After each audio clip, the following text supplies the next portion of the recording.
Oh, that's really funny. Actually, there was a Taco Bell opening up near me, and it was scheduled for early 2020.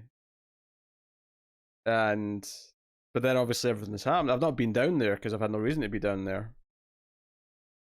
I mean, construction might have continued, but like obviously they've not opened if they were meant to open by now, which they probably were by now. It's May. We're not really in early 2020 anymore. I think April's the last month we can really refer to as early 2020. And even then, I would say March is really the last month that I would give that to. I feel like once you're in April, you're just saying spring.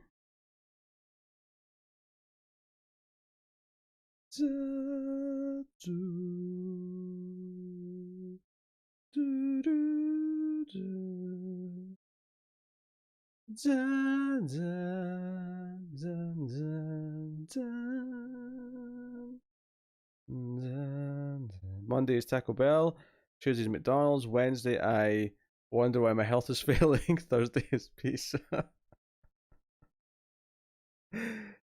Yes. Yes, this is accurate.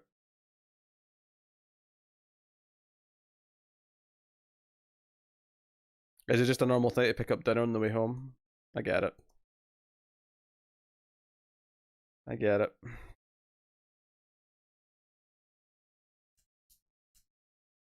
That is one of the benefits of working from home is that it's much easier to avoid eating fast food. When I was like next to fast food places because I was either working or I was at a university or whatever, like I ate terribly because it was like no, I'll just go to a fast food place for lunch. I had so much more fast food during those years, and not even necessarily because I always craved it or wanted it, just because it was a convenient option.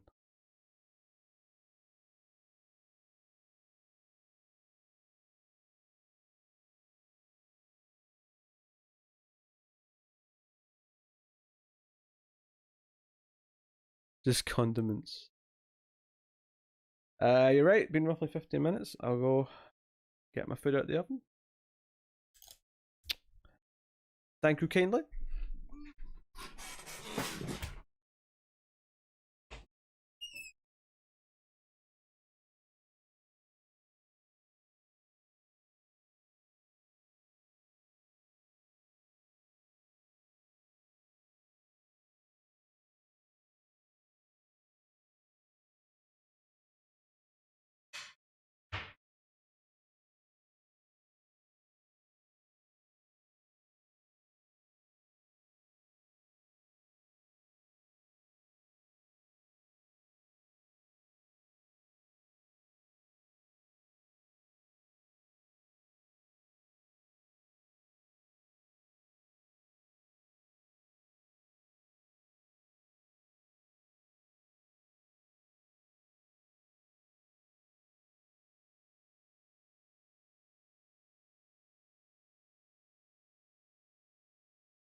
Yeah.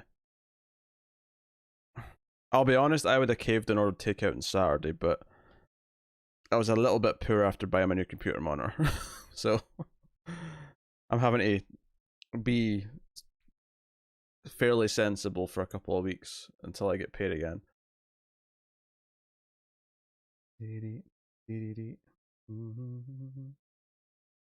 As much as it would be tempting to get a nice big takeout order on my birthday, Oh well.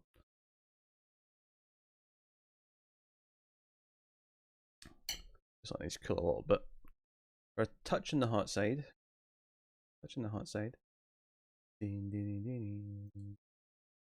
Ding ding ding. Ding ding ding. Ding ding ding. Ding ding ding. Ding ding ding. Oh, Rude Boy reappeared. Oh, Rude Boy, your veto rates got siphoned off because we thought you'd be to sleep. Yeah, we're going to watch Arctic, which is on Prime for you. A Mads Mikkelsen movie from 2018.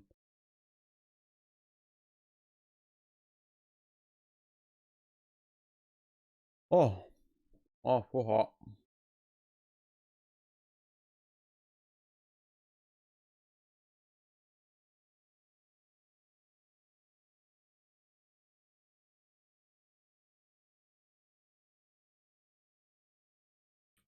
Oh, actually, no, Tyler did actually outbid you. So technically it didn't matter. Yeah, never mind then. But yeah, we're watching Arctic, the Mads Mikkelsen movie.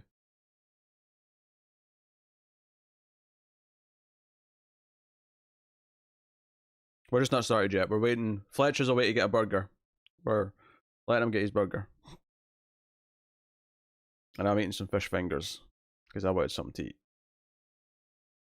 And those seemed easy. Finished off the box of 30.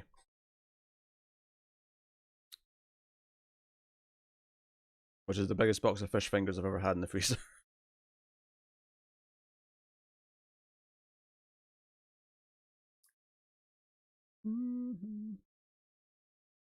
Alright, Tyler, do you want some blurbs? You never actually picked any. Or said any.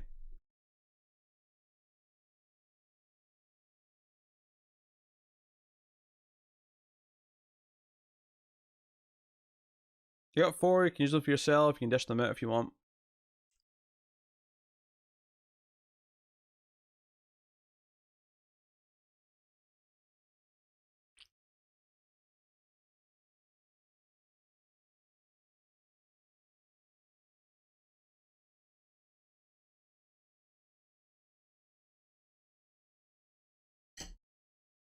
Just all touch warm eat.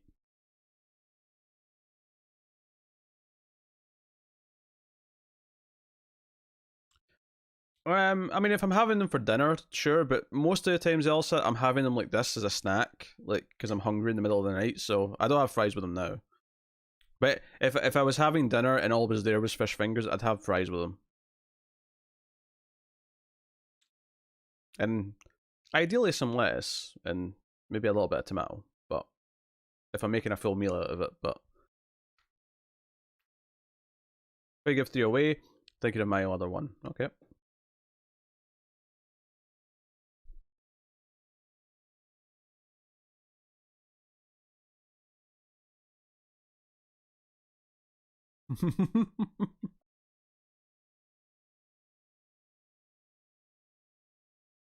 But French is a crazy language.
Green Man Gaming's doing a weird thing.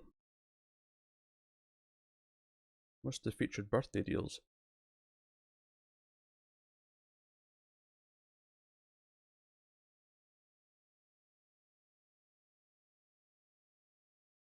10 deals per day. Including Borderlands 3. If I actually finished 2, maybe I'd be tempted. But I still haven't finished 2.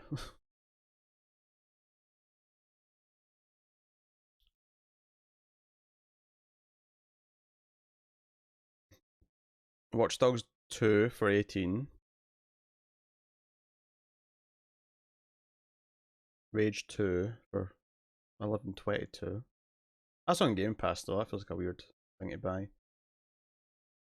Especially a bunch of Ubisoft games, a couple Bethesda games, and GTA Premium Online Edition. Does that mean it's only the online side? Not that I want it, but I'm curious.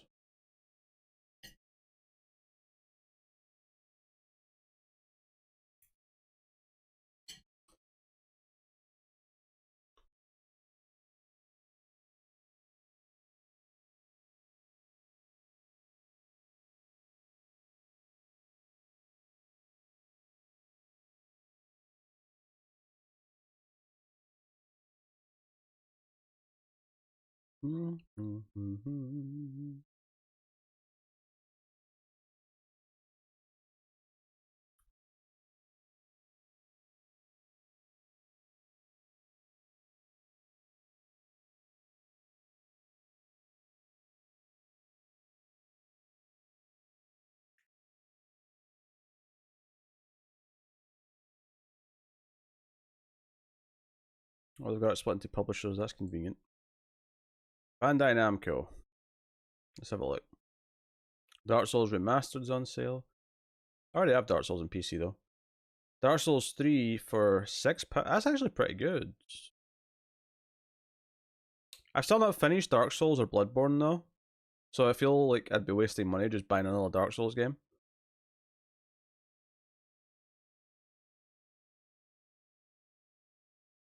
Robbery on set.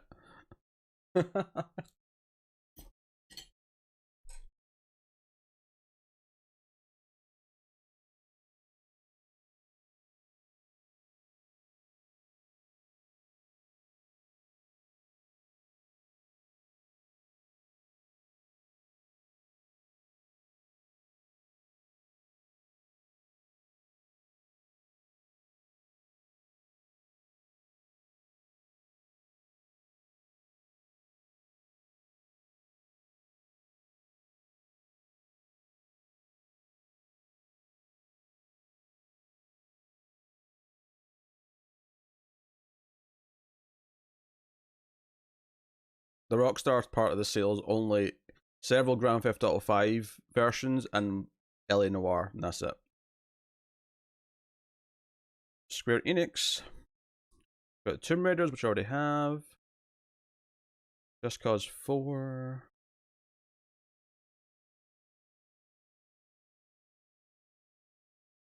Deus Exes, which I already have. I remember when PC game sales used to be exciting. Capcom, I own all the Resident Evils.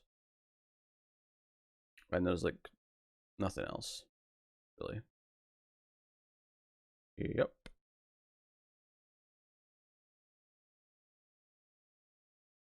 I felt the facial thing they were going for in LA Noire was a bit too ambitious for tech at the time. Might work out now though. It might, yeah.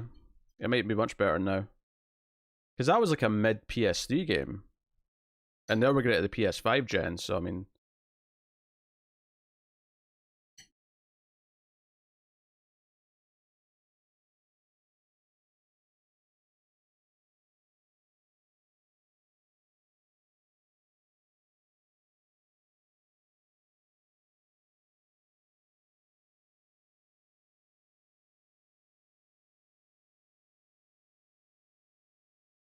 Fallout New Vegas is £3 in this sale. So if you want Fallout New Vegas on PC, now's the time.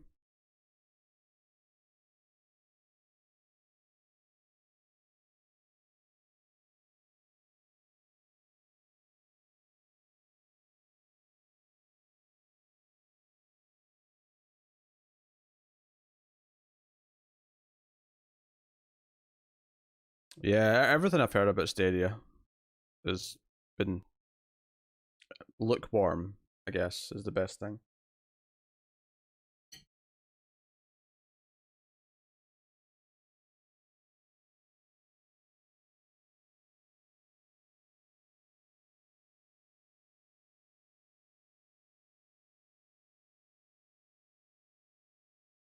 Of course, Destiny 2 is what you tried.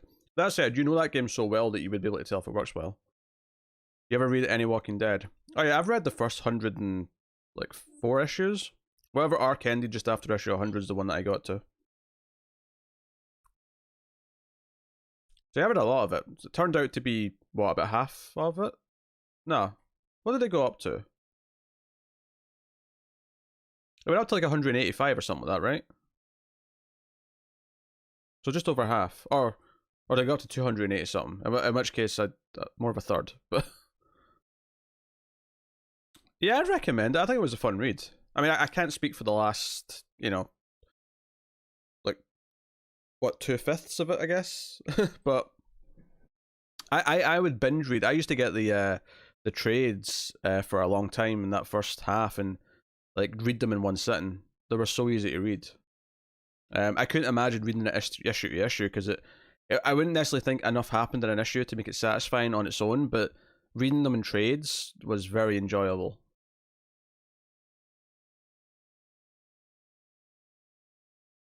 Better than the show.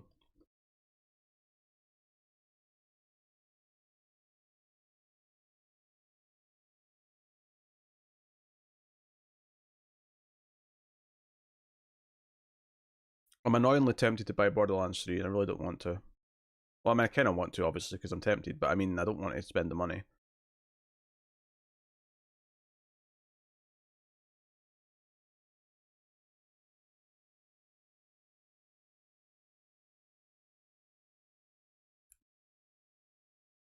It's amazing how so many publishers are like boiled down to like 2 or 3 franchises. Like 2K is Borderlands, Civilization, and XCOM.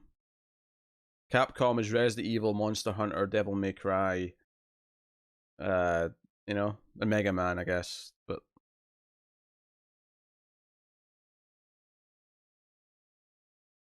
I mean, I enjoyed the first episode well enough of Tales from the Loop. I liked it more than Connor did, but yeah, it's not a home run by any means. I like the kind of tone that it was going for.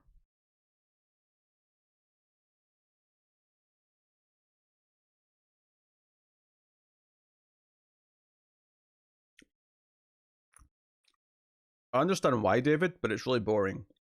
And times weren't always like this, which is why it sucks.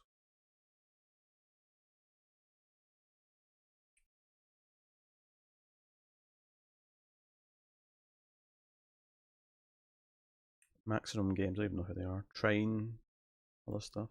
Mm.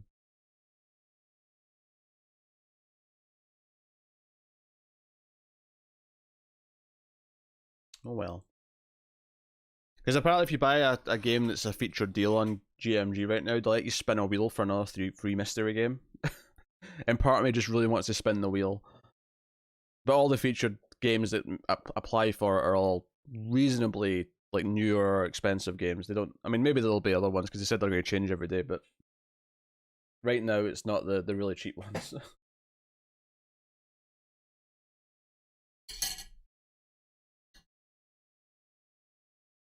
Don't know why I care anyway. I've still got Final Fantasy to finish, and Last of Us 2 is out next month, so I got plenty of options.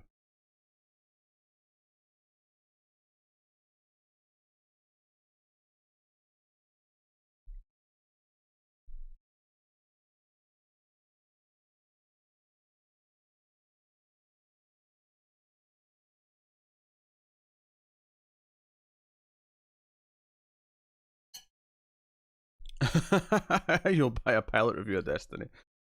I mean, I hate to turn away money, Tyler, but I mean, I feel like that's something we'd probably try anyway. But I mean, if you want to insure it with a purchase, then by all means.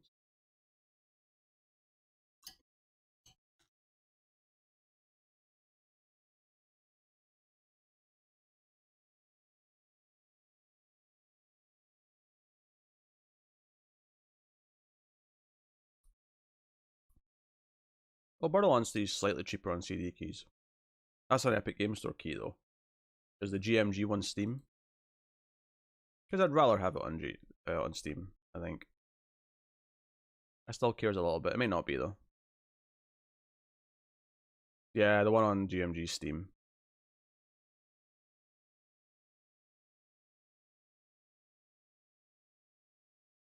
£1.50 to get it on Steam instead of Epic is fine by me. I'm not getting it though. I'm not. Closing tab.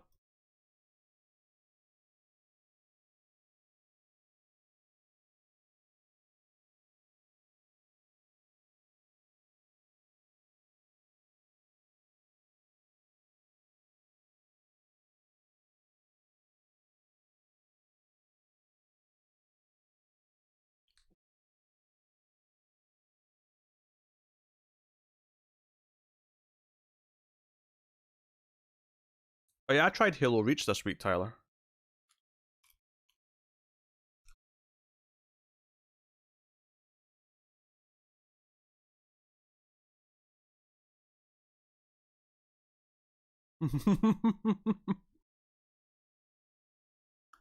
$32 volumes.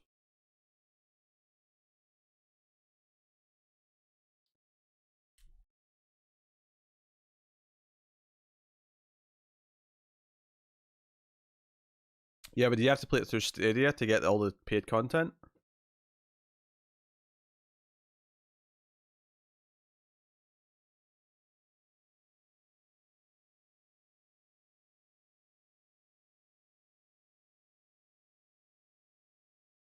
Well, Humble's got a spring sale. Got an Ubisoft one that's only got 2 days left. Is there anything in here I want? Far Cry 5, 12.50. Mildly tempting.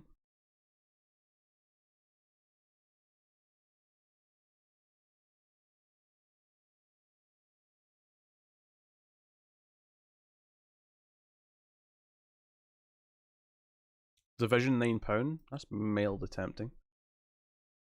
Only in the sense that I want something to just mindlessly shoot things in. Which is why I downloaded Borderlands 2 the other day, just so I could do that occasionally when I felt like it.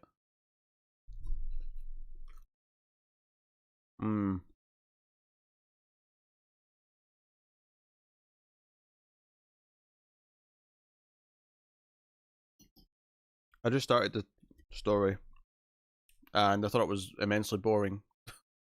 I'm going to be honest. I don't think Halo's for me.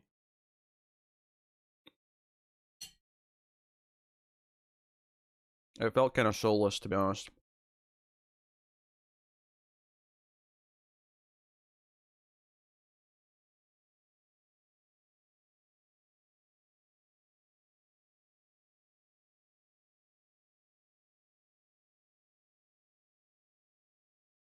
Man, all these game sales, they really want me to spend some money.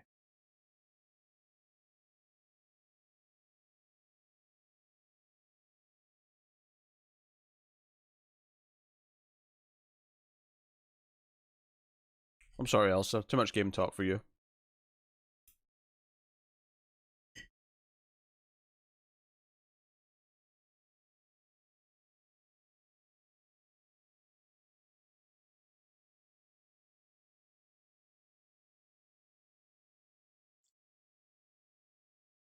Hmm.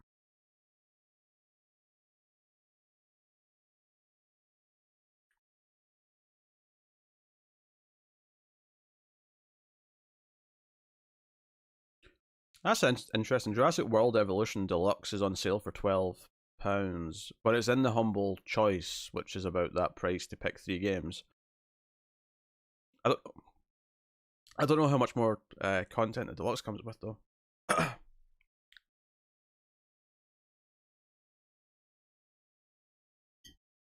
Sure, if you want to be reminded of the matches at any point, just ask.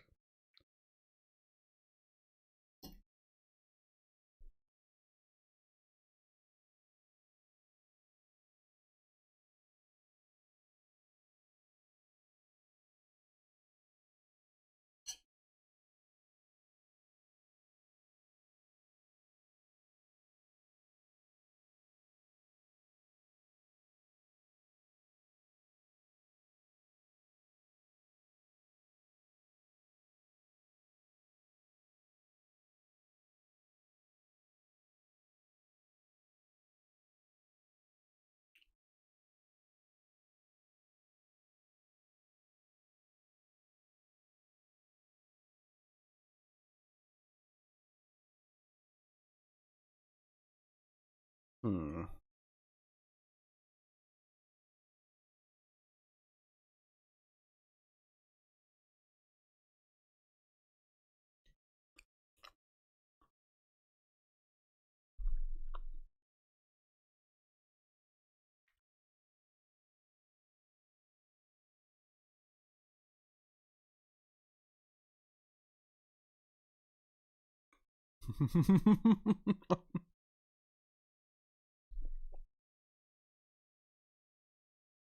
Yeah, we're going to watch Arctic. We're just waiting on Fletcher getting back with his burger.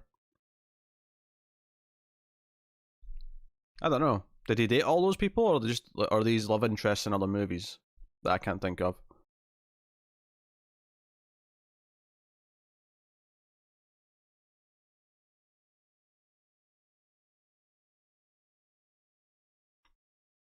Well, I want some purpose. I want to be able to level up and stuff still, and feel like I'm progressing a little bit. I just mean run around shoot in the sense that I don't have to. I can jump in for a little bit, not have to think about it too much. Oh, will the end Catch Me If You Can? Oh, it's been a while since I've seen it.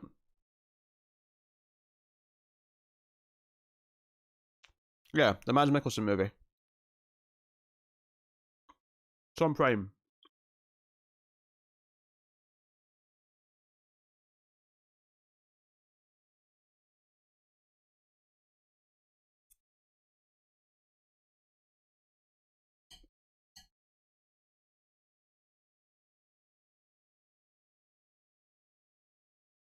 It's um, it's pretty funny that Tyler's trying to sell me a game that's free, so I should be able to just say, yeah, sure, why not? But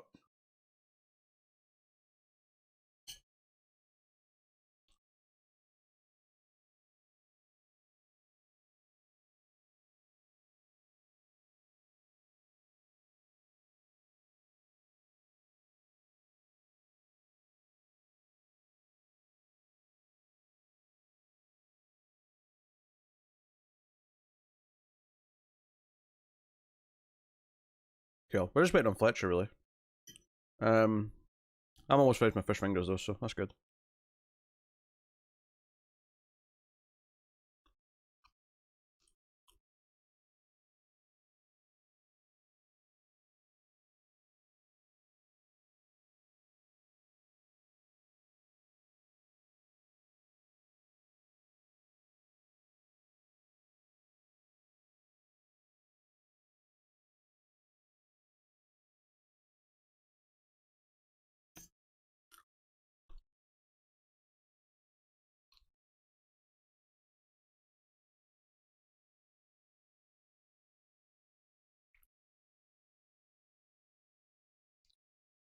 Look, I'm downloading Destiny 2, alright? I'll try it after the movie. I mean, I've tried it before, but like,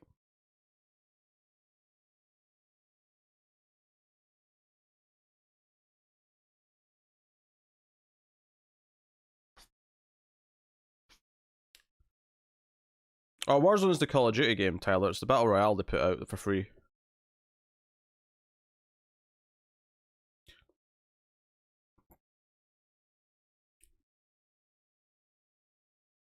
$150 players, if I recall.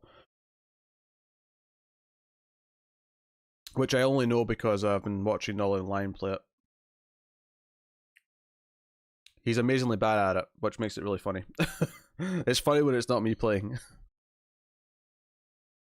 Oh, Fletcher's back. We're going to watch Arctic with Mads Mikkelsen. We're letting you get back with your burger. I'm going to go get a drink. Ooh.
Oh, he did what else I asked him to do. He got both burgers. Exciting. I didn't mind. I was eating my fish fingers anyway, Fletcher. Which I was wanting to finish those before we started, so I was just browsing some game sales and whatnot.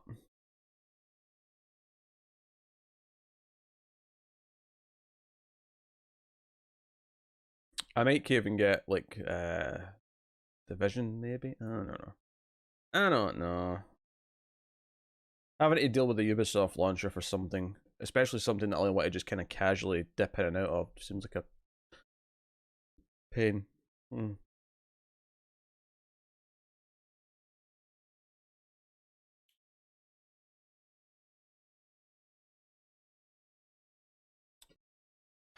Maybe I should get the humble choice, because I could get Jurassic World with the dinosaur pack and then 2 other games from the selection. I just don't know any of the other games that well.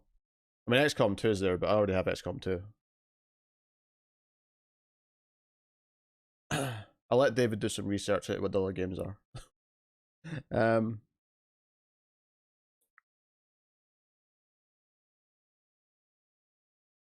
EVO is good multiplayer.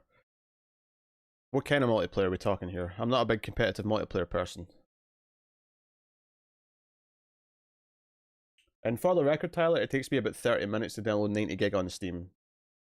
Going by the estimate. Maybe just over. Co-op. Okay.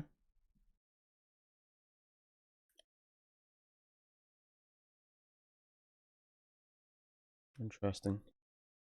I might get the humble choice then, get Jurassic World.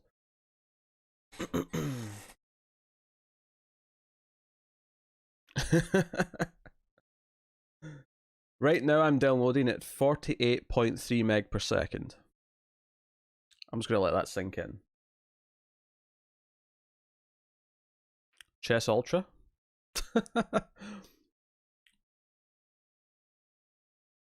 Hey, Chess Ultra may be the best option, I don't know.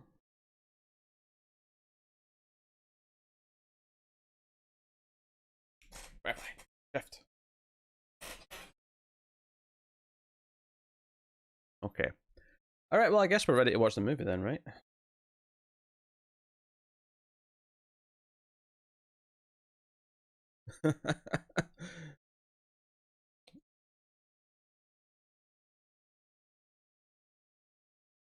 Yeah, going with my time initiated and time remaining, this whole thing will take 33 minutes.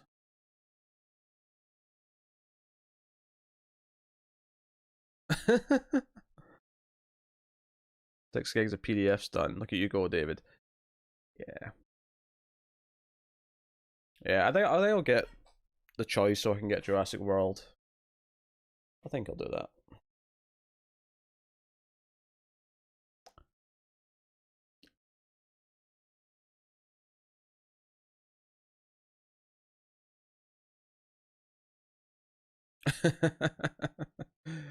I know that feeling. Although I finished my current trade of Immortal Hulk today, so now I have to decide to switch the signals for what I keep reading, which I probably will. I don't know. It's a lot of money. That said, it helps that there's only 2 DC Comics this week, so making extraneous comics decisions from other publishers is easier right now. Let's have a look at this burger.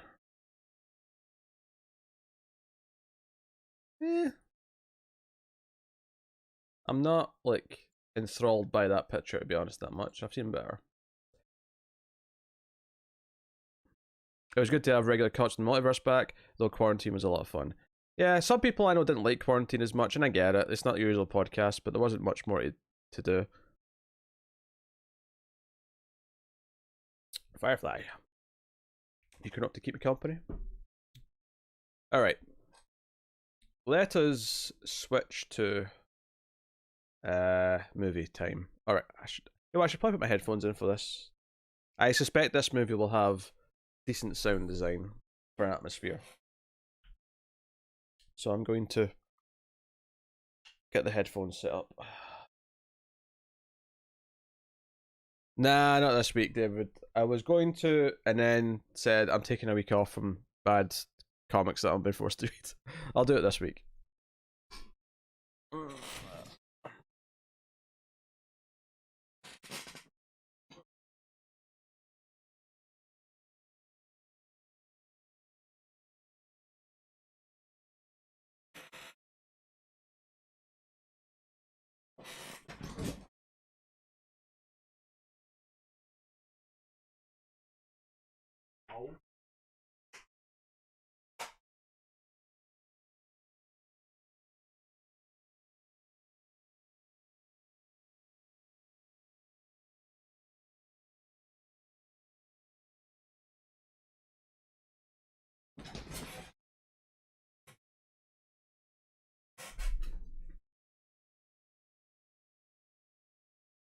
I'm at 22 gig out of 87.2. Let that settle, Tyler. Let that sink in, Tyler. I'm gonna give Tyler updates to my download as we go. Oh yeah, Connor's delighted. I actually can't wait to see what David replaces it with when he finishes it. Obviously, he's a couple of months behind the actual book, but I can't wait to see what David replaces it with. Maybe delightful.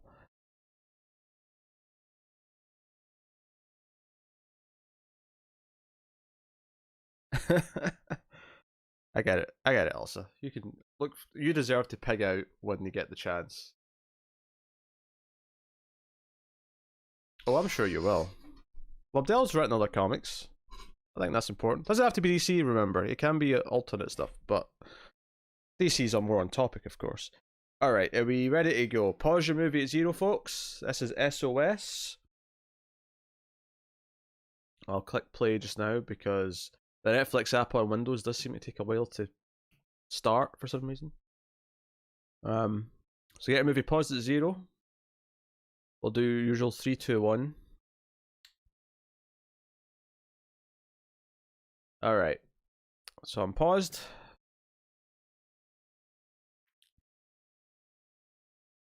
Everyone else get paused at 0. Arctic's on Amazon Prime in the US. If you happen to be in the UK, it's on Netflix. But here we go.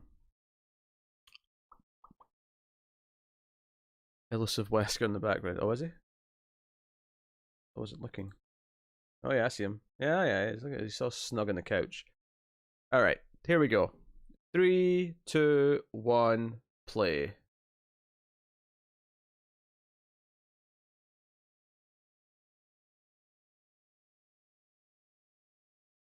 Oh, okay, Elsa.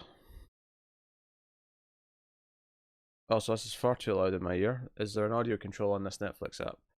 Oh, I could just turn down the volume mixer. Better to do it in Windows.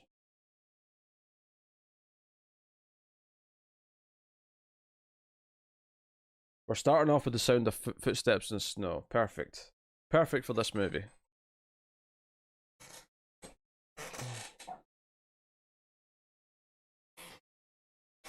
An Armory Films production. Union Entertainment Group. Yeah, Polar's based on a comic book. Maybe we'll do that because I've not seen that either. I could make that an option one night. Amazon had some more logos, I think. Oh, really? Okay, I see. Presumably, Mads in a red coat. He's just stood up after digging at something in the snow.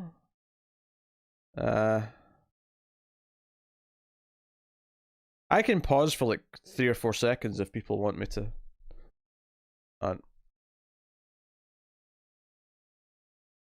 3, 2, 1, play. Okay, so I was just pausing for 3 seconds there. No, don't fast forward. I just make it more like 17 seconds because I just paused for 3.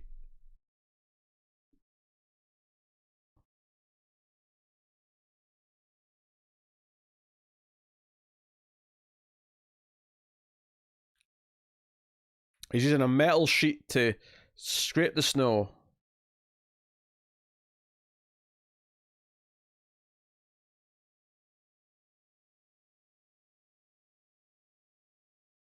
I assume he's writing his big SOS sign right now. I assume that's what he's doing.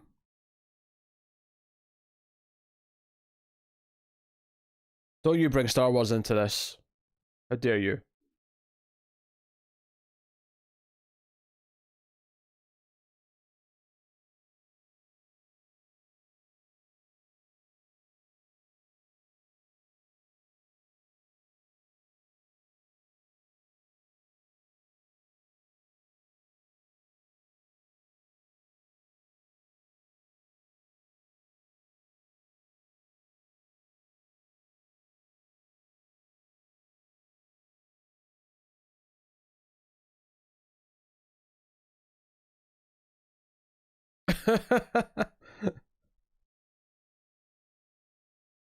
I believe in you, Fletcher. I believe in you.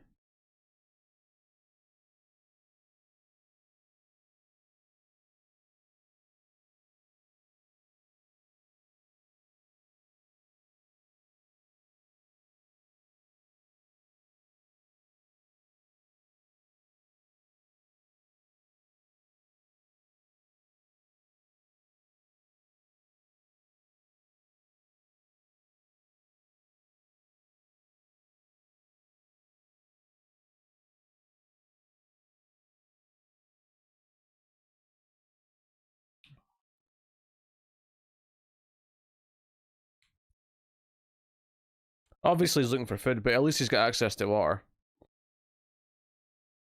Although he could melt snow for that, potentially. That takes a long time, though. You don't get a whole lot of water per, versus the snow you're getting.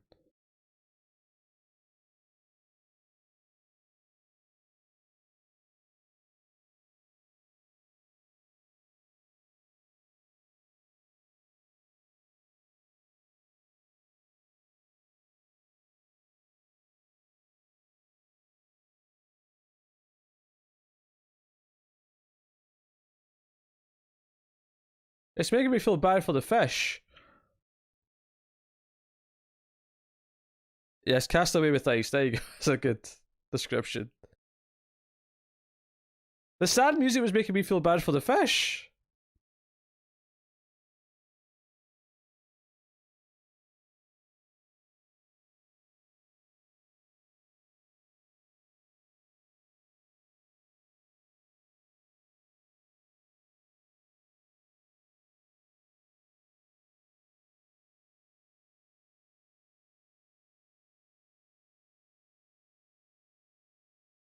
I like how he bothered to put some snow in his cooler.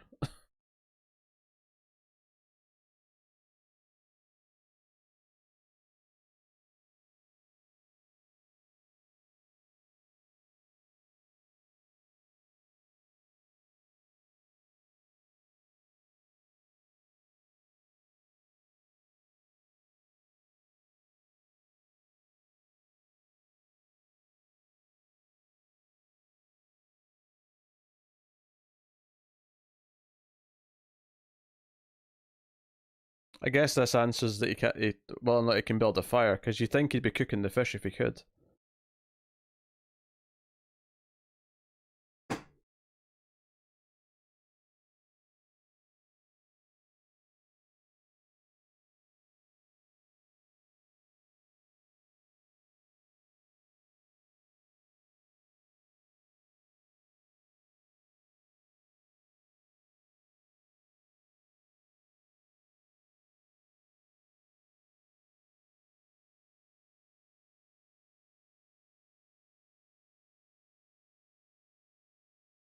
I wonder if we want to flash back at any point because I did not expect to be this deep into his predicament from the get go like this.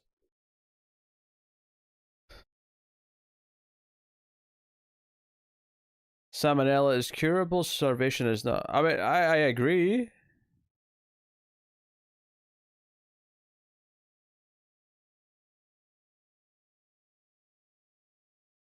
But I'm saying that if he could start a fire, then he would have done.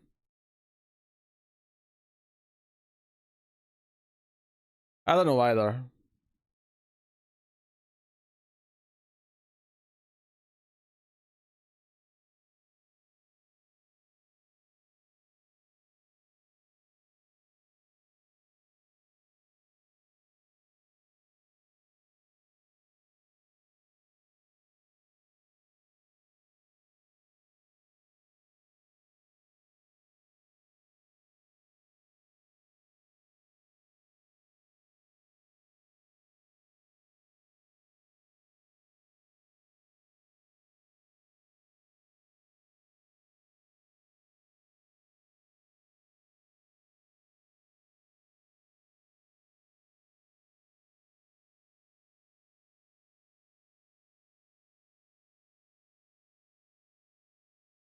Hey, Firefly.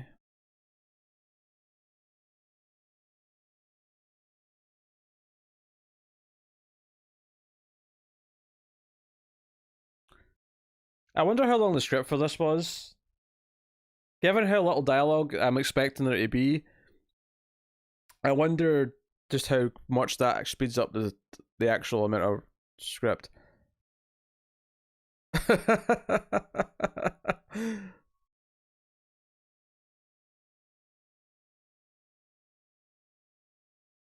Yes, yes.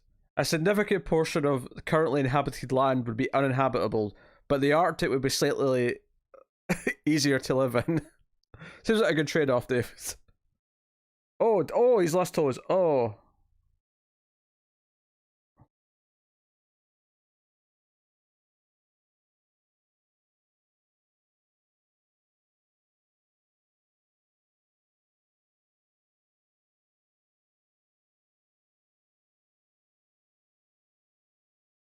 I'm suddenly very glad that my warm cat is now on my lap. I'm feeling need for heat right now.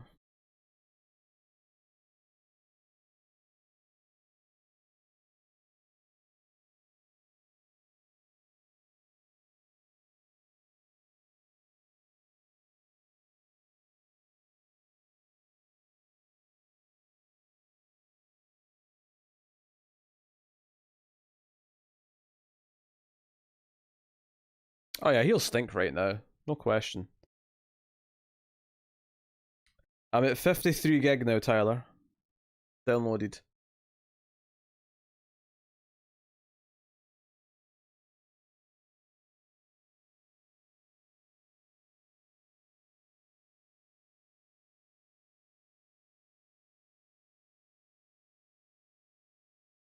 Oh, we had a line. We had a line. Also, that means he buried someone out here. So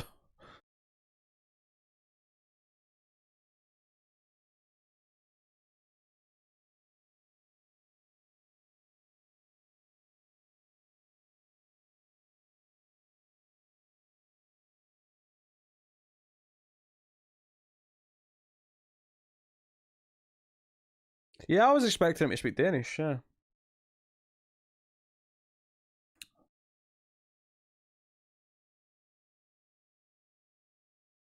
Man, it must be so frustrating to have to keep that SOS sign kind of eligible when, you know, frequently it's going to be covered up.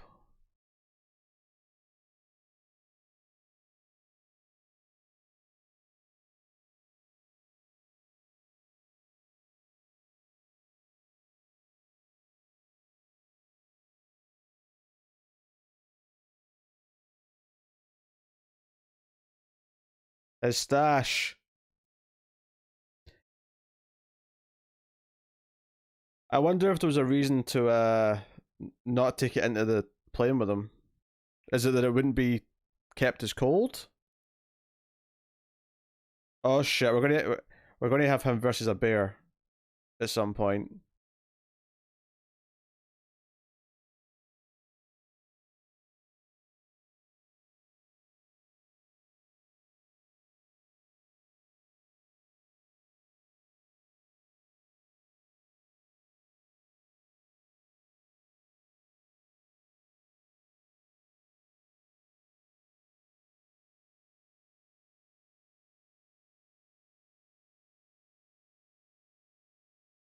Revenant Part 2, Ace of Revenge.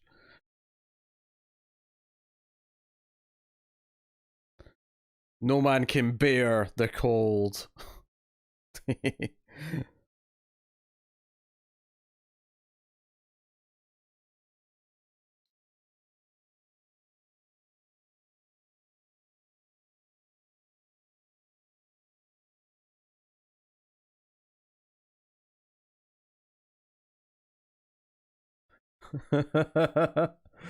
Critics found it polarizing. Very good.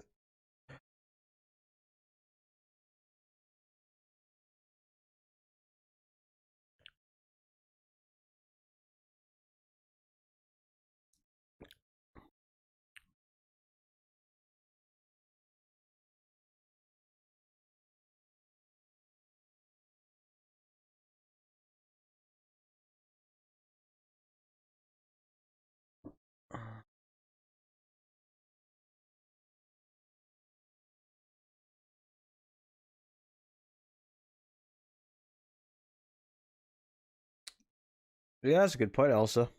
That would keep him relatively active for his condition he's in.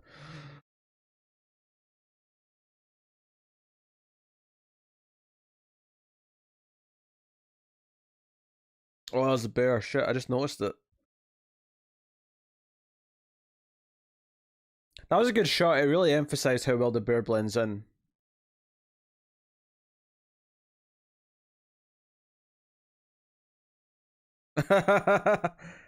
David has to eat his words.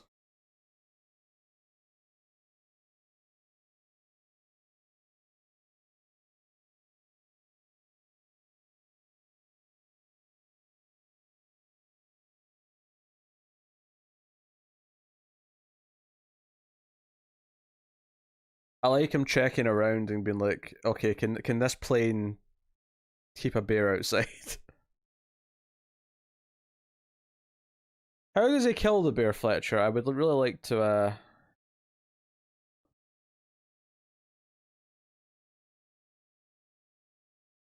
Oh, he's got a stronger box.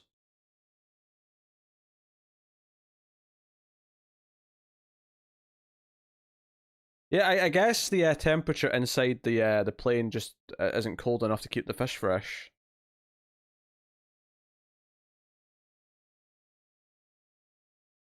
We should put that in the poster, David.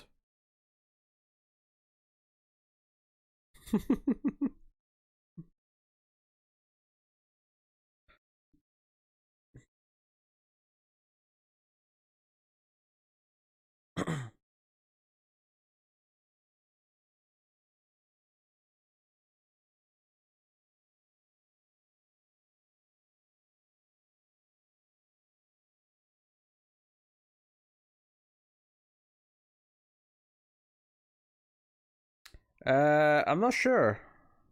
Obviously, he's manually sending a signal somewhere.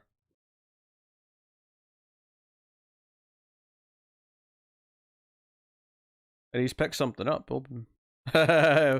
4, 8, 15, 16, 23, 42. I know those numbers.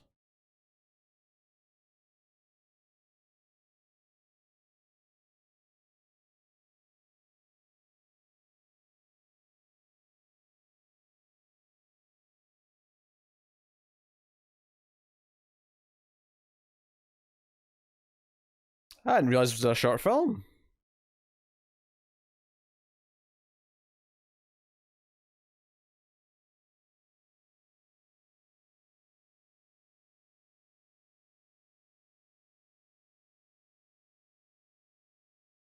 So that is one flare. Oh no.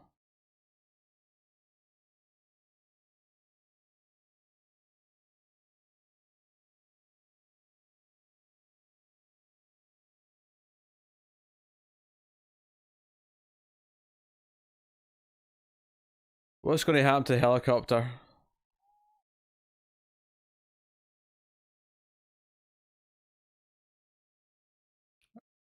It's already flying erratically, actually. I think the pilot's already dead.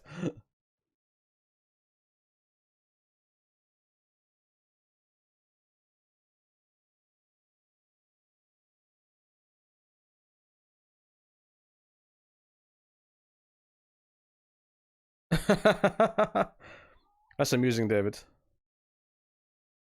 Oh, this is a dark thing to give us in the first 20 minutes. Oh, I love the silence. Did you see the way that went to almost silent to just the snow? This is like in Resident Evil 3, the original, when you get the helicopter at the clock tower. You're like, is that it? Is it the game over? And it was long enough at that point where you thought maybe this was the end of the game.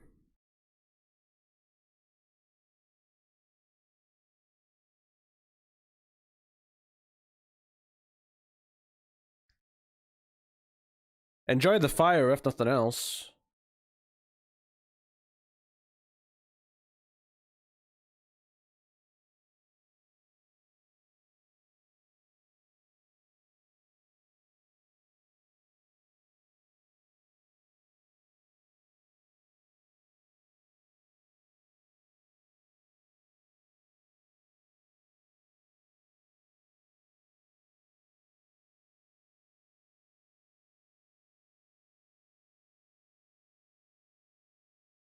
Look at that yummy meat.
Two piles of human meat you could find.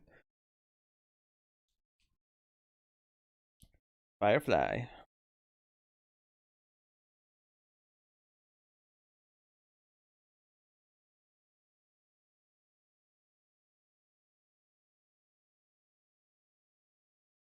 I will name marbles.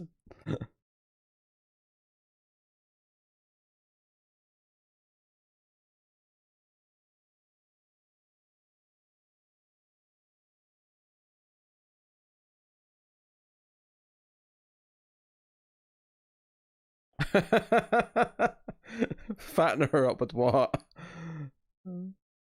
Half a fish per day?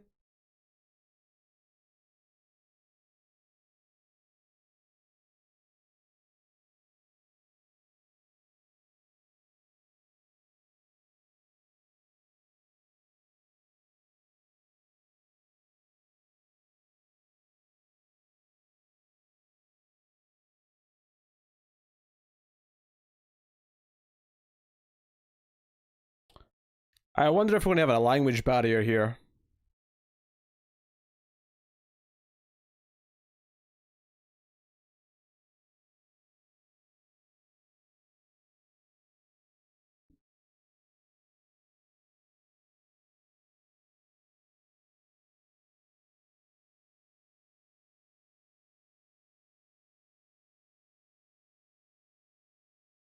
A firefly.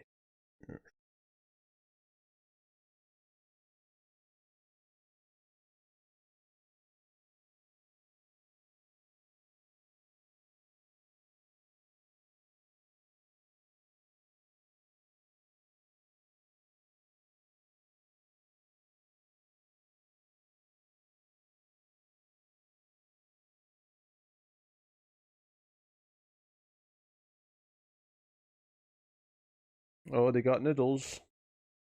Ooh. Nice pick. He's like, ooh, I can use this.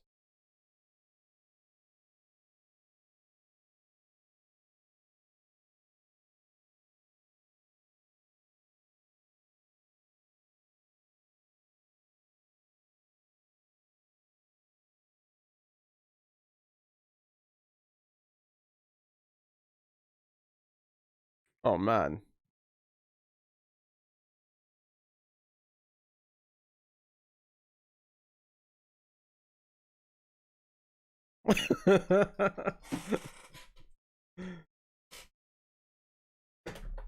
Everyone's got the jokes. Hold on. I always forget to make the text bigger when I'm sitting further back. And then I wonder why I'm squinting at the screen to read things.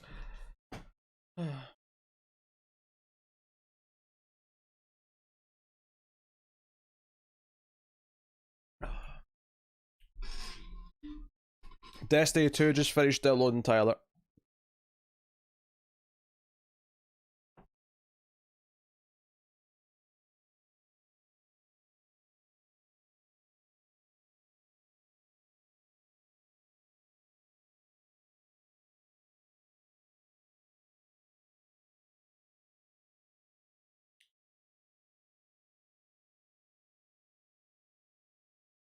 He's very smart, he's very capable.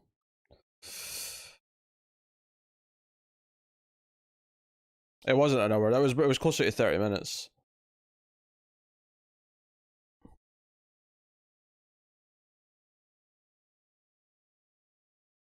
Maybe 40. A push.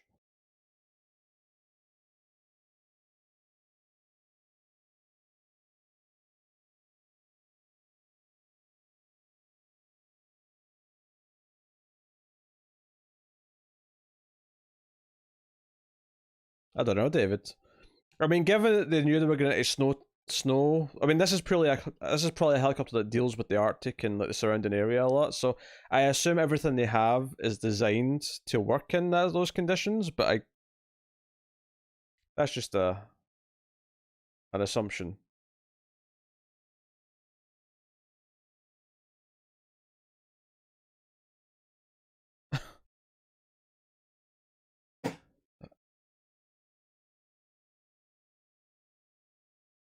He hesitated there because he was getting the body heat. Yeah, there'll be a record of that helicopter going missing now. That helicopter going down might be his biggest chance of being found.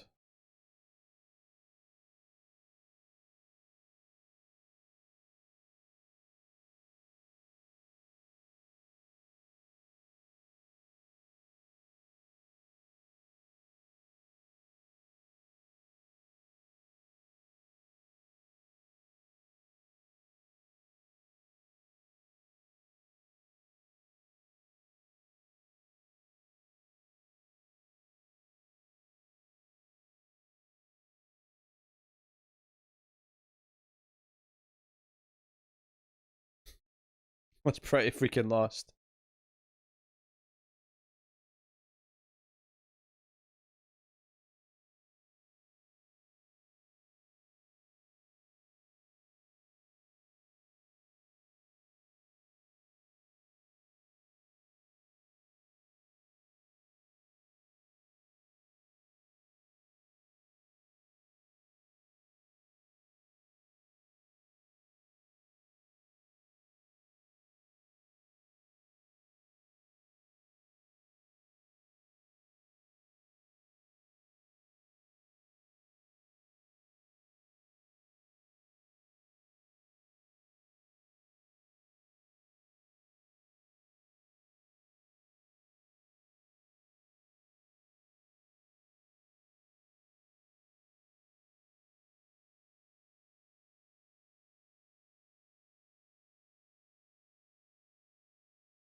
Oh, you can't hit the pilot. He's mine. I mean, people are going to crack jokes, but I mean, body heat, sharing body heat is going to be a helpful factor, quite frankly.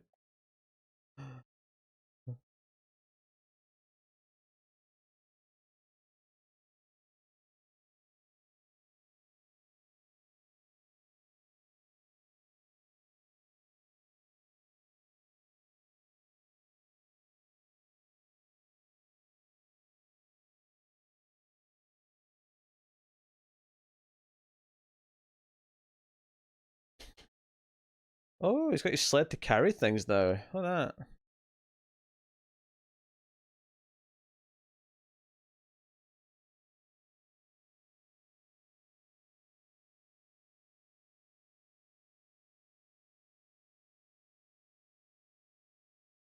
You can return to the SOS tomorrow.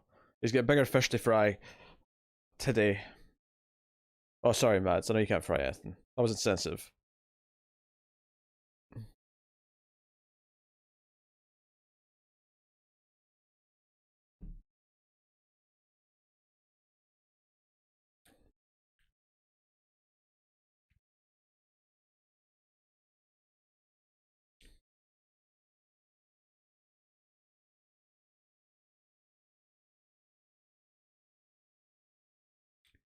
I would guess he's been there, I don't know, at least a month.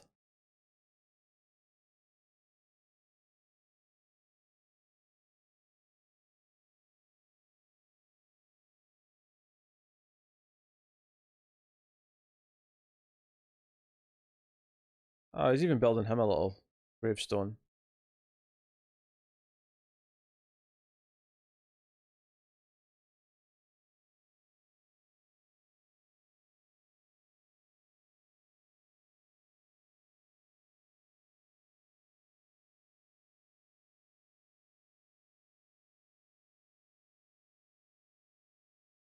Yeah, 50 days seems about right. Like he's still got some battery power and then like something like his watch. Not, I mean, watches last a while, admittedly, before they go out, but at the same time, he's clearly been here enough that he's established a routine. He's got timers on his watch, all these things.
Is he going to weep when he fries a fish? He's going to heat a fish up and he's going to just weep as he looks at it.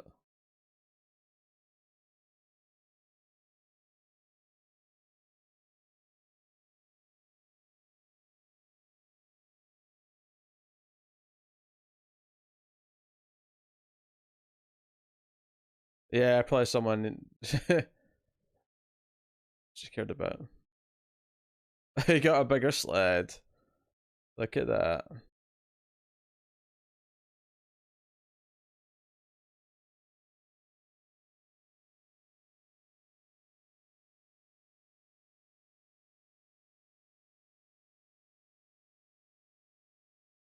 Get the wolves.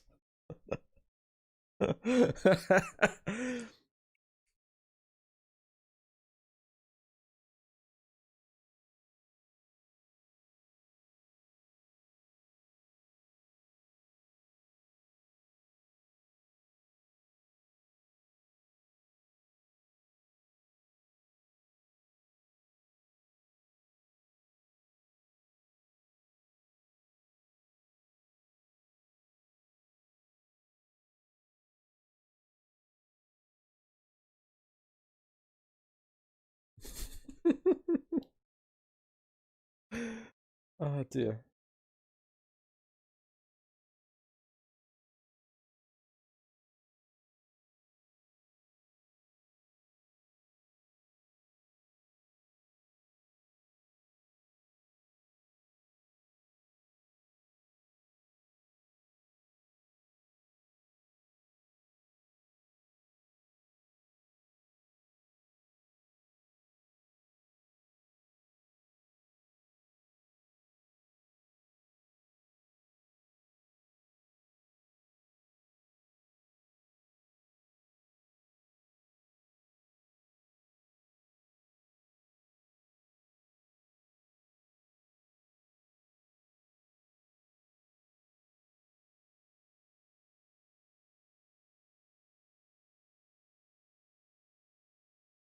Don't want to waste it all now.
I like the grey actually, and I like the ending of the grey.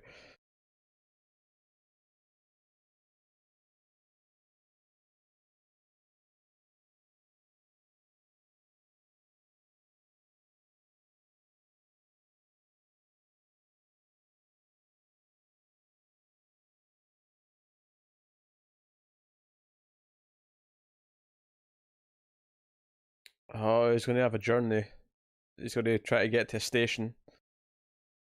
It makes sense the station's in the Arctic, to be fair. I never really thought about it, but is he going to run into Kurt Russell? Wait a minute. Oh, it's him. I thought that was someone else there for a sec because he was running around in a much less clothes.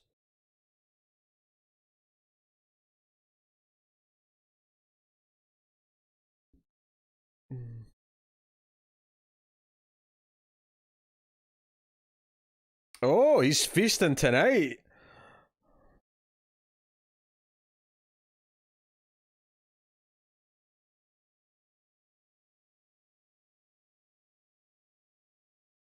Oh, he's making fish. Oh, he's got the noodles. He's got the ramen.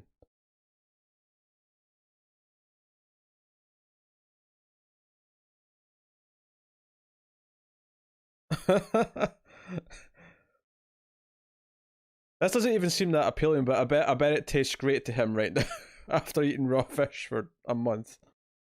Oh, he's got a little plastic for. Oh, he's so excited.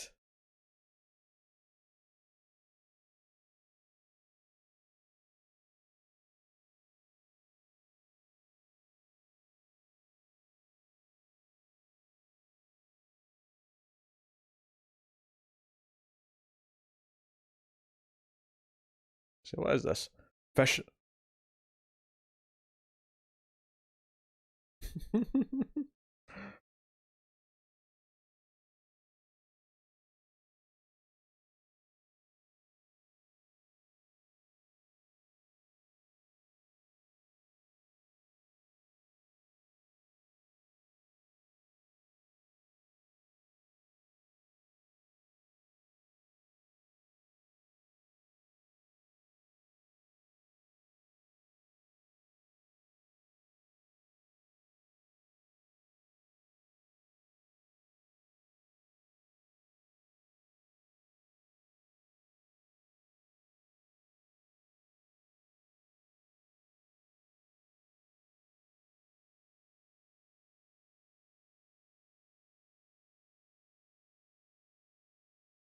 I don't think I've ever had trout. I mean, I've obviously never had Arctic trout, but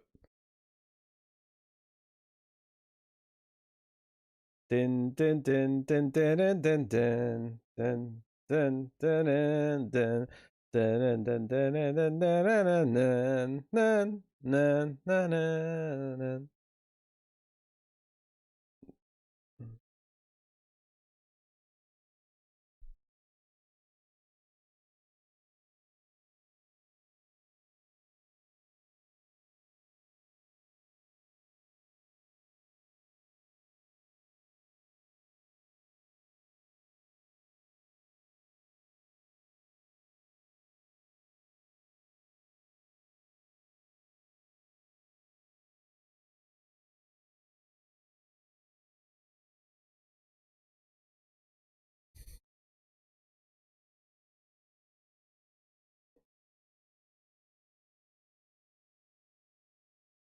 Yeah, our injuries seem a lot more severe than initially it looked.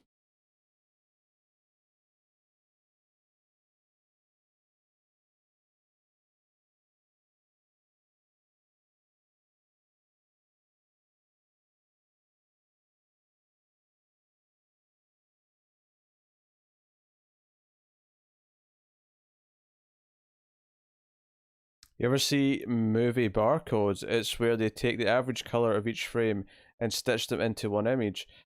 I imagine this would look like a real barcode. I've never seen that, but I'm getting the idea.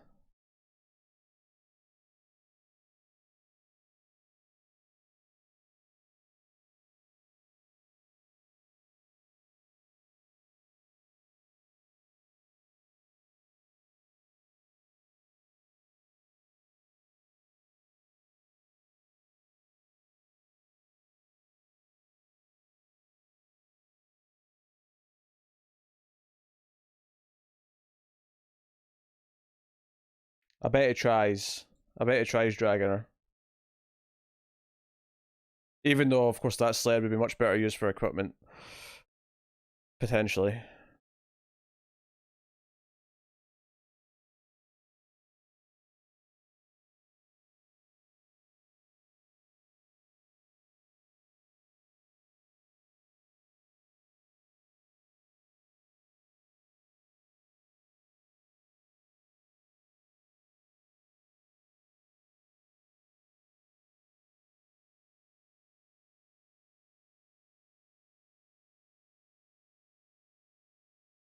Well, I think the hope is that in the first few days that someone will come looking for them. But the more time that passes since it happened, the less likely it is.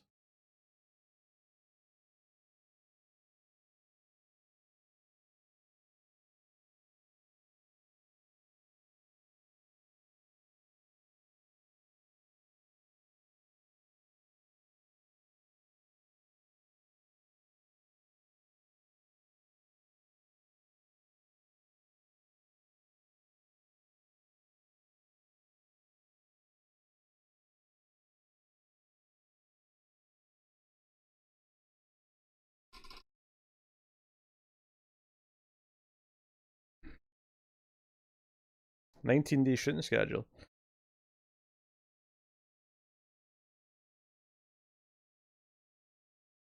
If I eat this lady, I'll have lots of energy to make it to the station.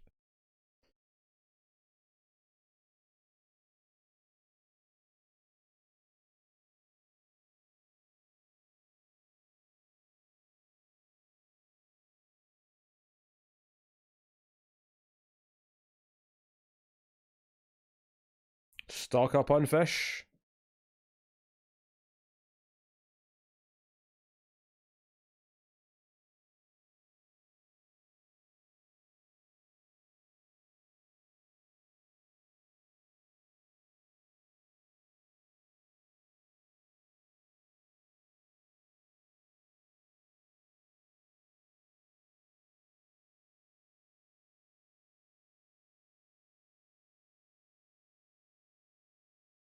I mean, I'm into this so far. I don't know how everyone else is feeling, but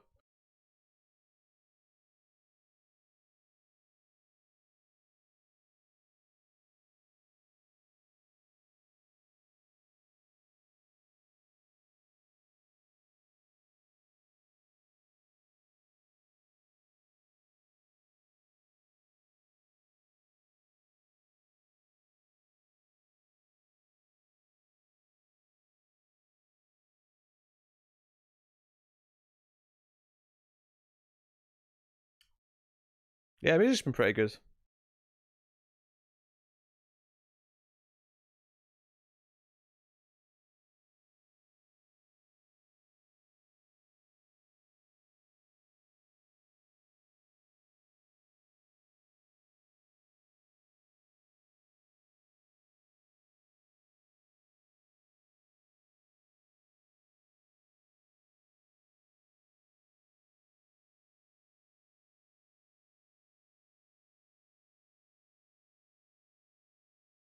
He's going to find a hatch. Man, I can't just almost hit the actual music. Dun dun dun dun dun dun dun dun dun dun dun dun dun dun.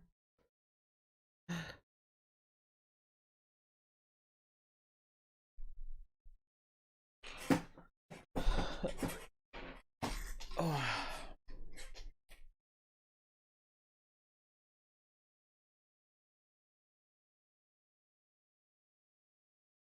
Man, Mads Mikkelsen is a hero in this movie. The fact that he's even trying to carry her there, hero. I say carry, drag. It may be more of an accurate term.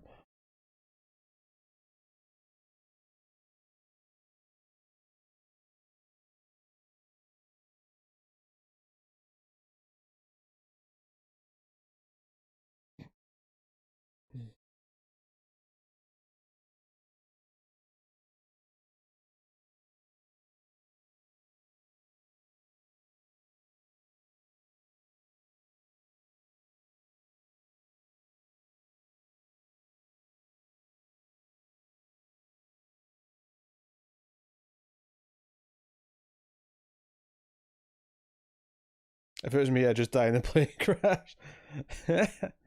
That's probably the most truest thing I ever said. And I'm pretty sure we'd all be dead in the plane crash.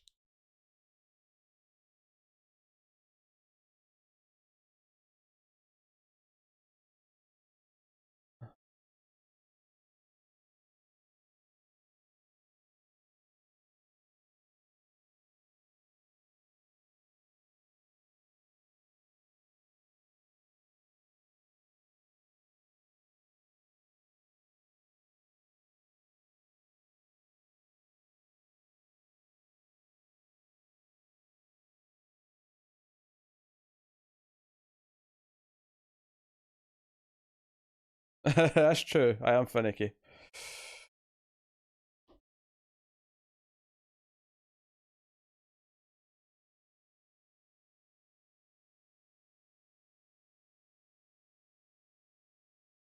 Where in the human body is the drumstick? I think that's just the entire leg, David.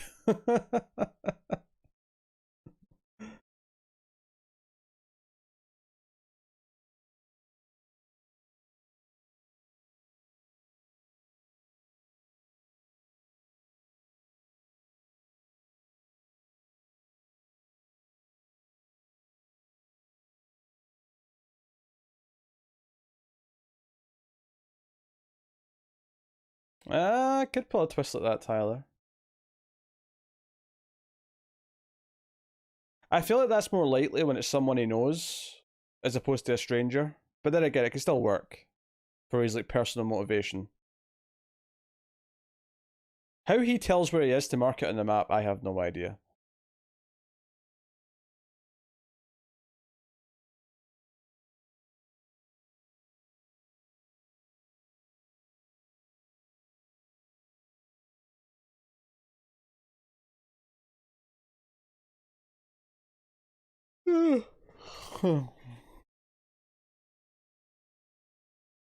If you thought getting the SOS sign ready every day was good exercise, dragging her around all day and then having to build camp.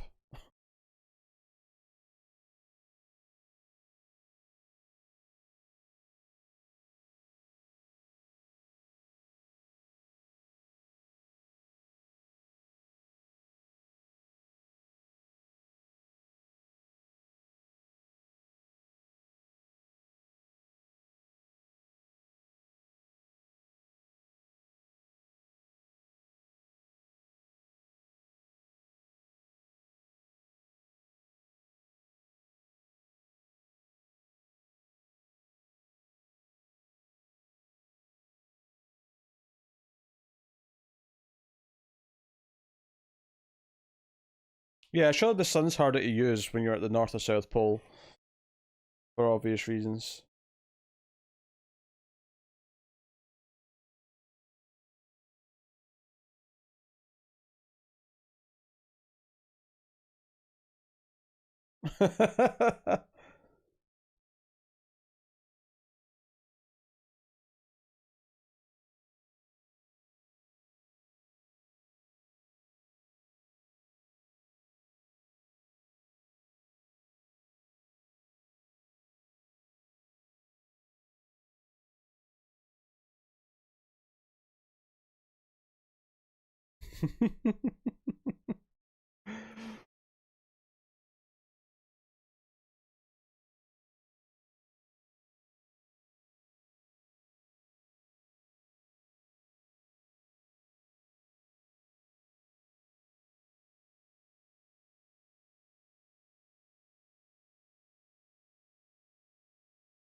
Oh, he's found a thing.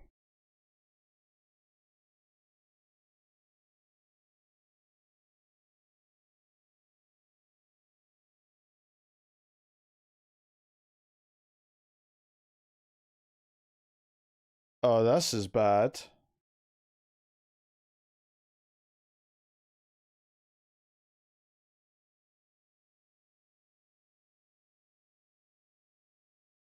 So someone crashed here and went south.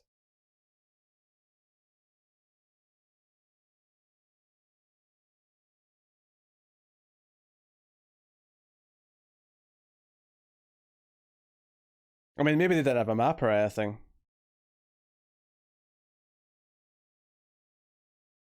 Oh yeah, maybe you're right. Maybe it was his.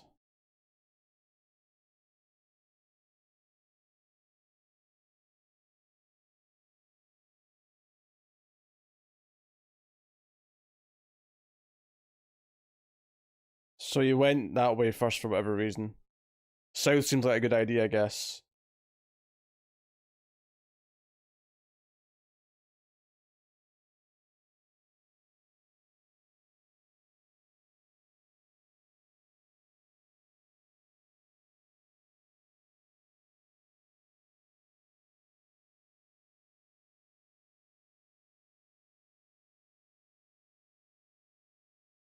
No, he's not lost. I think we didn't realize until he got here that he'd actually already been part of the way. He actually. Well, he obviously didn't crash here because the plane was back there, but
oh, he's having to do a new route.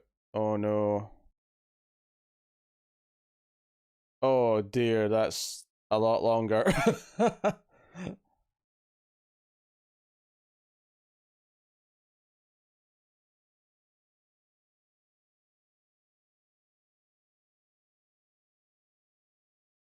That's 5 days versus 2.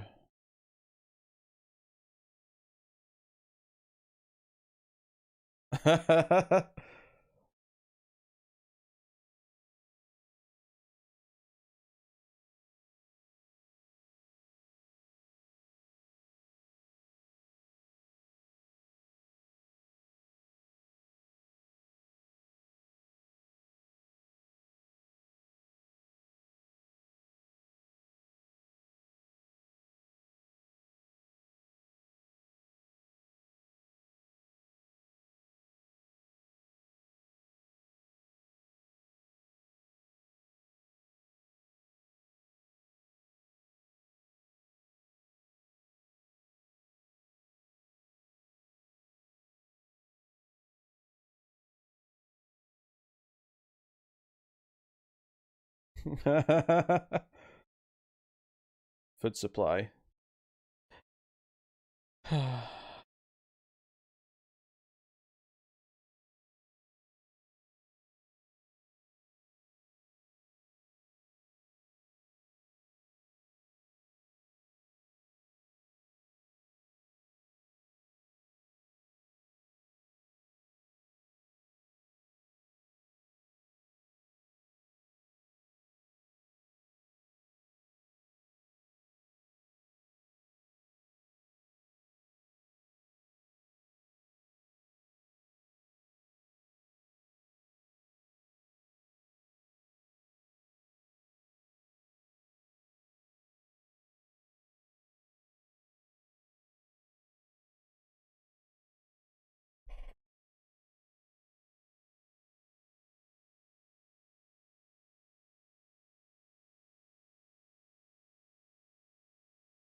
That's true.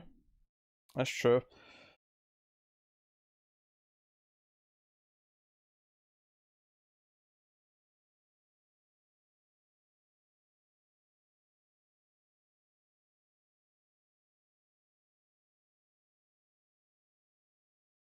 Oh, jeez.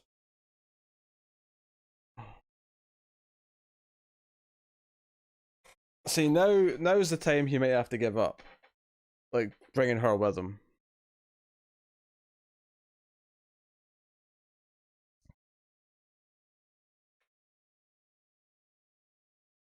The polar bear's gonna be like, "Oh, my food's dangling on a rope. Perfect for me."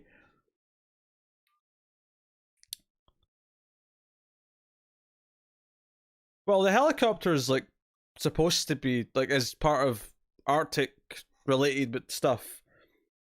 I guess Mads is the one that we have to question, but I'm sure there was a reason. And keep in mind, his was at least a month ago.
Here, you check in here first.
Well, she's having a bad week, no doubt.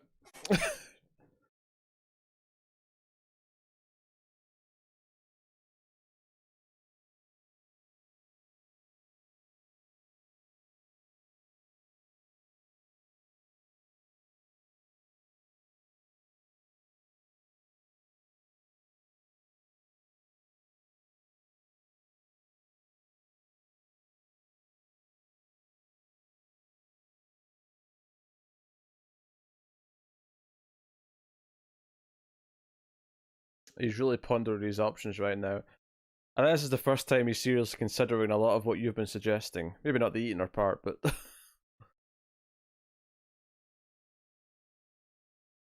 Oh, is it bear time? Are we going to be eaten by some monster in the Arctic? I can't bear the anticipation.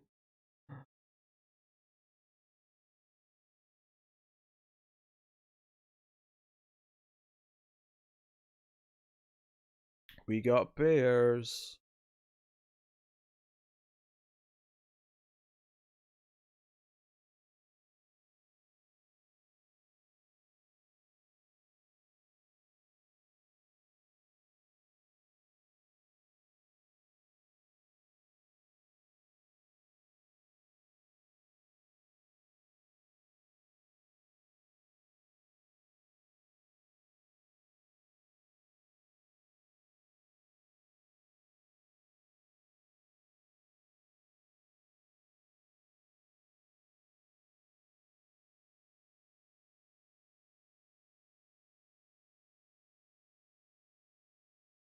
Damn.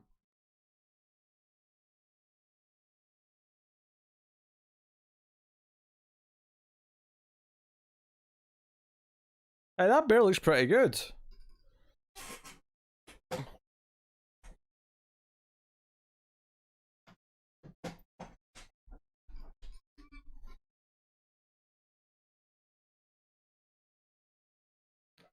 Oh, the bear's kind of cute, actually.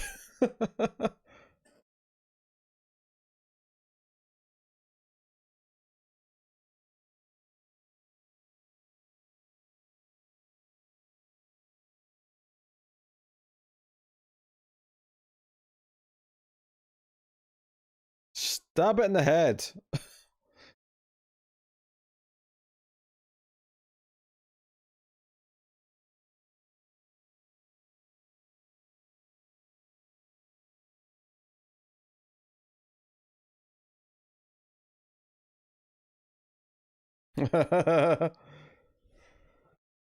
Very good.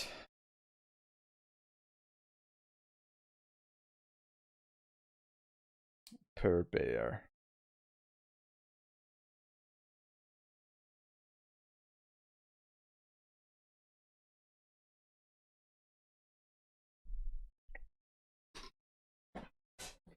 Bear out.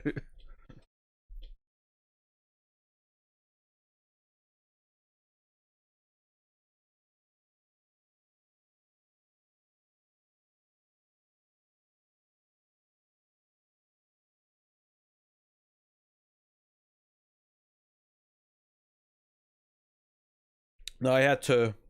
He got two from the helicopter. So he's got one left.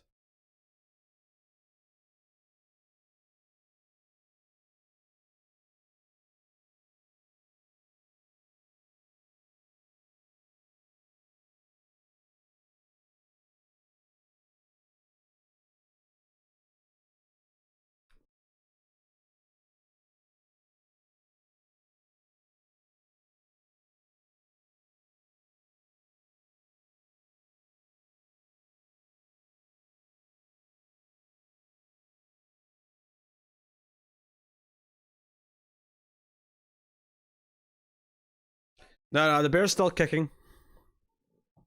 Bear's still kicking. He's only got one more flare though, so he can only scare it away one more time. If it even works a second time. The bear's smart, the bear's learning.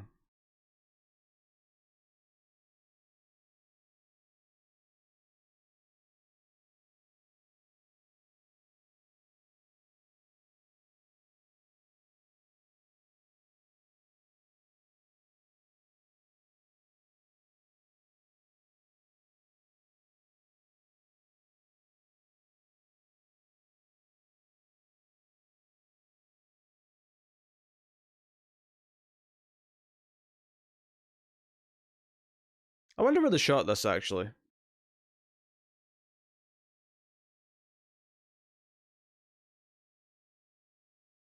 Is it as simple as just actually shooting in the Arctic? Or is that too difficult? Do you go somewhere more like Alaska or something like that? Iceland. Ah, that makes sense.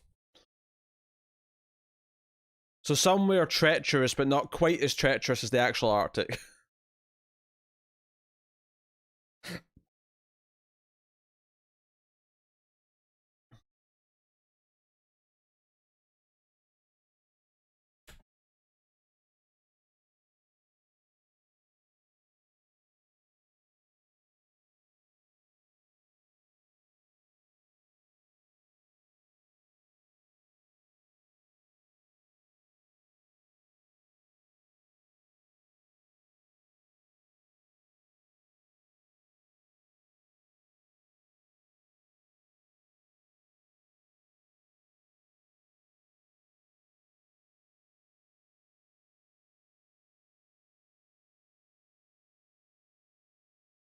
I almost went to the Arctic one time. Ooh. I thought Iceland was green and Greenland was ice. Well, Mighty Ducks, D2 the Mighty Ducks told me that. And I'm sure that's true to a point, and maybe in the civilized areas it is.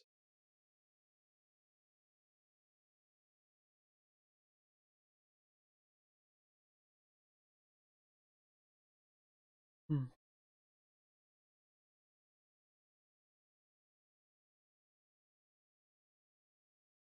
Those are getting rough.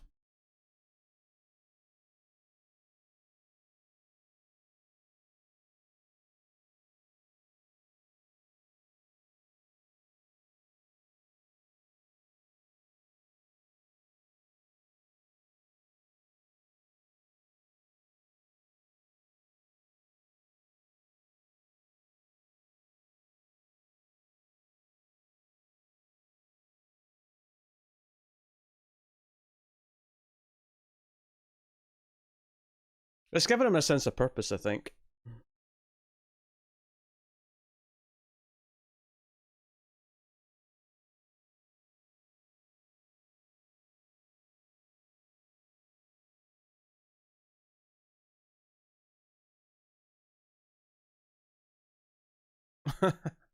Not so much.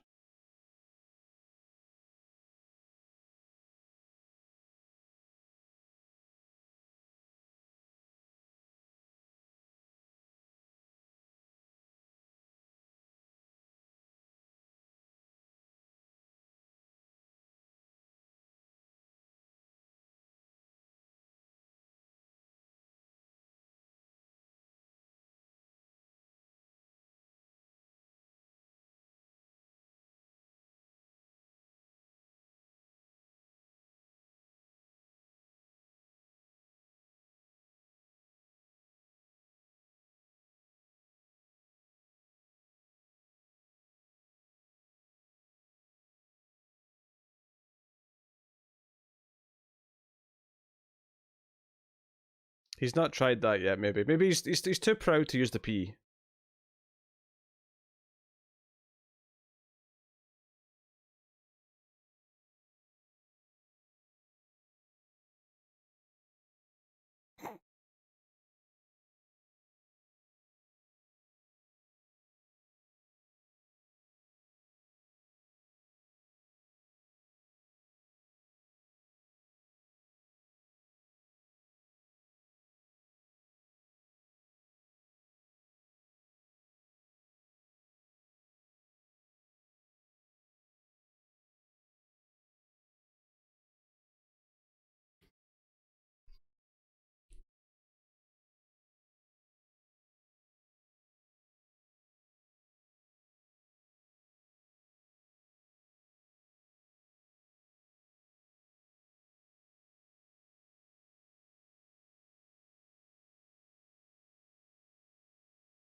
He seems to be burning like a backpack. I wonder if he bought some extra shit that he can get rid of for the just for the purpose of burning it.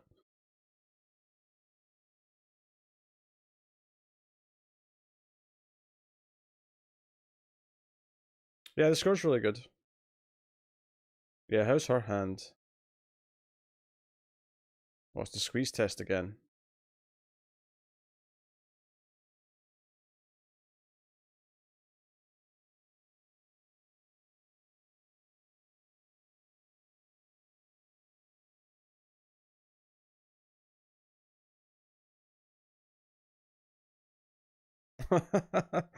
Three times and she's out. Could just go home. Or just leave her, I should say.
Oh, is the woman going to be infected?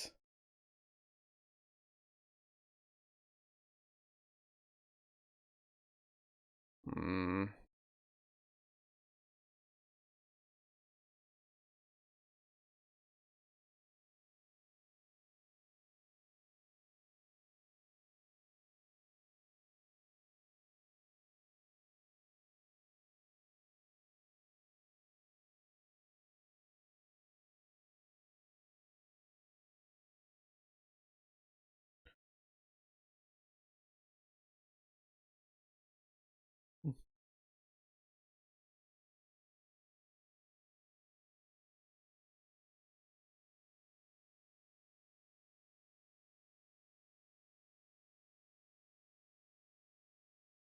Oh, she's supposed to check on her. Yeah, actually unzip it.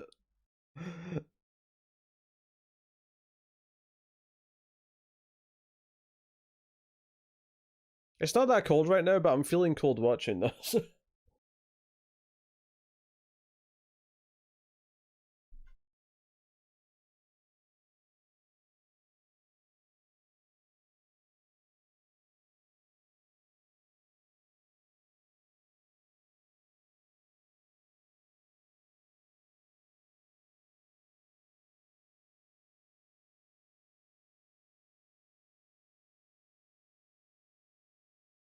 Ah, he's having to choose to leave her.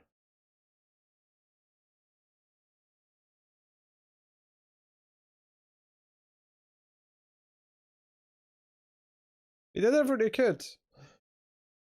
He really did.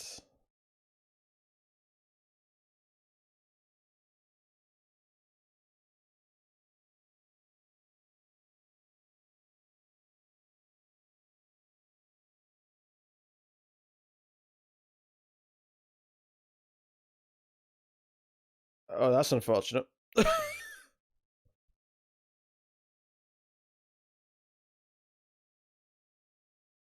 Ah, falling in the icy water isn't that good. Oh, it's not water. It's just a hole. Okay, I mean.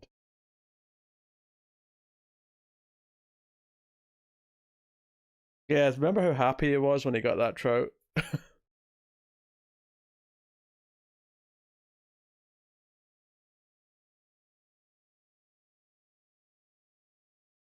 Maybe the bear will rescue him. Yeah, the bear. He's earned the bear's respect, so the bear's going to help him out now.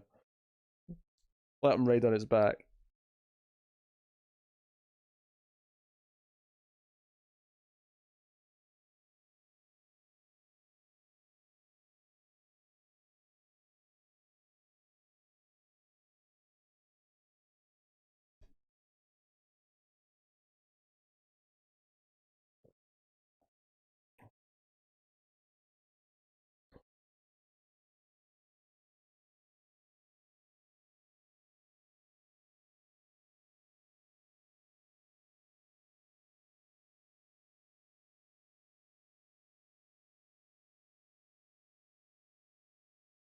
Oh shit, that does not look easy to get back out of.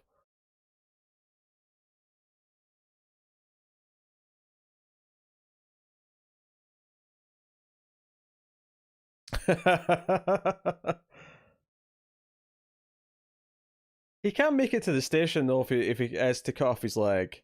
There's no way he's getting there. There's going to have to be some way he gets out of this with a relatively minor injury. Relative.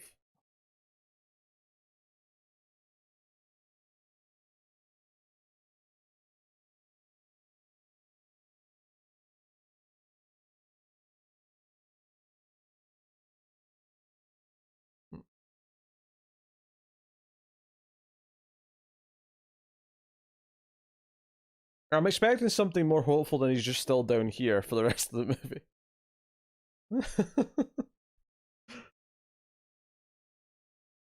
Come on, Mads. Find the will. Find the determination.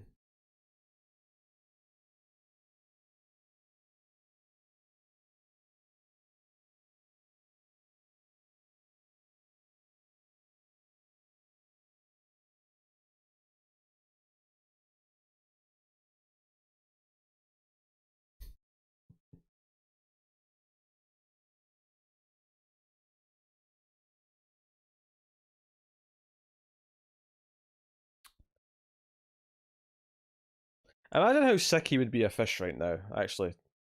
I mean, obviously there was the excitement of it being warm for a bit, but he would be so sick of fish right now.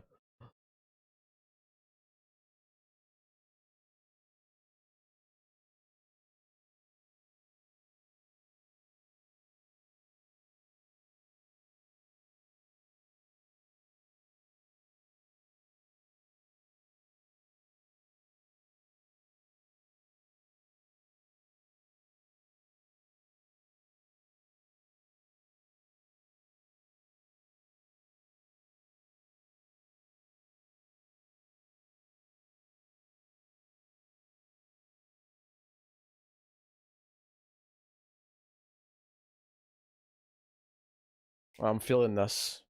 I'm feeling this as he's doing it. Oh!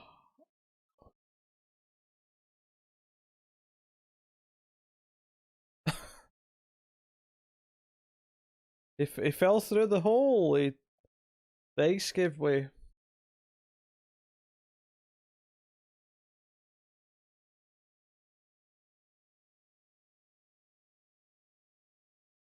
He's going to have to build himself some sort of splint, right?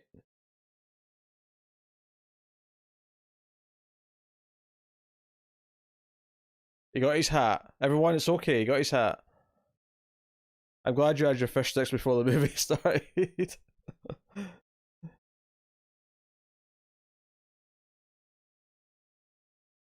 there could be something to that thematically.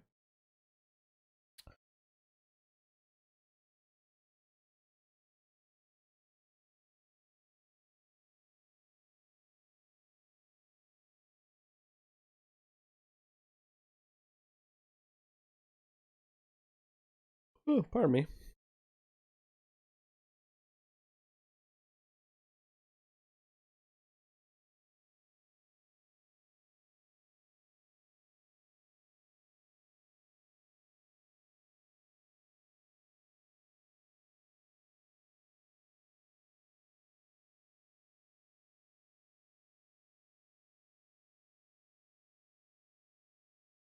Hey, the movie's pretty good, Elsa. You may have got really into it.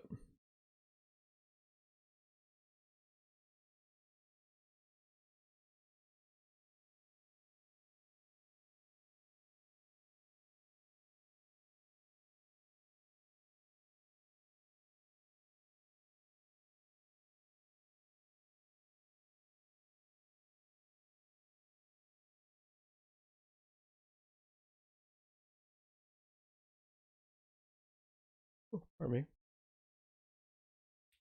Well, I think he has to go back and get his stuff, right? That was because he was still quite close to her when he fell.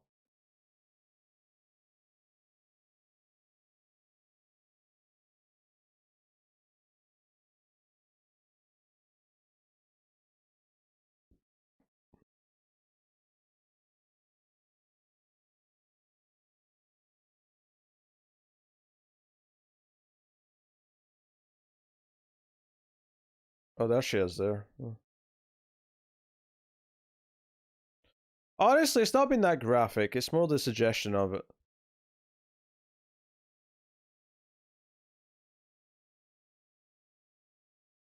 See if there's a worse alternate timeline.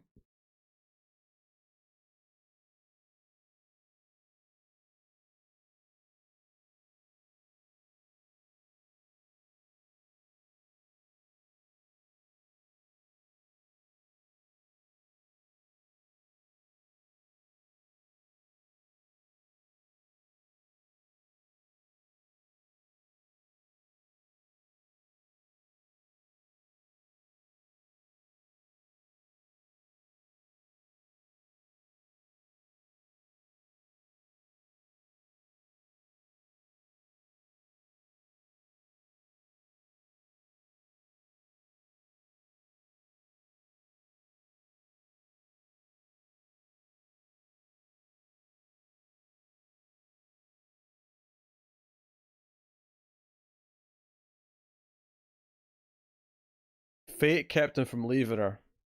I love it.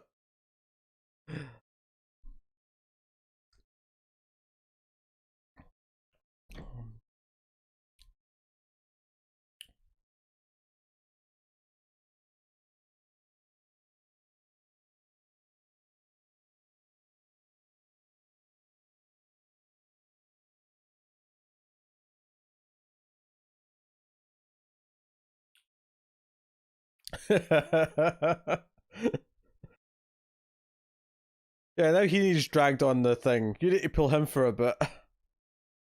Oh shit, he's bleeding from the leg. Look at that. Oh, look at the trail of blood.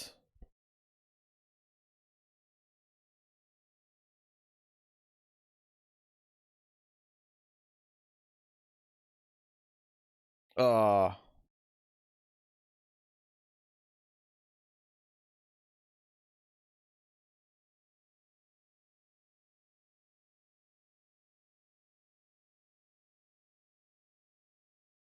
Yeah, he fell down a hole like maybe like 20 feet away from her. It wasn't far.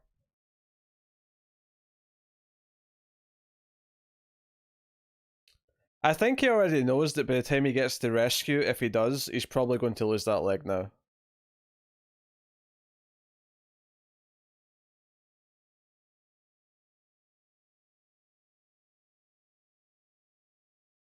Like he'll basically be on it to get there, and then that's it. It's probably gone. Well, I say a leg, you know, just from the knee down.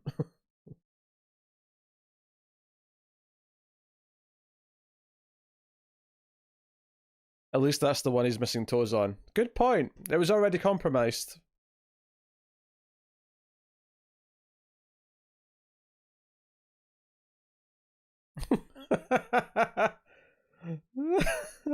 Fletcher's disgust at the woman is cracking me up. Oh no.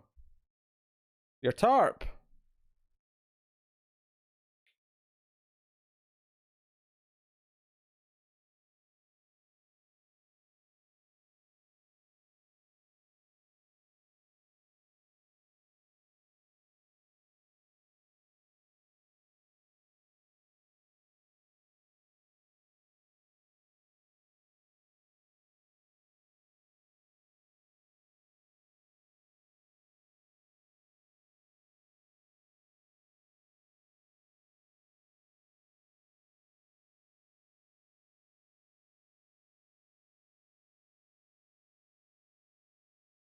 Holy shit.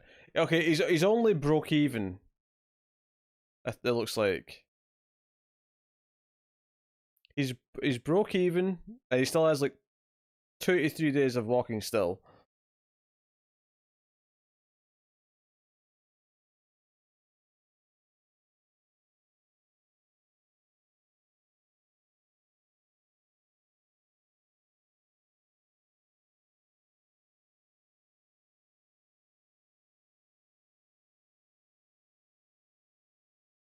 True, yes, he's got a bad leg now.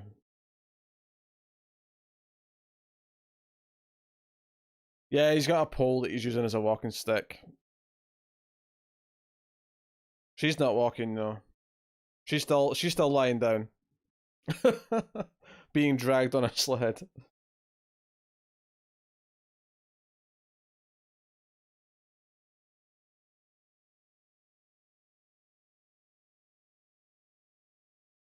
Rude boy, I'm so disappointed.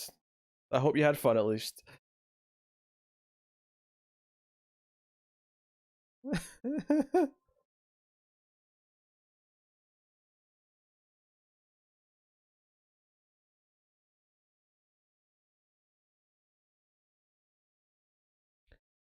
He's trying to limit the weight, I think. Although,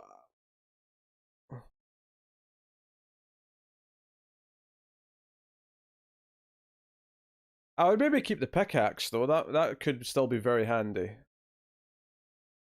The rope too, potentially.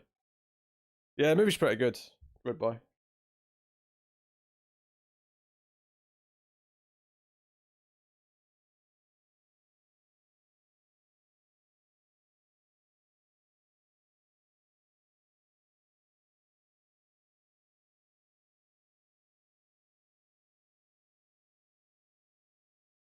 Oh, I hear Chopper.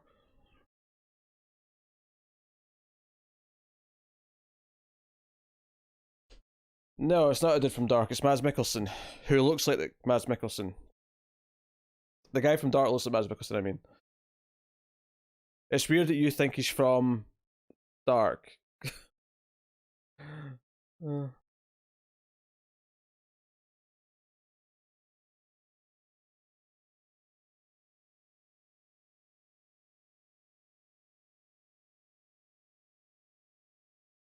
that's weird.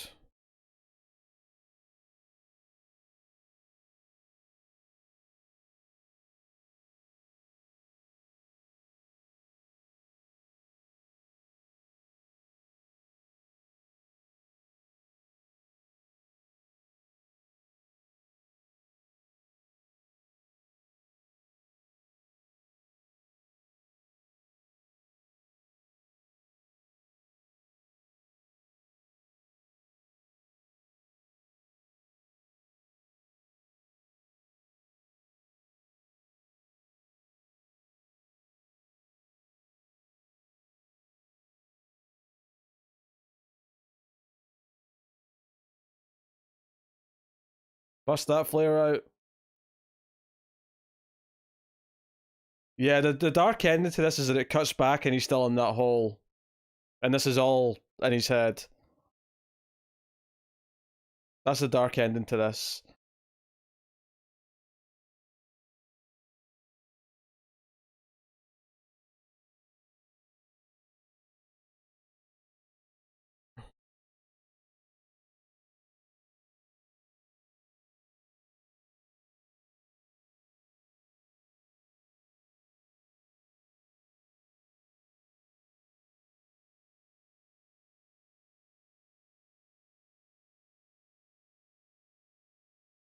Run towards them, screaming. Oh, he's going to burn his jacket and make a bigger fire. Which is risky, because if they don't see it, then...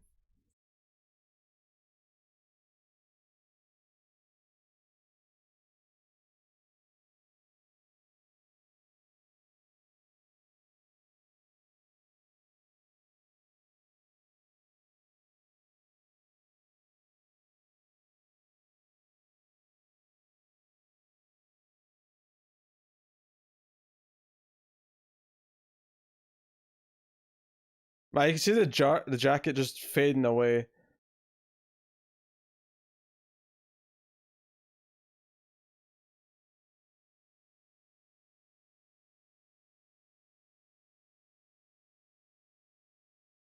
Oh, come on, we're right to the end of the movie. They have to see him somehow.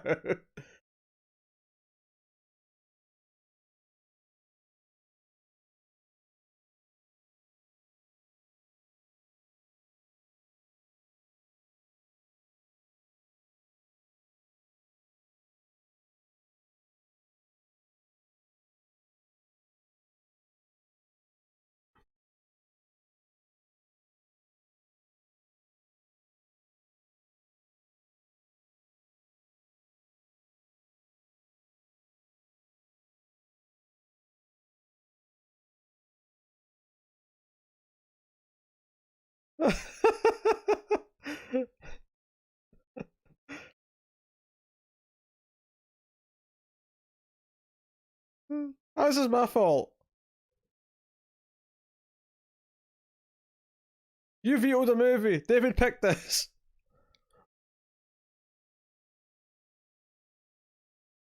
He just touched his jacket.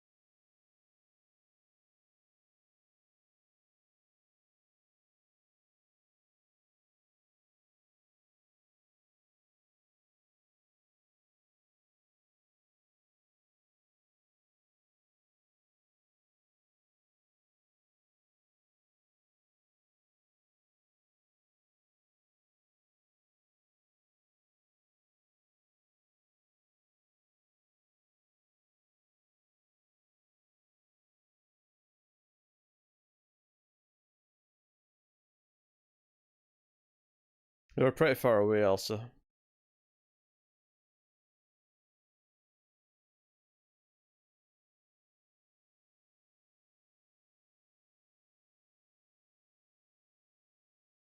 I kind of appreciate that he didn't even get close to the station based on his like walking plan.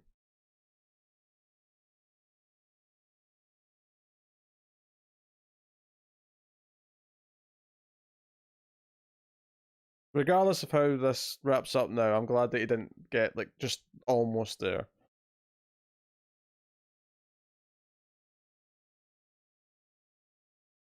They're coming back though. They're going to see them lying there. Come on. Let me hear the chopper. Aha! Aha!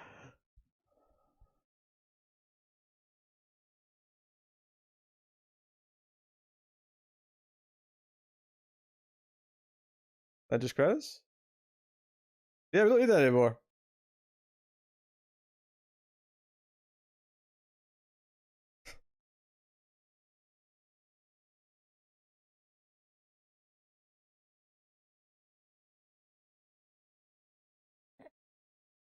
They're saved!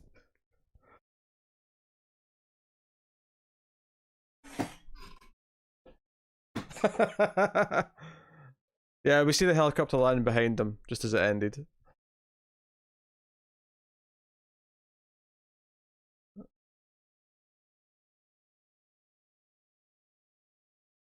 She'll die warm at least, yes. Very true. I choose to believe she lives. To be optimistic. But yes, very, very good. See, we did 2 movies. Still happens sometimes.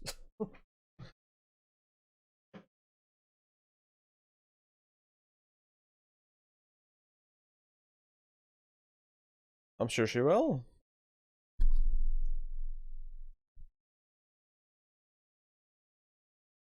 That was good. I enjoyed that.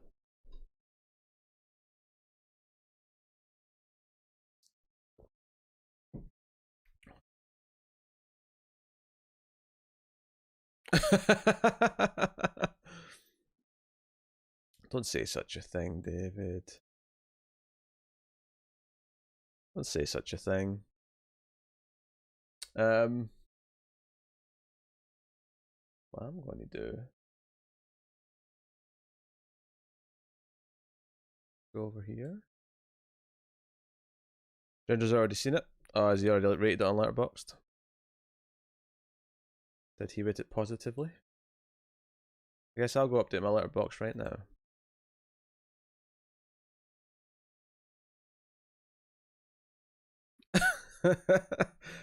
Stop trying to ruin the ending, Fletcher. So you give it a 7 out of 10. Yeah. What was that, Cynthia Rothrock? Honor and Glory? 1993. This is the one? Yeah. May 11th.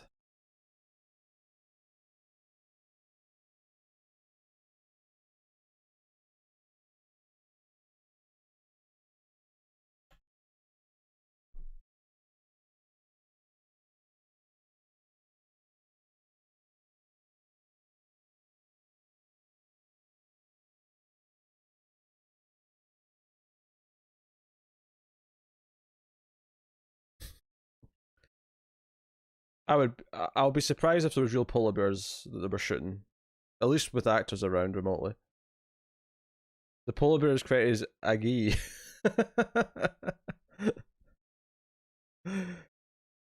Tape.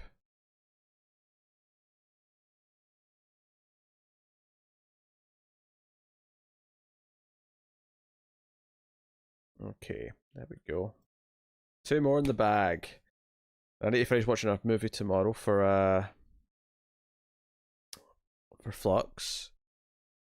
And I'm doing an Ace movie tomorrow night, so that's 2 more movies before the week's out. The week starts on Wednesday this year. Because that's what the year started on.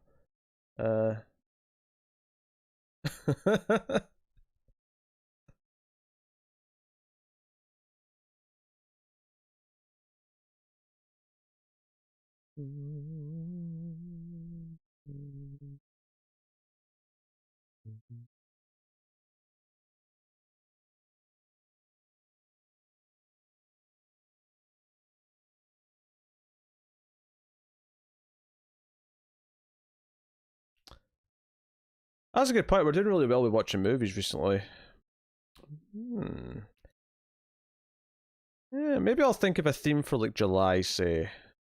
Sort of midsummer. Not horror, because we do like horror in October.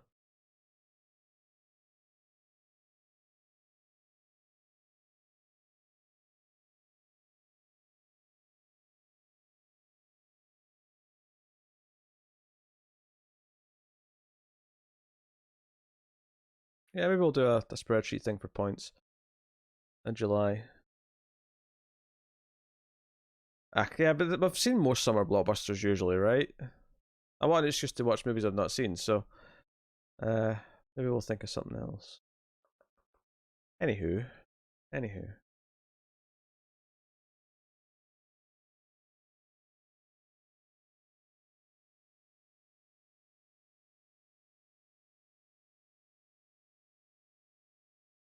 I've seen 4 out of 5 of them. As sad as that sounds. Or 5 out of 6 if you include Bumblebee, I suppose. And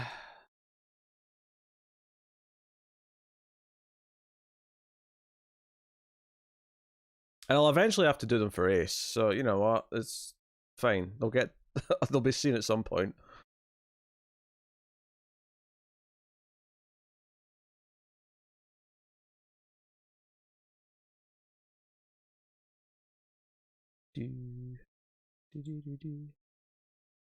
Will there be any summer movies this year? That's a good question.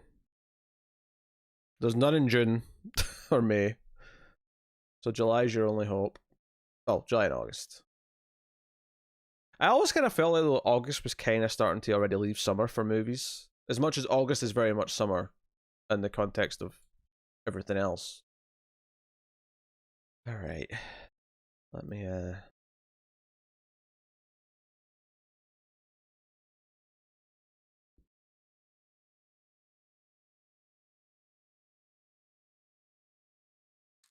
actually I should get Afterburner up so I can check the frame rates. He's still I think they're still hoping for July, but I mean, if movie theaters aren't open in July, then there's not really any point.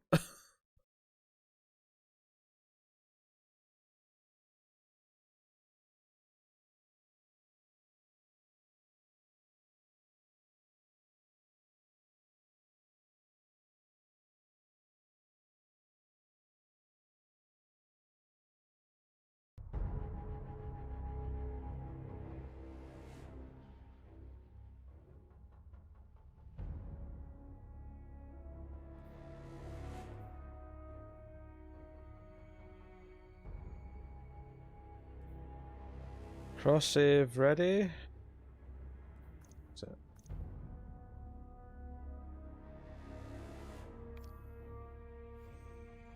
Good.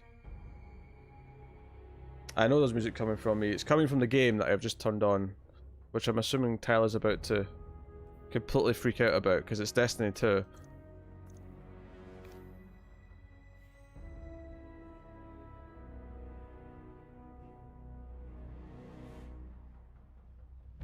Join the fight in powerful gear. Not now. I'm already logged in. Of course you are.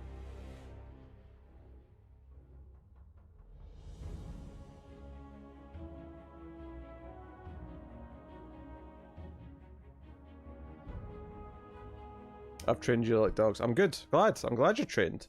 I'm glad you warned me immediately. Destiny 2 should theoretically be okay to stream. Right, settings. Windowed mode full screen. Borderless windowed. Resolution. 2560 by 1440.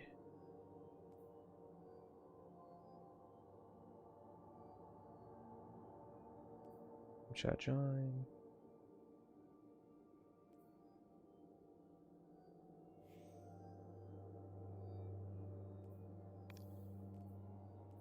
Okay. Drive-ins are making a comeback. Do you think they should premiere movies that way? That wouldn't benefit most of the planet, because drive-in theaters are very much a US thing. I have literally never been to a drive-in theater, because they don't exist in the UK.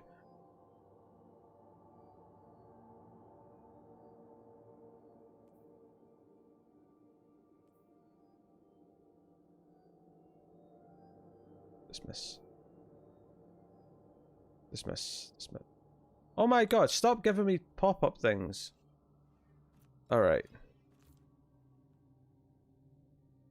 Not yet, David, why? Do you have a recommendation?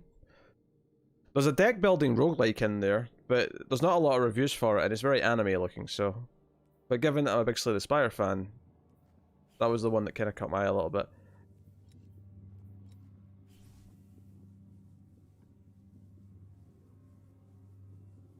I can refer you and get money from me.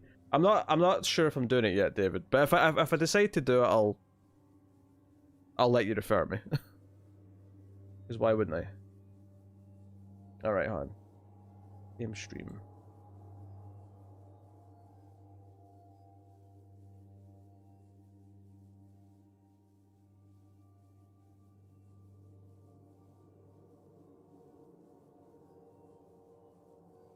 Wait, what?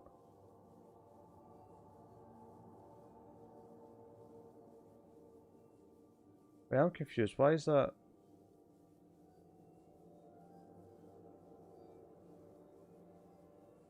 Oh, I get why it's doing that. Because Elgato's going to that screen, even though that's part of the PC anyway. Ah, that's pretty funny. Alright.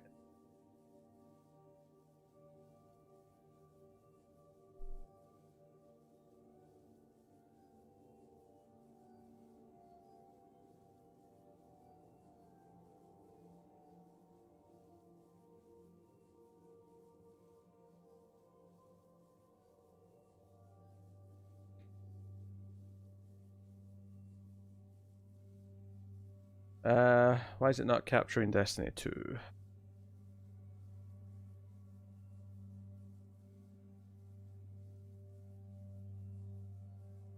What is this, Apollo 18? This is weird.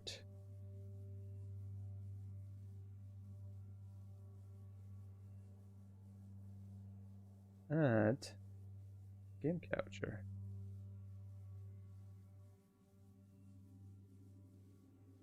I'll try any full screen application, see if that works. I think I need to restart OBS. I'm going to be technically, the stream will still be going, but I'm going to be technically paused for a minute while I restart OBS.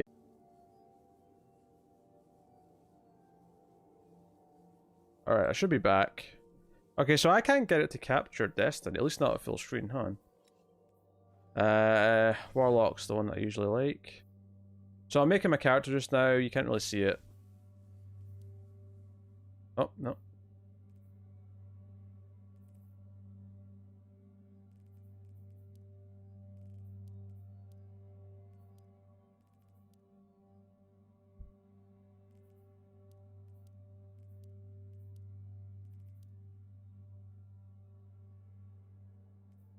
Yeah, I'm trying to try it Destiny 2.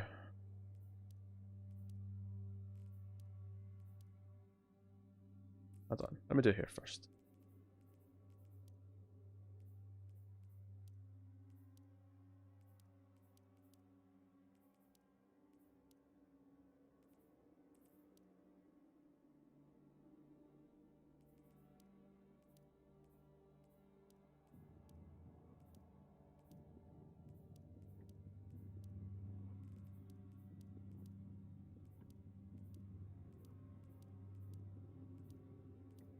All these lip colors look wrong to me.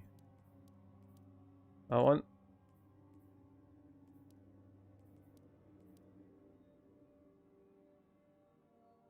I'm trying my best to get the screen capture going, but it's not accepting it. It's just giving me the little red dot in the corner.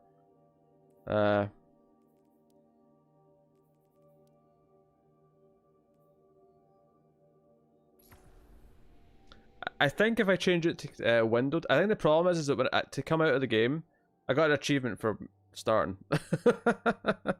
But when I come out of the game, it's always minimizing. Eyes up, Guardian. So, and I can't do the settings again until I've started. So, give me a second. You're alive. Yeah. You don't know how long I've been looking for you. Oh, I can skip that. Good. I appreciate skippables. Sweet center ghost. Alright, Tyler, calm down. Calm down, Tyler, okay? Alright. Settings. Video. This place is an old cosmodrome, a Russian spaceport. It's quarantined now, and quite dangerous, but our only way forward is through that wall. No VSync. There's a default frame cap, so that's fine. Field of view will put up a little bit. Advanced videos. This has set a lot of things to low for some reason. Put it on high. Thank you. Motion blur can go off.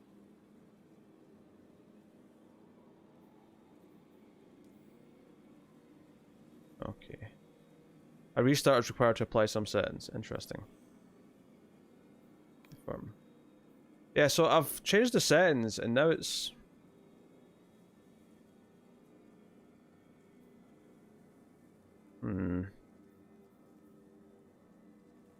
Oh, so this is shaking really annoyingly. We have to move. Without a weapon, we're Shut easy up, prey. Ghost!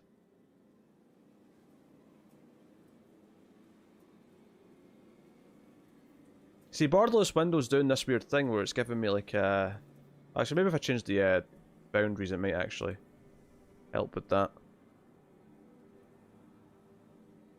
No, it's not. That's the limit of where I can put it. What is this shit? Windowed full screen.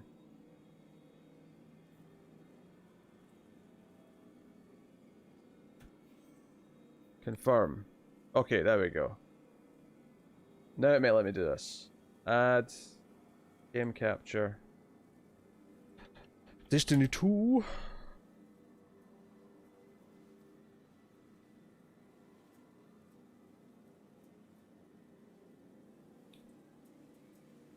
It's not working. It's giving me the little red dot in the We need to get corner. through that wall. Also, I'm not listening to the game through my headphones, so I don't know why I'm doing that. I don't know why I put my headphones on. Yeah, OBS is having a hard time picking up Destiny 2.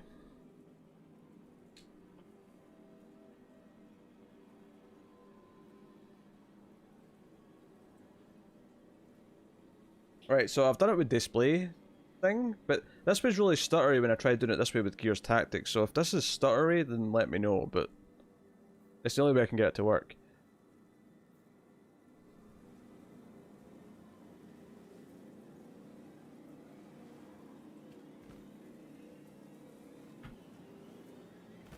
Okay.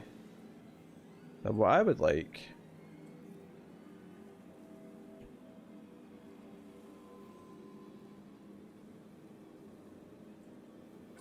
The Fallen are on the hunt. Let's move. Well, it's window... Oh, I guess. What I want now, though, is to get my frame rate up. which is not giving me.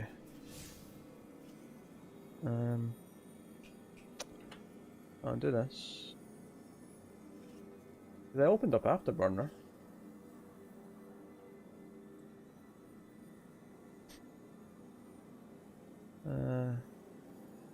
Let me close it and reopen it.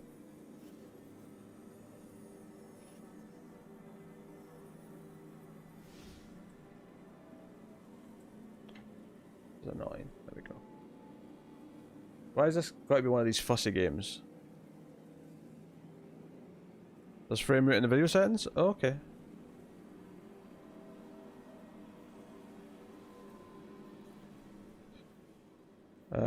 In video?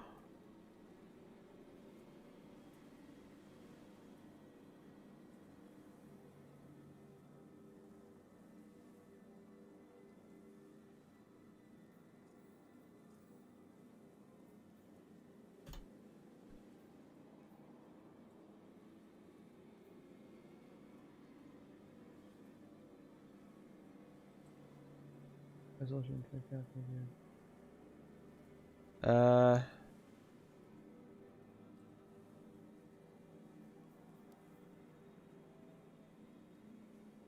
Oh, there we go. FPS. Then gameplay. Okay. Alright, so I'm running at 1440p, so I'm higher than 1080. And I've got the settings on high. So it's staying above 60. I've got adaptive sync though on my monitor now, so.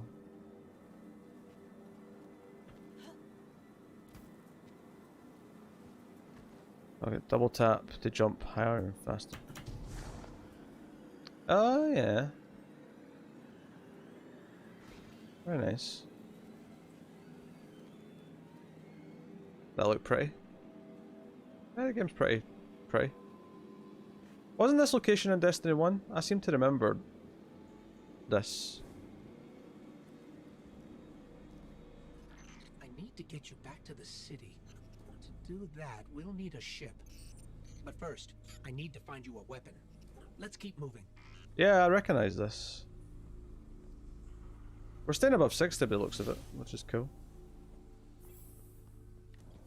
Well, you can be either. I created a female character.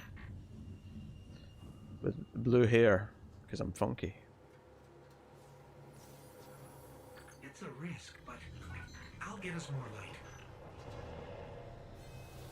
Hard military system. When I played this originally, Peter Dinklage was in it. When I flip this switch, expect trouble.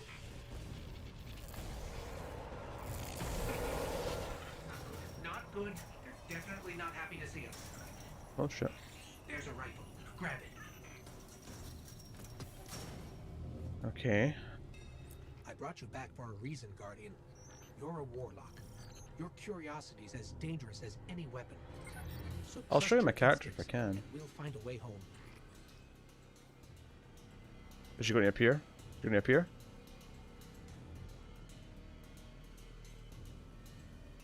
You found the explanation? Of what? Of why it won't capture? I thought this was going to show my character in the middle, but it's just kind of loading.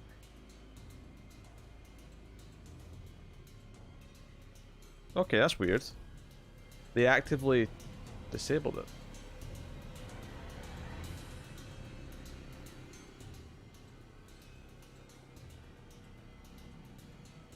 Okay. Oh.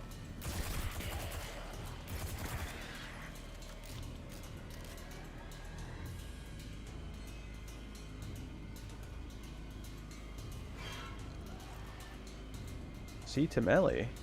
Stay focused. If your tracker blinks, there's trouble nearby. Oh shit.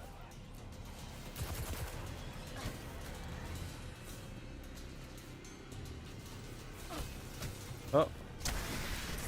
Nice. Q to toss a grenade.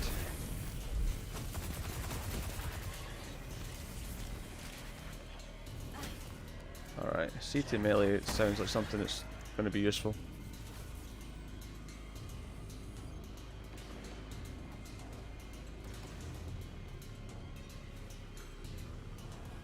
Let's get it 1440.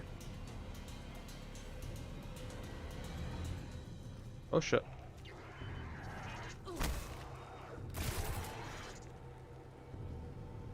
The Fallen are scavengers, alien pirates picking at humanity's remains. V will cast a rift that heals you, but you have to stand in it. Okay. E for healing. Your shield recharges though, right? So it's not like I have to. Speaking of pirates, there's a loot cache. Loot. Let's take what's inside. Energy weapon.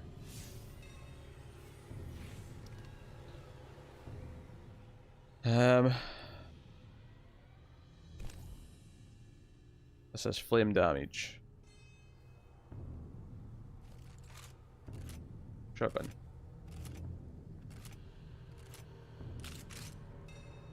One for kinetic. Okay.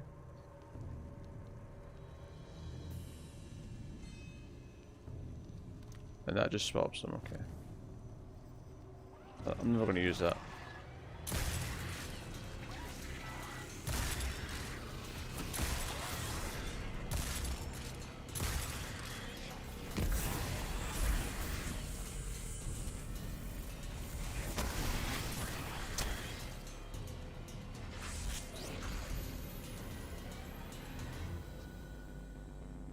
Healing circle.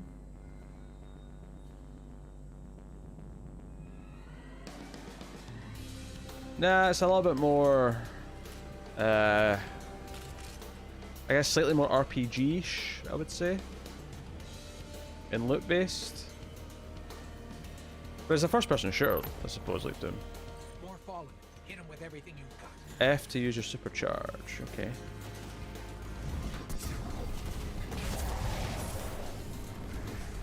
I'm going to switch to this gun, because I don't like shotguns in games this much.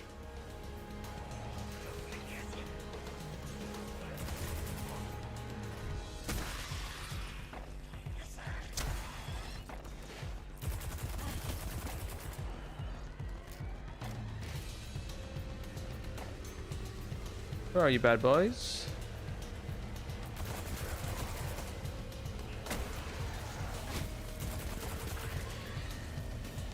Oh. Bye-bye.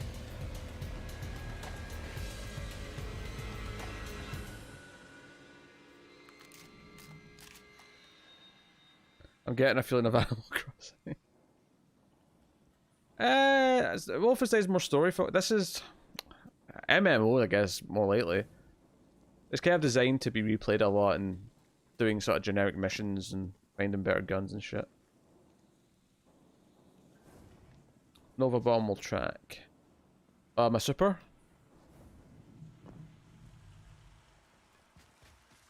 Keep pushing forward.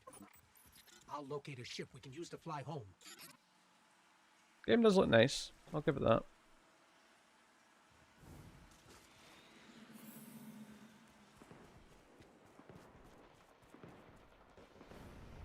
See, there's other people playing. Heads up. A Fallen raiding party. We're in more trouble. I'm actually kind of impressed how much better this looks compared to the first game on PS4, which is where I played it.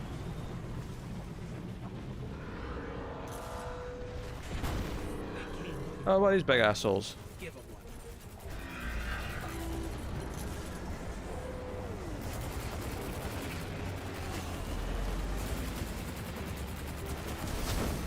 Mike, I'm scanning for nearby ships.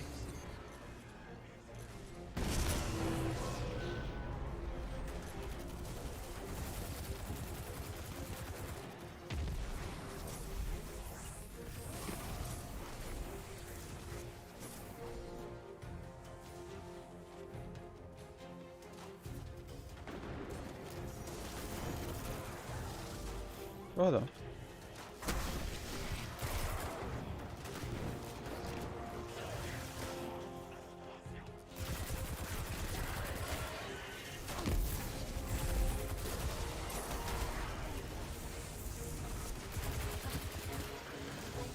You're doing great.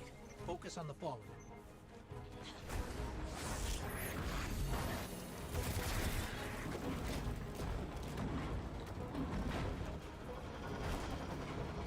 Oh, what was there? I was supposed to keep killing things? Okay.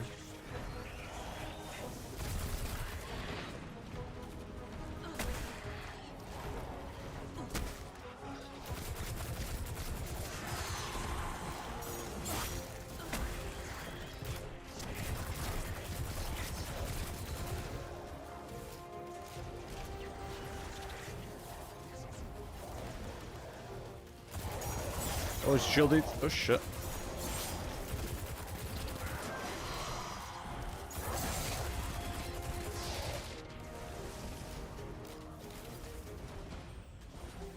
All right, I've got a signal from an old jump ship. Let's track it down.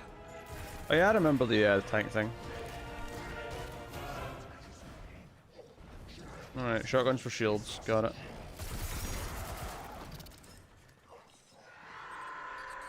Guardian, we have to go.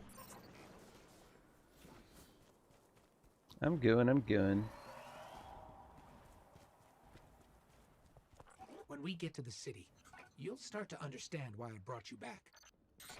The people, the promise of a brighter future, and the traveler. Wait till you see it. Ah, oh, I hate control the crouch. I like C to crouch, but C's melee. Oh, hello.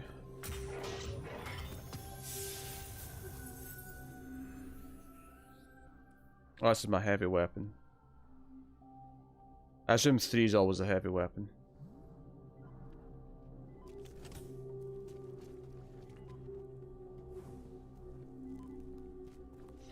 Here we go. Let's take Oh. that ship. Let's take that ship, as you say.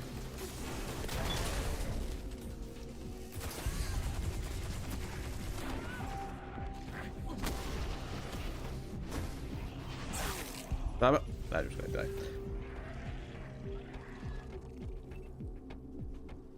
Yeah. Okay. Let's not rush in this time.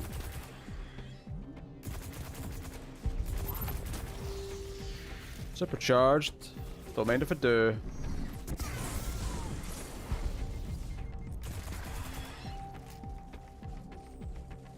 Let's take a look at your new ship.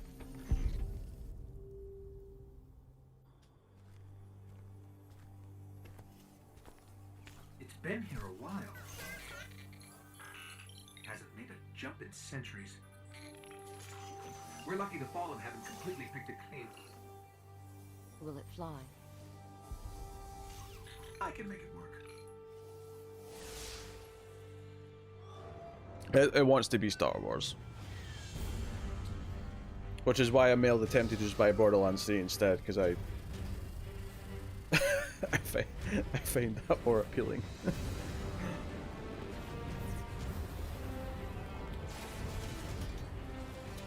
Or just because it's not the MMO-ness.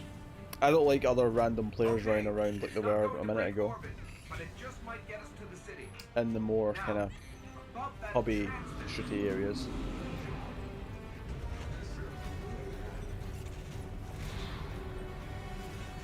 Bringing you in.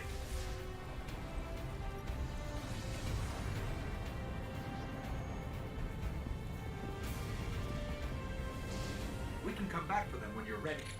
Let's get you home.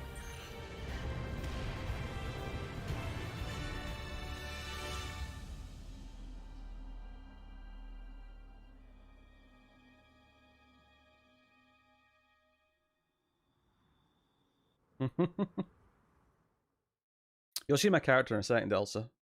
I'm sure they're taking us to the Citadel, or whatever it's called in this game, I can't remember. The tower, the... I want to say Crucible, but I think that was the PvP. I The never tower knew thing. you in life. Your first life, anyway. Jedi Temple. You died on a battlefield long before my time. Something special brought us together. I don't care about the lore in this. I don't give a shit. Oh, achievement. Is it over? No, no, that was just the opening. The We're just last getting this survivors of game humanity's theoretically past lasts call forever, the Elsa. city home. There's a lot of lore, but it doesn't really have like a proper story in the way This that is other why I games brought do. you back.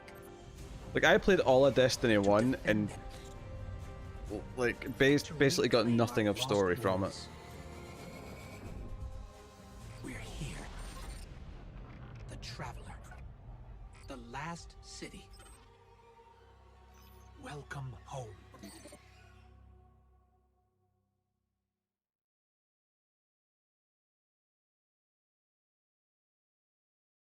Okay. Well, I reframed earlier. My bad.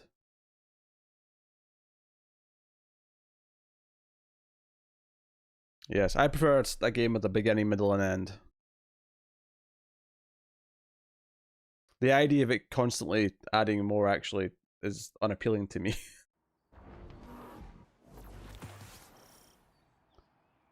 Welcome to the tower. Here's my character. Which I've basically made to match my character that I had in Destiny 1 a long time ago.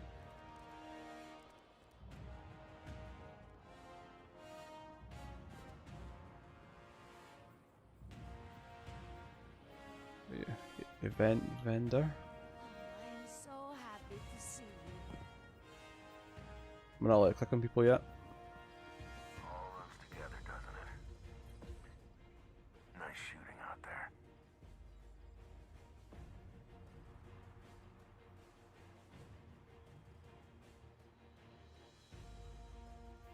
It's always nice to meet a new Guardian. As a welcome to tower, take this weapon. Trust me, it's an upgrade.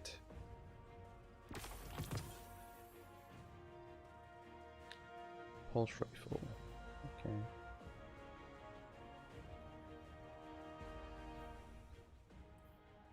I don't think I like pulse rifles that much.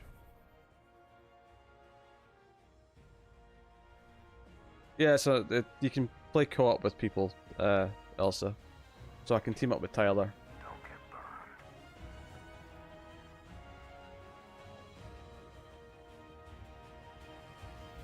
Are you on my Steam?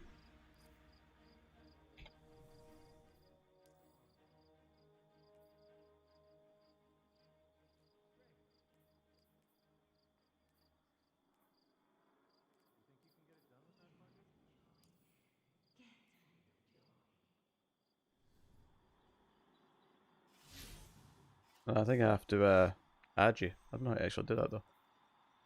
Open director. Hold down tab.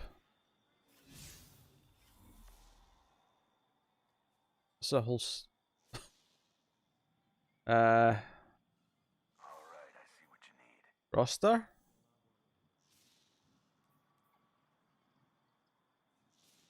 No substitute for a full Right.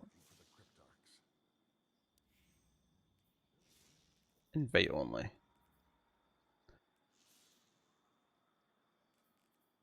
Cryptoarchaeology is like agriculture. She's the We best work pilot I slowly, know. hoping And our before the war, efforts she bear was a fruit. school teacher.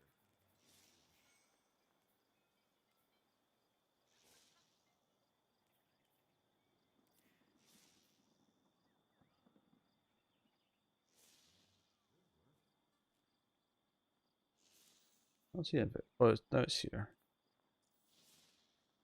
I'll just display this screen. You're offline, Tyler. Too many targets. One You're at a time. offline. Apparently. Oh, I'm appearing offline. Yeah. There is hope Do for I have to appear online? guardians such as you. But then people know what I'm playing. Fine.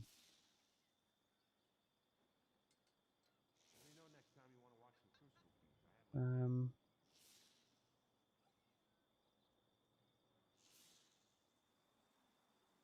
Where do I actually select appear online?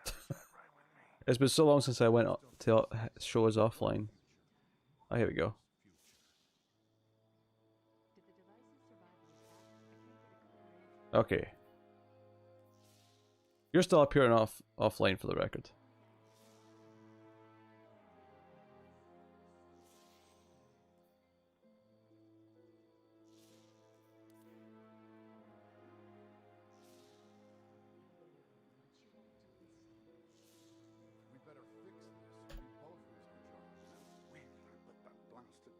Boom.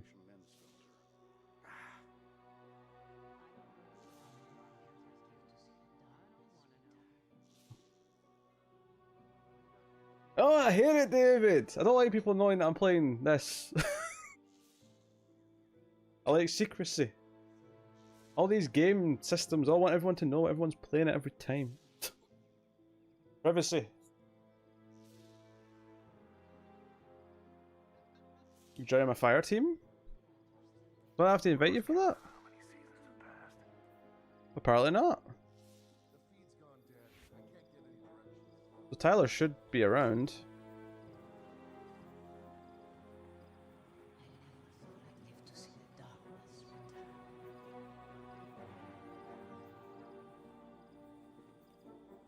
I set it to invite only. Where are you? Oh, you're Odin. But I know all will be well. I don't want people know when I'm playing certain things. Anyway, Get a little. where am I supposed to go now anyway? I hope you're having fun, my dear. Up here. Oh, no? Oh, down there apparently. There's my stairs down.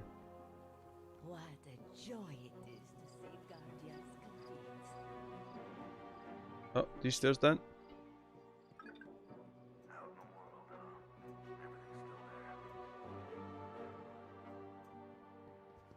How dare you?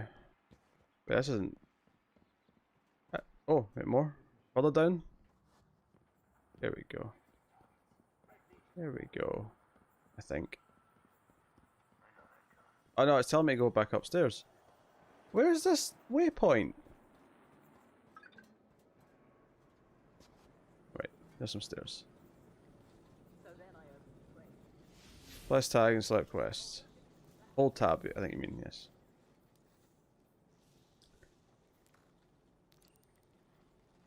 Find the Vanguard commander in the tower courtyard.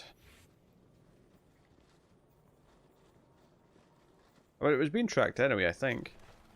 Oh, there's Tyler down there. I can see him running around. He's down there. I see him.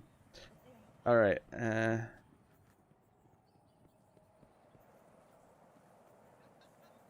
guess the... What is this? Oh, that's Tyler. Such bright spirits, Guardians.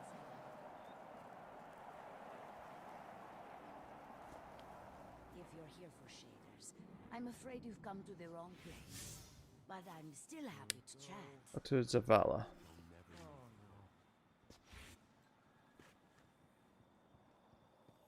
You're not Zavala. I guess I'll just look around and see if I can find this Zavala. Oh wait, oh, there's a level up above.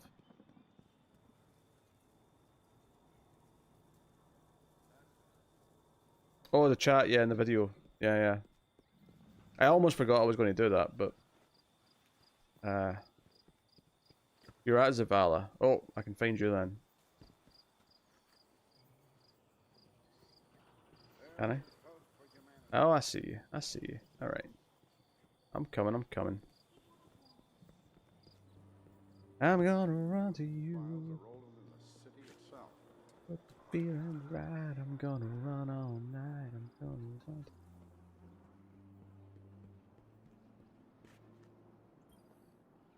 Welcome to the tower, Guardian. Beautiful view, isn't it? I hear a certain actor from The traveler is Wire. baffling and as mysterious as ever. But it remains the source of our immortality and the gift of our light. The city, as you were. Ah, shut up. Alright, just want me to go over there now.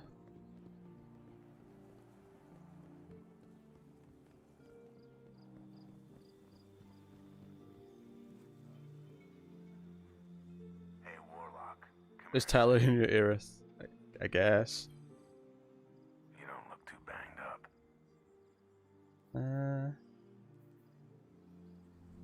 Take it easy. They told me to come over here.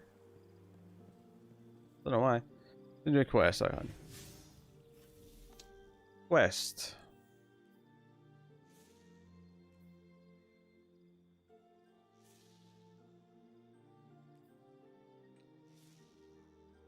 Talk to Ikora. Okay, we're going to Ikora now.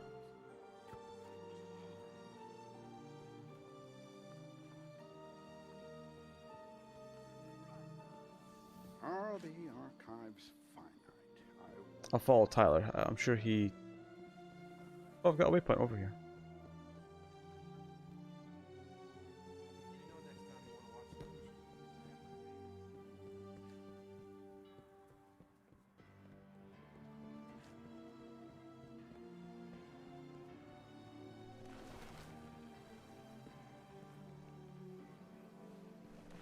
Yeah, Tyler just seems to know where he's going.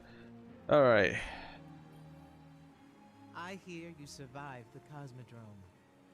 That's a tough place to start your new life, Guardian. That sounds like Zoe. Impressed.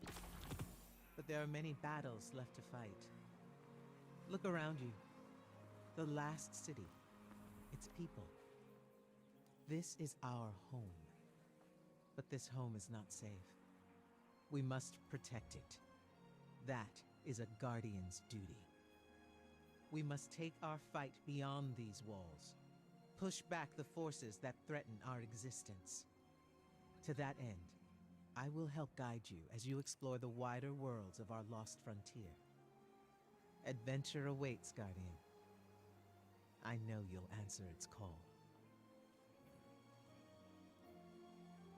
Go to the right arrow under... Go to Earth? I'm on the Earth screen.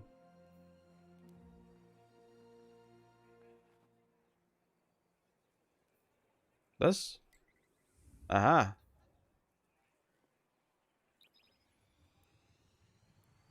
Okay, we're launching.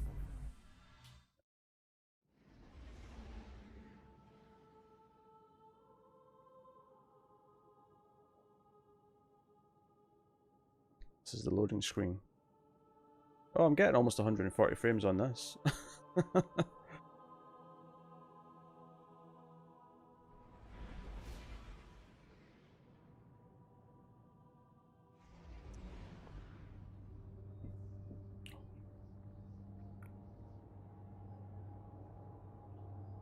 Oh, it's infinite hints, okay.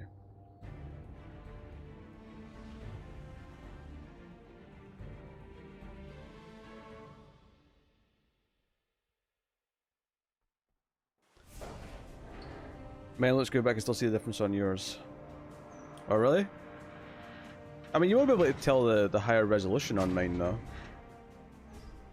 From the stream, I don't think, because I'm still streaming in 1080. Do I have more effects on? Having it on high? Colors look a little bit better. What do they? Oh.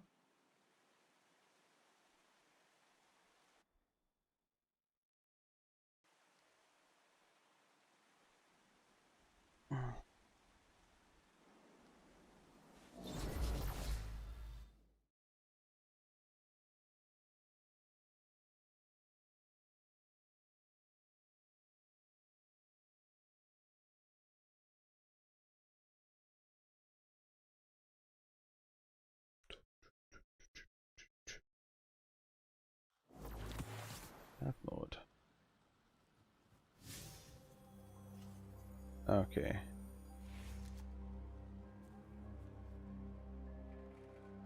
Alright. I don't recognize this area, this is new.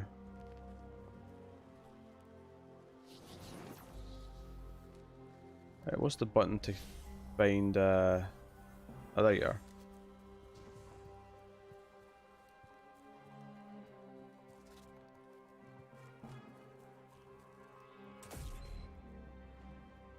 Oh, hold on a second. Okay. I didn't even realize that Tyler had said something to me a while ago.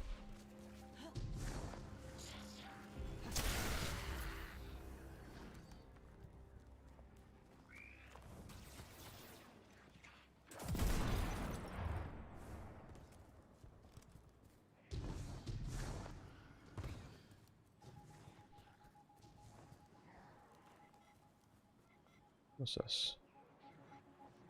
A scout from the farm was out Oh, I trying remember to these from the secure first an game. They're on-site just these little scan.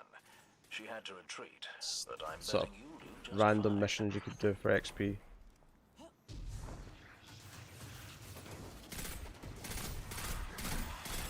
Oh, I don't like this gun. I'm bursting 3.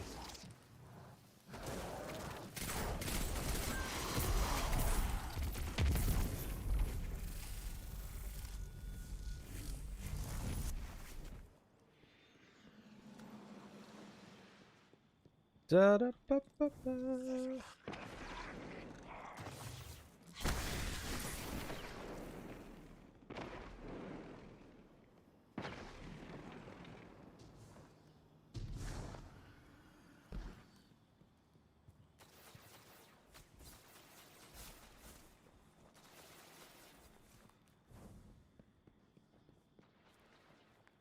Who's in here?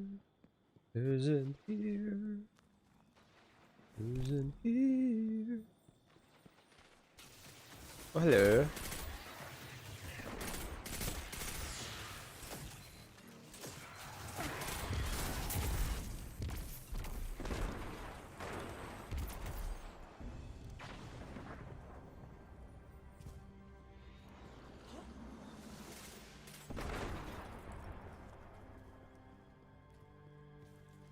Alright. Where do we go then? Should probably actually pay attention to what mission I'm supposed to be doing. Quests.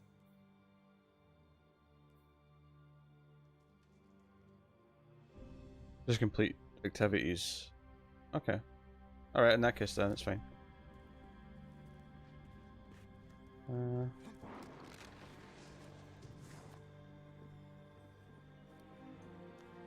I certainly would like... I mean, the main quest, I think, is just,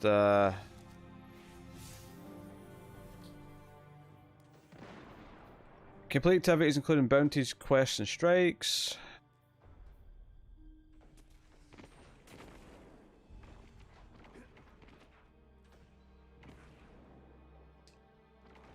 Yeah. Do a Vanguard strike. There's another one. I think it's basically just the introduction to all the regular activities, which I vaguely remember what most of those are like from the first one. Okay.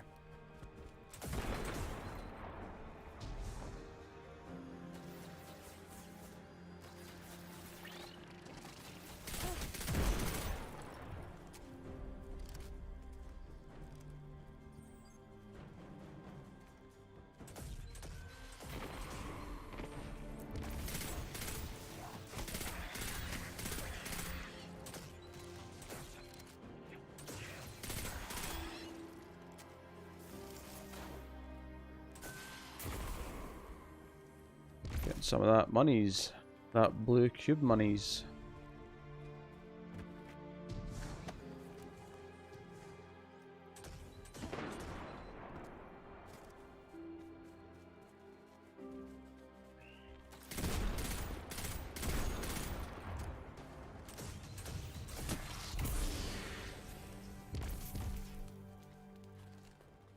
We switched to the shotgun for a little bit. I'm not a big fan of shotguns in first-person shooters usually, though.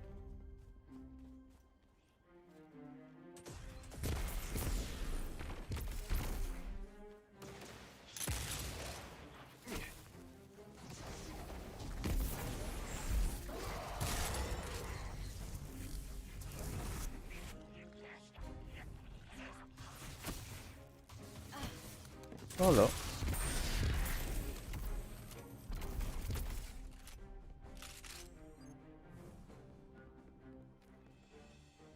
We've reached a dead end.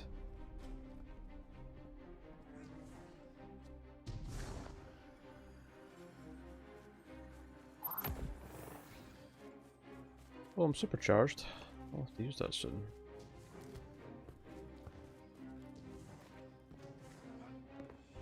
Yeah. Eritrean's Tyler Elsa, in case that wasn't obvious.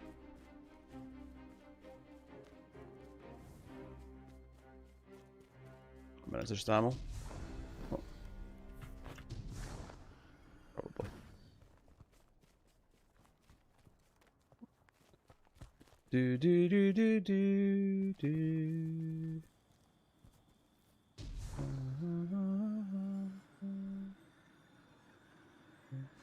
That jump can be pretty long if you've got the right momentum for it.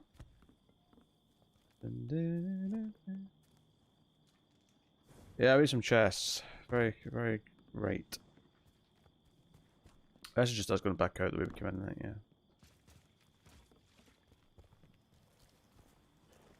Hello.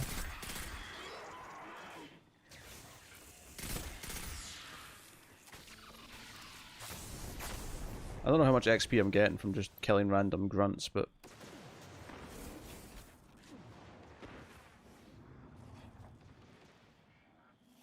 I do remember that, David. I've got it written down that you owed one more.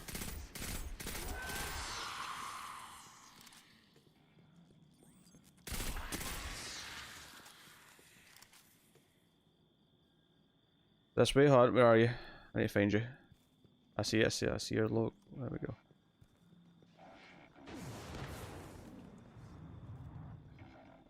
Have you picked one, David? Is that what you're telling me?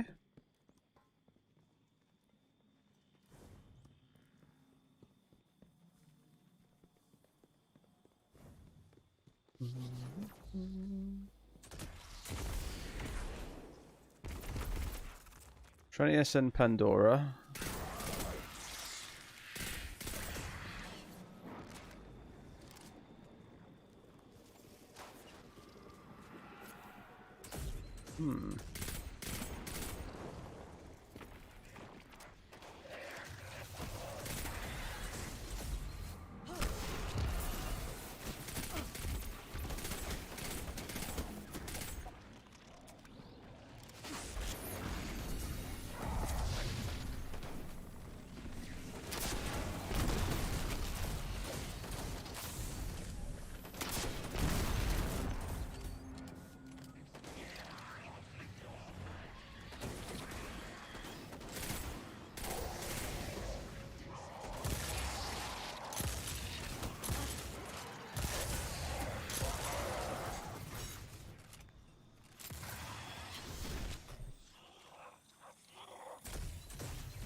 Actually, what Trinity Sin is trash, so we'll go with that.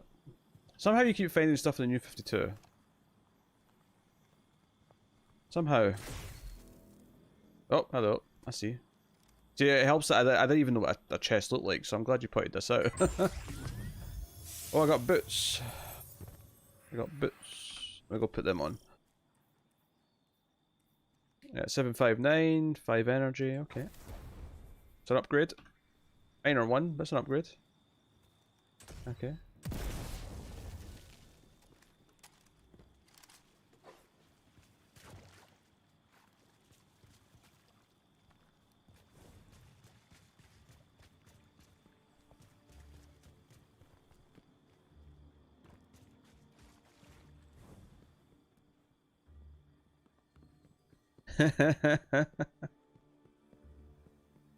Very funny.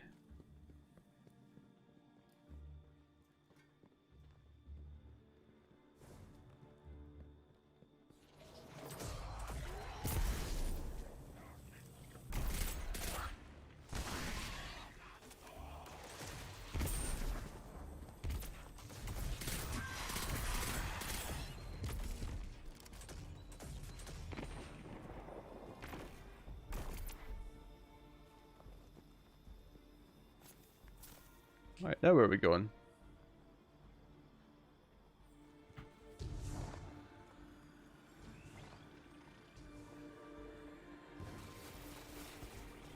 Patrol I started earlier is this way, okay, cool. Oh. Look at a tree. Look at a tree. Alright, I'm coming, I'm coming.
Grab some ammo.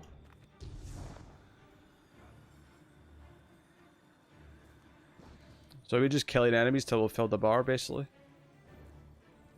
Oh, what was that?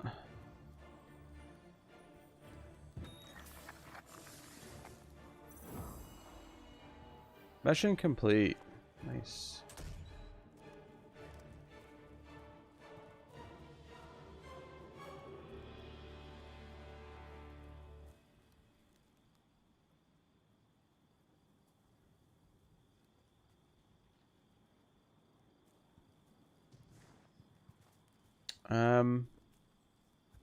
I mean, whatever. I am supposed to do a strike according to the quests. Engage or complete a Vanguard strike. Strike activities are located within the Director's Vanguard screen. I can't kill Tyler, it's fine.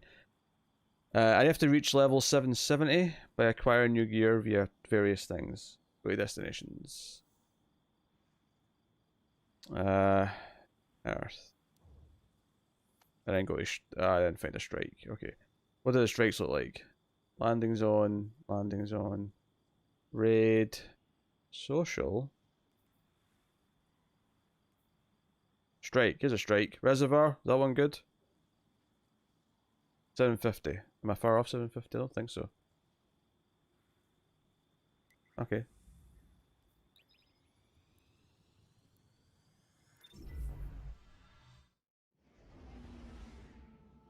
Oh, I'm 752. Perfectly fine. Are you high level right now, or are you just kind of like early but slightly ahead? I wouldn't have thought 200 was much of a difference in the grand scheme of things.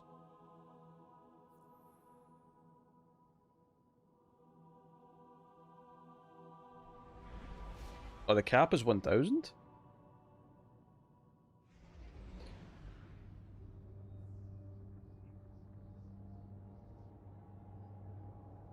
Oh, fair enough.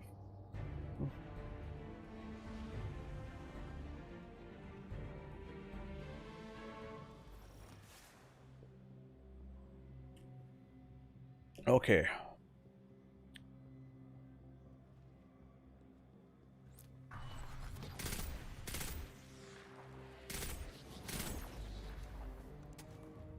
Welcome to Operation Stormcoat Guard. The Taken have deployed shielded blights and other defensive measures across Hold on a this second, I'm area. just going to... The local hydro plant is under their control. Their behavior here has been almost militaristic. Watch out for Fallen as well. They get their arms in everything, don't they? It appears we're not the only ones with interests in this region. Yeah. I'm just making sure all the voice chat stuff's all off. Okay, I think that's off. I think that one. Alright. No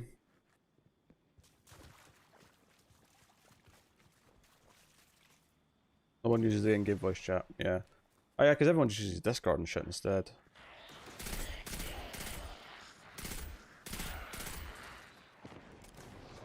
Do enemies drop loot?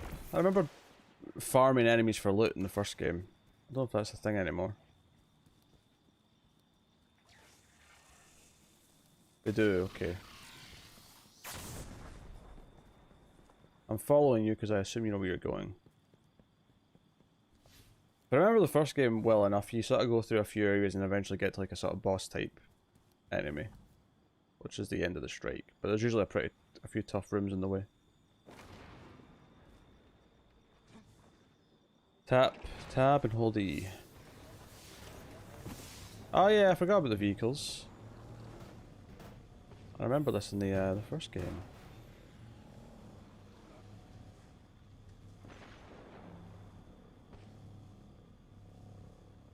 One of my teams reported Taken. How do you get off? infecting Space. water supply. Our purification tech can only do so much. If the contamination spreads, people will die. Respawning restricted. Oh yeah, I remember this in the first game.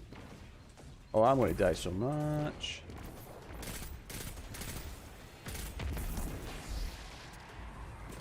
Okay.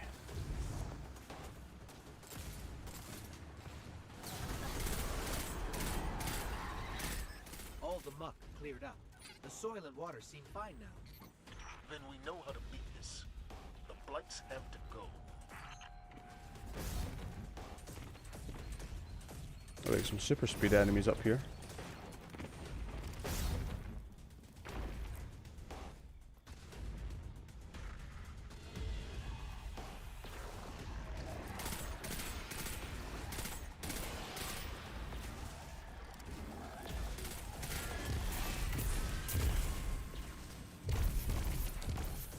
Enjoy the middle giant black spear, okay.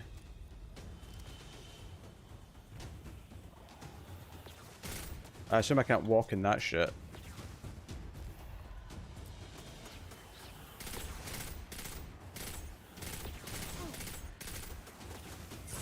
Oh shit, hon. Are you down? Shit.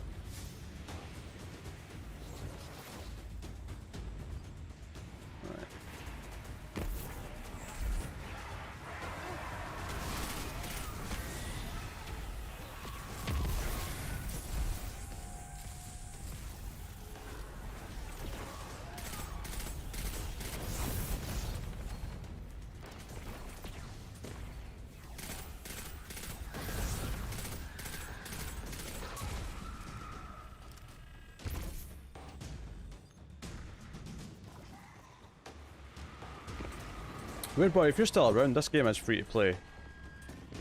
On console too, I believe.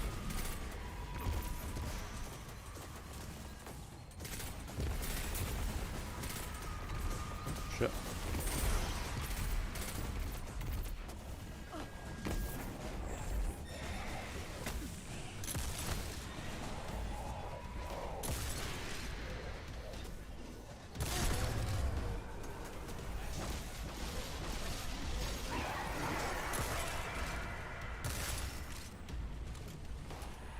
Did you destroy this big thing? I just got this. I'm still tracking taken energy nearby. They're all over the water facility. This big bastard ball? Under it. Maybe?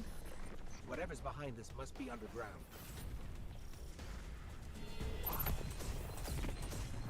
Supercharged. Just remember to use that.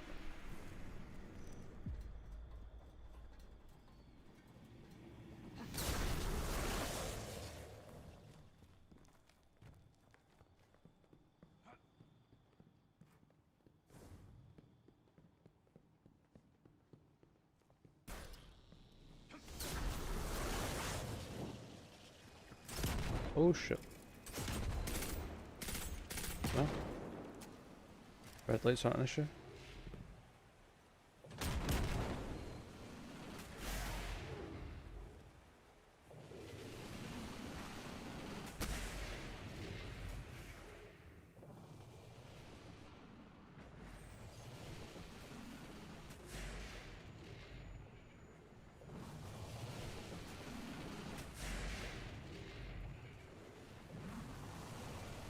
There's supposed to be enemies here.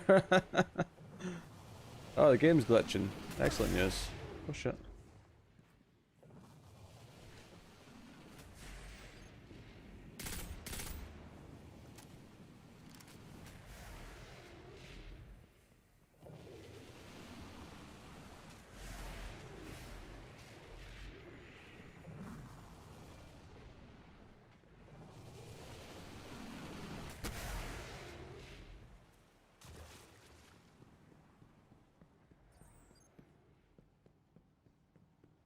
Everything's going well.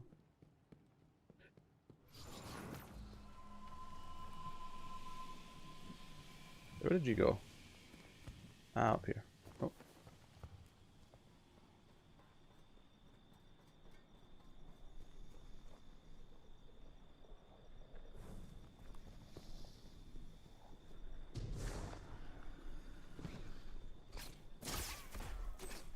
Oh. We can back in. Do do do do do. Do do do do do. Hoping to This reset. place is old. Good thing we can't get tetanus. Oh, the dude's This talking, so I mean... facility provided water for many generations. If for nothing else but principle, I'm glad you're reclaiming it.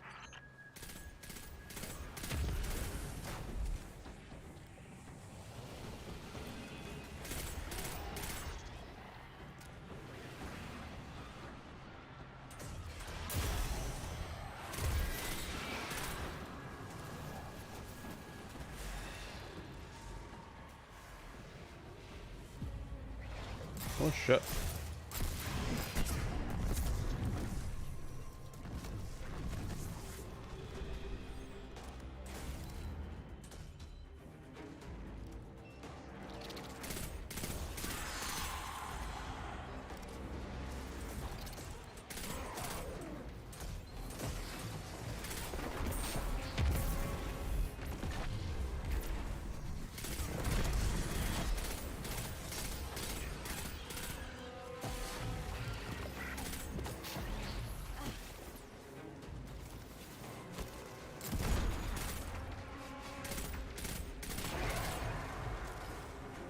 Oh, hello.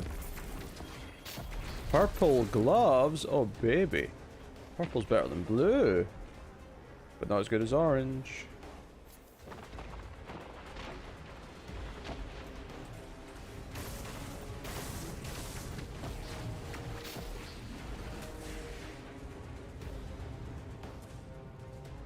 Wait, quickly put those bad boys on.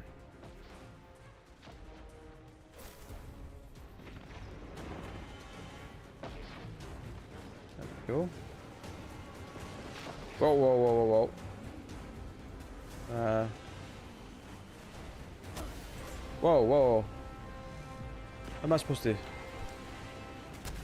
Not jumping in that now.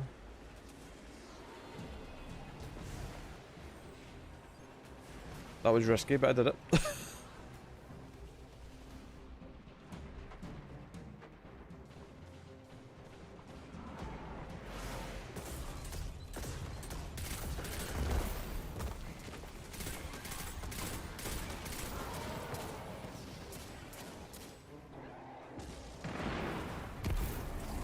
Oh, let's get some blue gloves. Hey, let's see if I pick them up.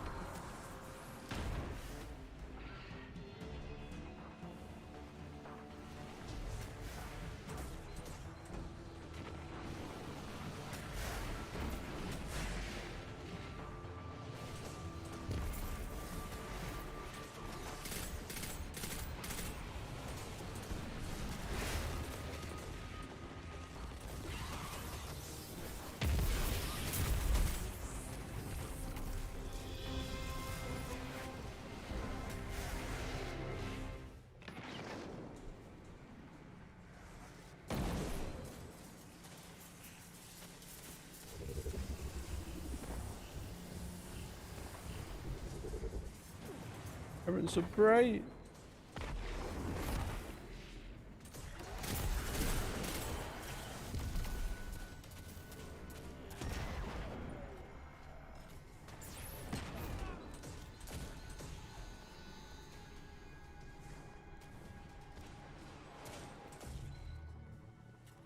They just left that unguarded?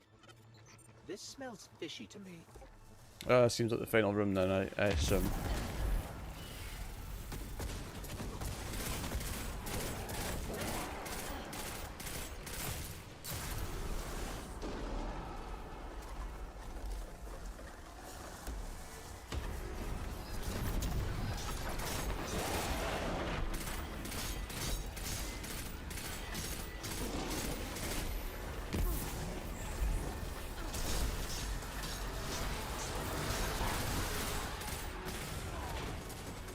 That's him done then.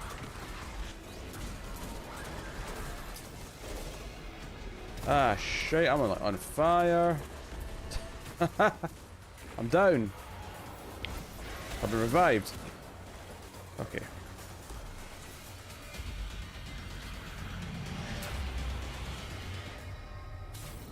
The Taken compromised a Red Legionary. It would explain how organized they've been. Without Oryx, I didn't think they could still, well, take. Ikora and I will investigate. Is that a new shotgun I see? Contamination is I want a clear sniper across the rifle, not a shotgun, damn it. The Fallen are chattering about this on every feed. As much as I hate to admit it, we have a common goal when it comes to protecting this place. It's their home too. You got a hand cannon. Oh, hand cannon.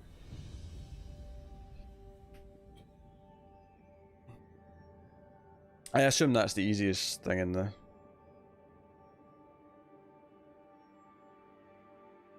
I'm holding. I saws it.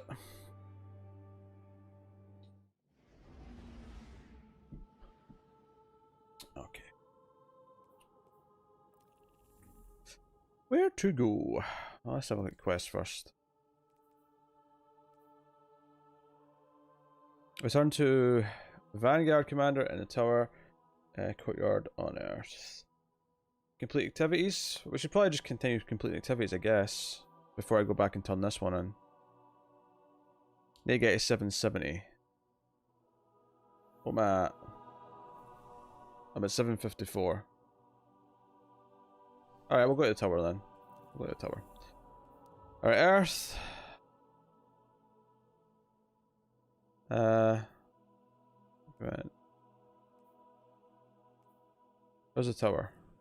Remember the tower. Oh, there's a tower up here.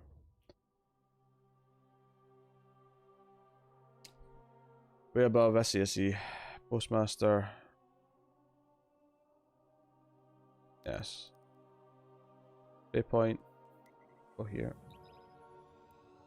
I could have a 5-person fire team now. There was only 3 in the first game, if I remember right.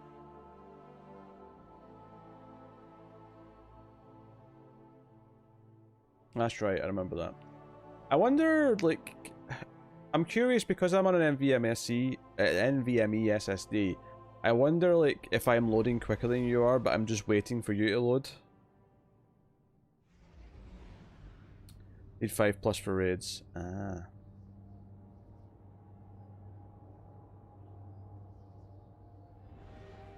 I'm just curious to see, like, how much I'm, like, waiting on you rather than waiting for the game to load. Alright, where's the postmaster? I need to learn where all these locations are.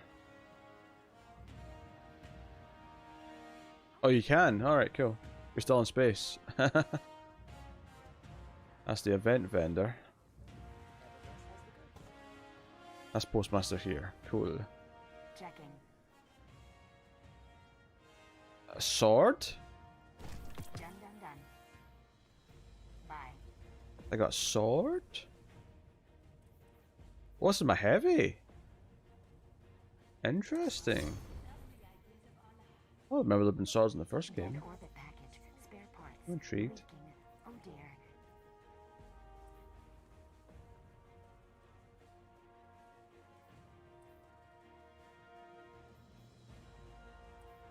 These blue gauntlets may be better than my purple ones.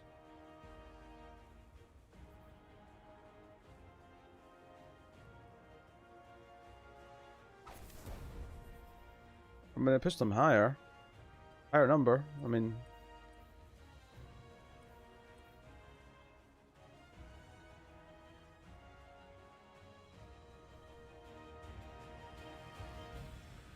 Okay. Is it this dude that I need to go back to?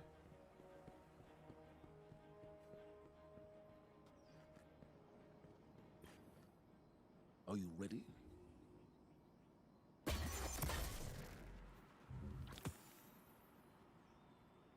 Bounties? Make good use of it. Gotta hold one at a time. Okay. Good. Be I'll take a bounty. For another strike, I think. Was that who I was supposed to talk to? Players left my fire team. Is that you? Coming back, no worries. Oh.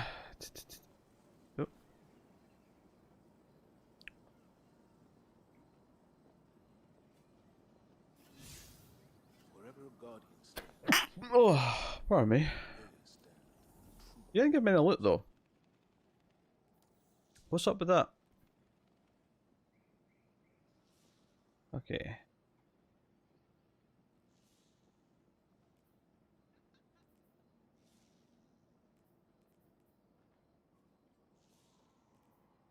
Looking through some more issues, another choice is Static Shock, but that's too cruel. I didn't reset with 352, and the first page is a paragraph explaining how his sister was That's pretty funny. Alright, well, I guess...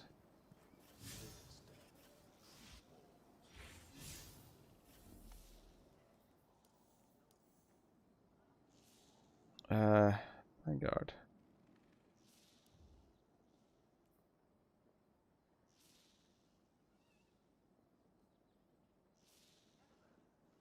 So there's Vanguard strikes over here, which I think I'm supposed to do. Crucibles thingy.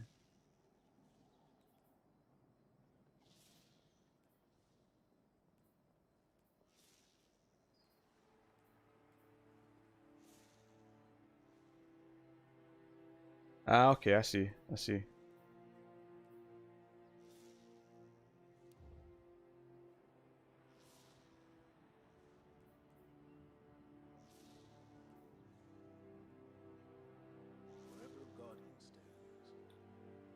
Campaign. So we'll do a lot about the campaign, I guess.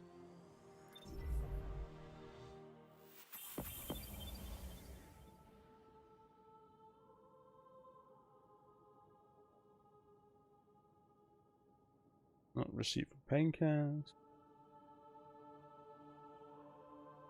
All makes sense. Switching to your Titan. Cool. I'm just landing on Earth.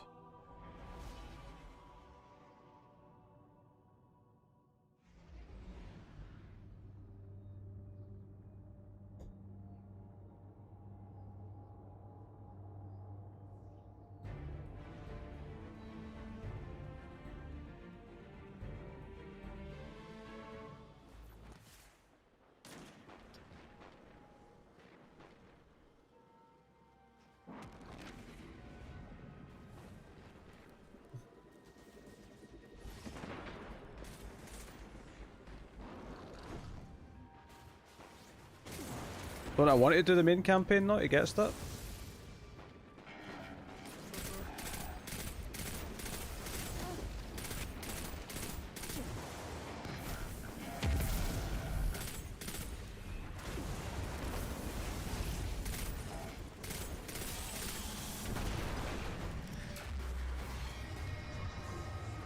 Hello. I got a chest for destroying a big purpley ball thing. Did I get anything from it of interest? I think so.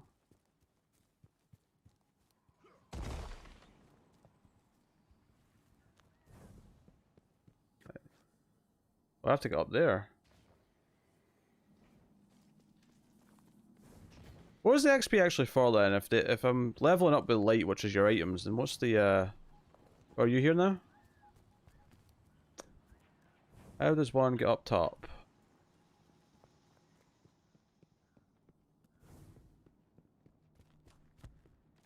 Oh, we're up here. Oops. What the hell?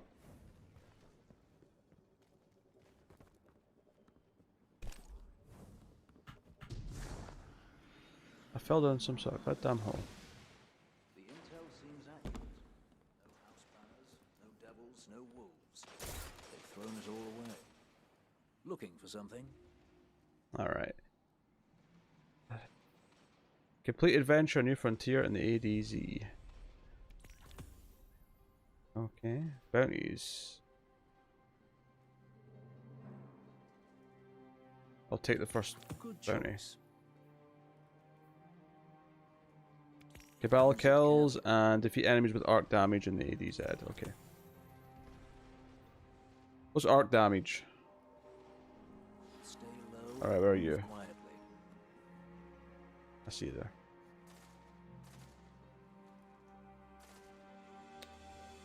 Press F1. Okay.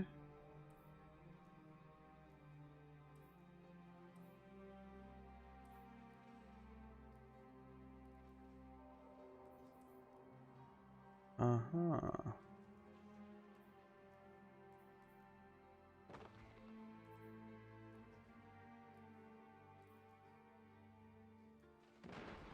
Voidwalker from the smallest items. Arc is the blue one. Alright, so I switched to blue.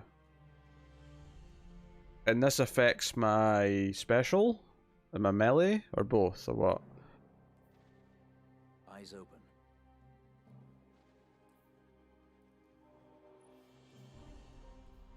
Oh, hello. There's a whole level up thing in here? Oh, it affects my grenade. Oh, it affects everything, but seemingly. That's all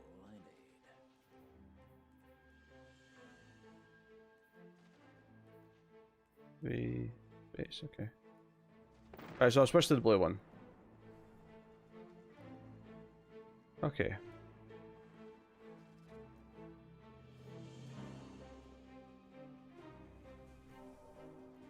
Middle trees, say.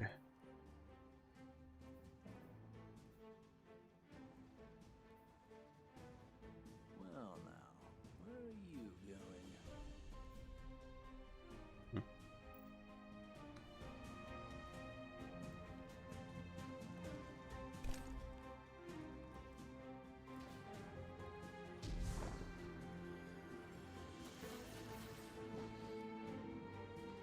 Start adventure. Let's get started. There's a banner on the main floor. Give it a look, will you?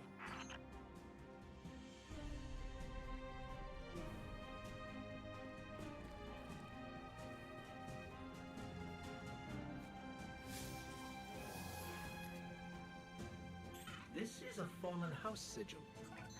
I don't recognize it, though. Nor I. The Fallen seem to have put this up as something of a threat. I imagine you'll find lots of objects like this out there with a bit of a story to them. We both need some supplies to get going out here. See if you find a cache in one of the buildings nearby. Hello.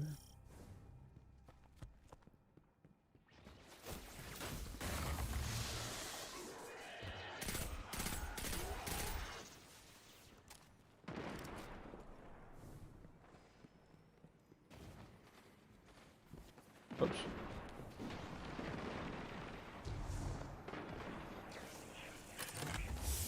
Give me the loot. Very well done. To survive, we'll have to look for every opportunity. Keep your eyes peeled for more supplies in the wilds.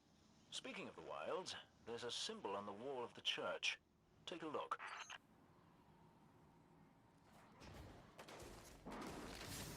Oh, a second.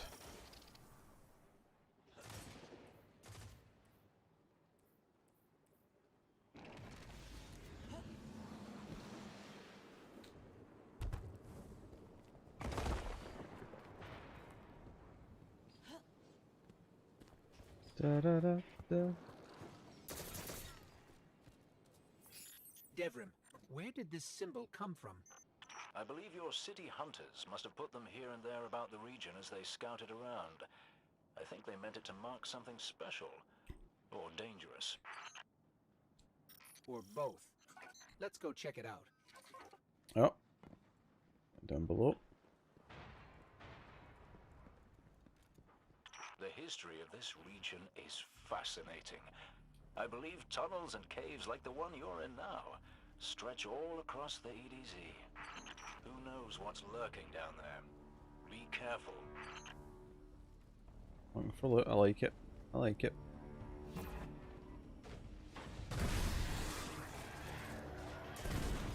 I imagine this is probably one of the more boring games to watch for someone like Elsa, because there's not really much sort of investment in the story, per se.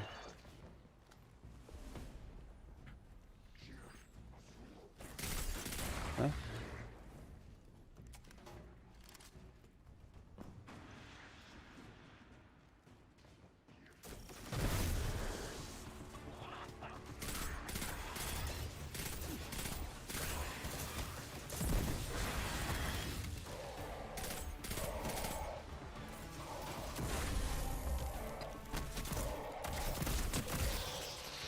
Snagged a key code from that captain.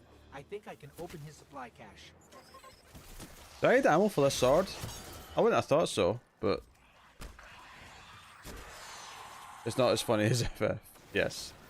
I'll be back to FF soon, Elsa. I was saying earlier that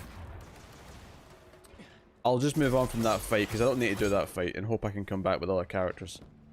Right, there was a crate over here. Good work down there, you two. Hey, what's this weapon? Keep an eye out for other hidey holes and treasures like this one. But that's for another Scout rifle. day. I think I like scout rifles In from the first one, meantime, actually. What say we get down to business? Come on back up to the church tower. I think I do, because it's kind of like a sort of less powerful sniper rifle, because it shoots in kind of one burst. Hello. Yeah, I like scouting the first game. Scout and sniper was my combo that I liked.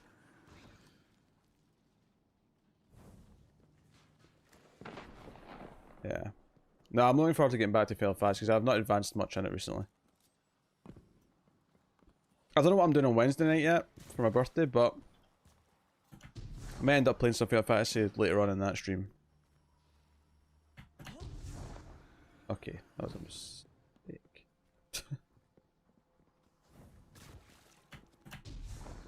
Let me up. This quest done? No?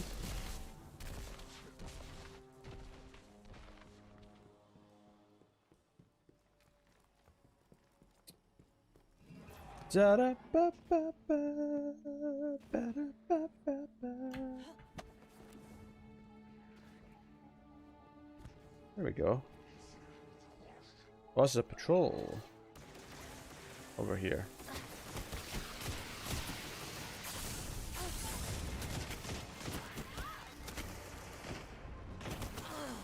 Shit.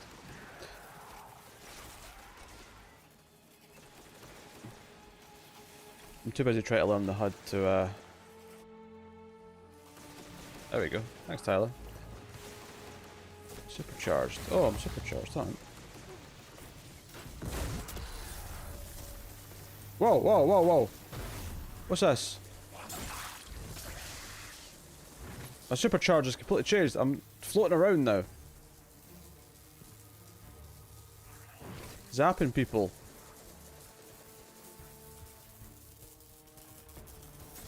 And that lasted quite a while. Oh, so weird.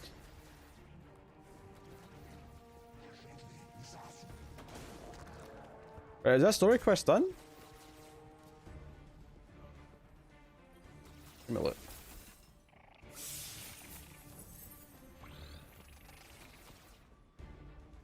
Interesting.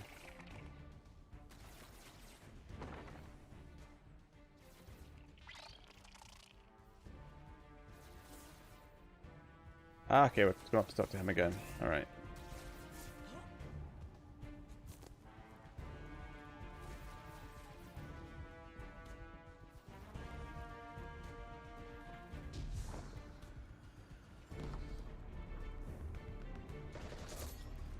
Is in disarray. I do hope you're looking for something. Thank you. Gonna give me something?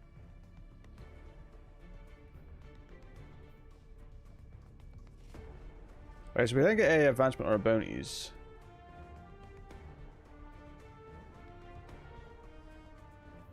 They didn't give me anything.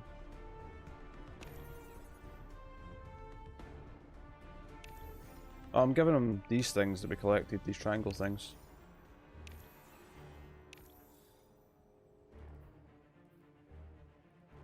Didn't give me anything in return though, the prick. Mind your rockets now, Guardian. Requests.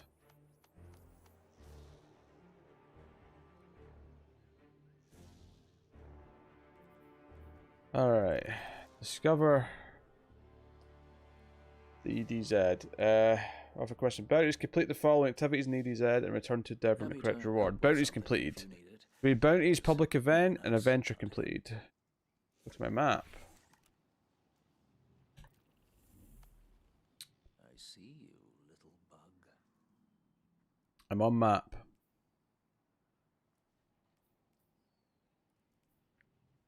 The orange things, okay. We're over here. Guess we'll do that one. It's close.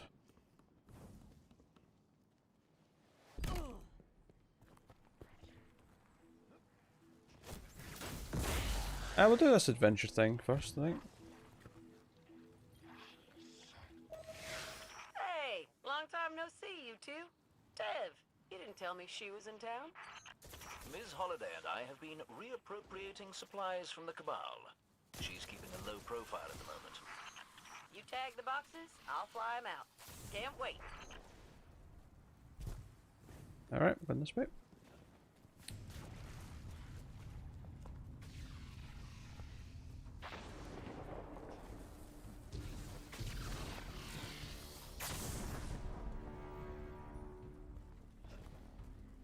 Figures those four-armed bandits would try to beat us to it. Don't let them. Are we supposed to come up here?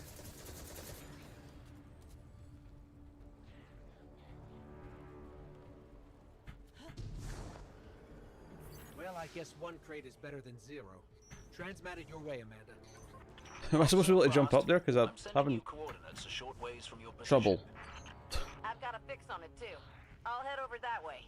Last one to the courtyard's a dreg phase. I guess you already got the thing anyway. How colorful. Need more supplies.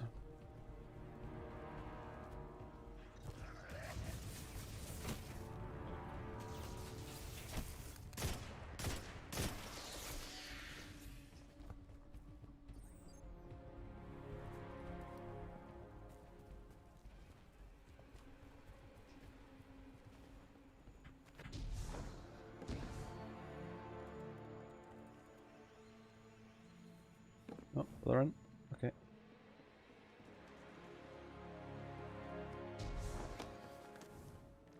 We're here. We've got company. Red Belly's dug in and set up a whole bunch of turrets. Clear 'em out, Respawning would ya? restricted.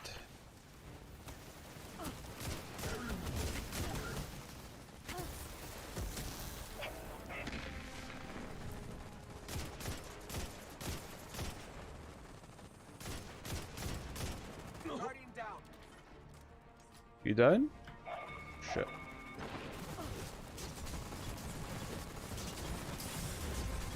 Ah, no.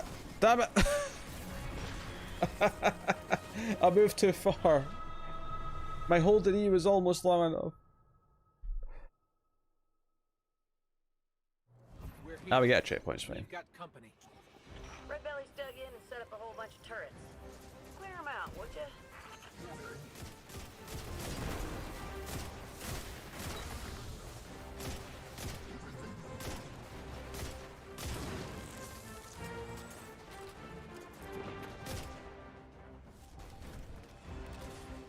Alright.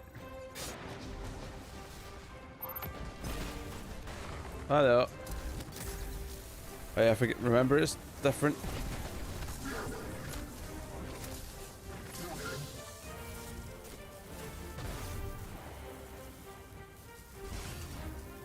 I'm like static shock here.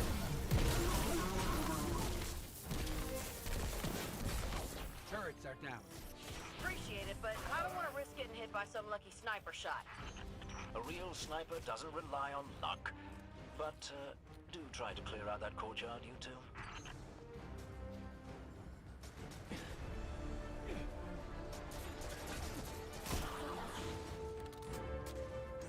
Do me a favor and plop down a beacon, would ya? Oh, hello. Beacon deployed. Signal screened. Here I come. Those supplies should keep the farm up and running for a while. Another job well done.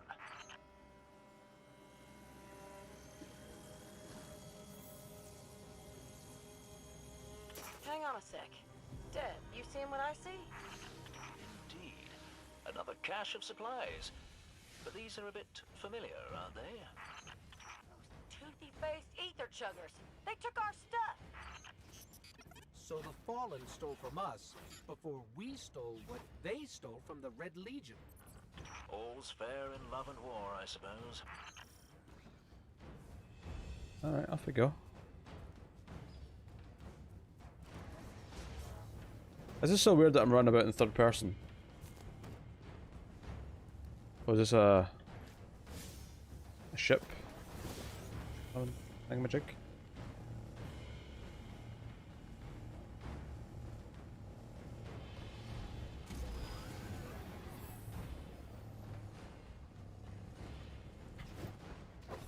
Secure that cash, and Miss Holiday will be by in 2 shakes. No can do, Dev. Could be 100 fallen hiding out in those buildings. I'll wait for the all clear. Not all clear. Definitely not all clear. Too hot for me to help out. Huh. I don't have line of sight either. You're on your own, you two. Be brave. What the hell? As they say.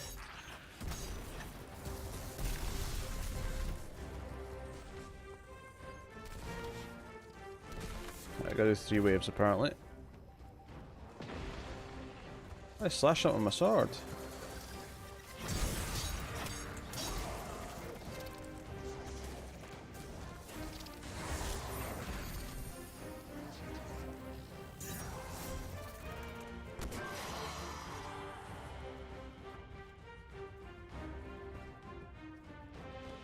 It's kind of like Star Wars in that you've got all these planets and it's going for like a sci-fi but kind of meets fantasy style.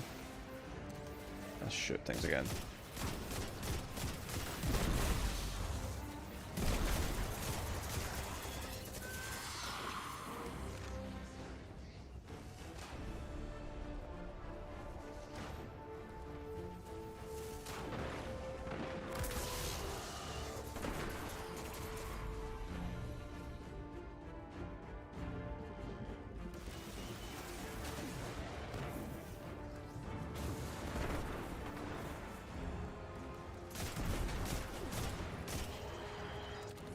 Shot him in the ass. Tape.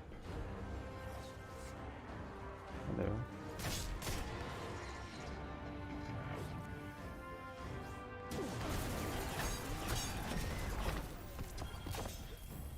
Ooh, I got a web bond. What that is.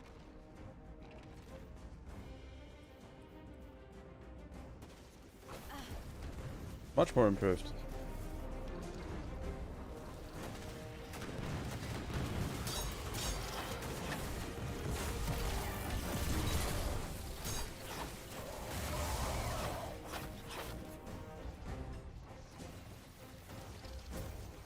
I'm turning 31. Why?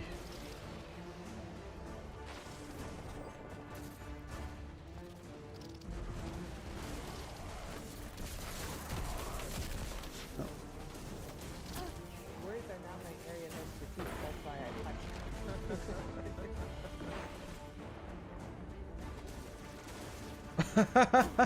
Thanks. If it's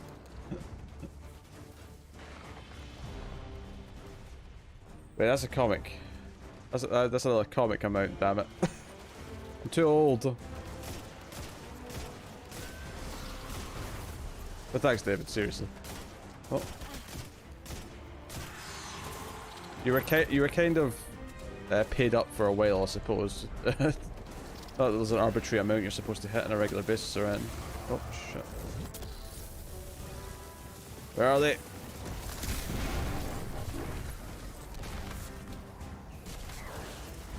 Oh. Oh, this one's kind of fun. This power, I mean.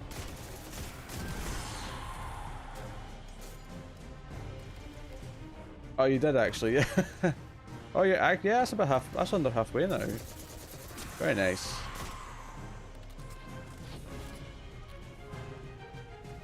Oh, that's right. All the light orbs fill your super bar, don't they? The ones that aren't ammo.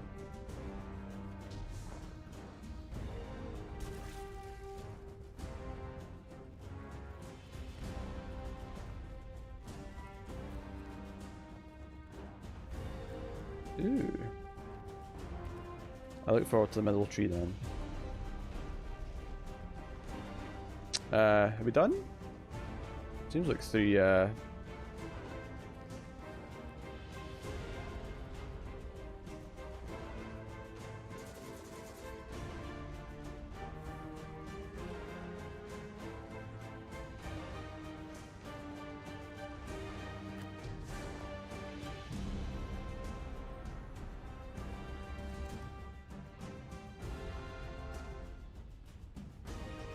It should be done.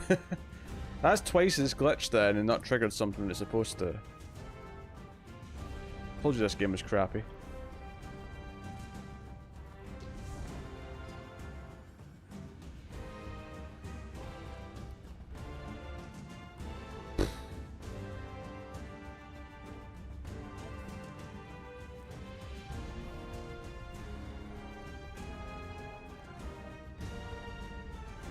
Is there something we can do to...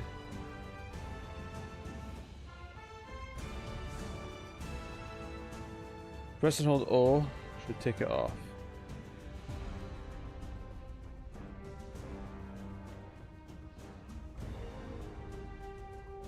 O is not doing anything. I'll press tab and hold O.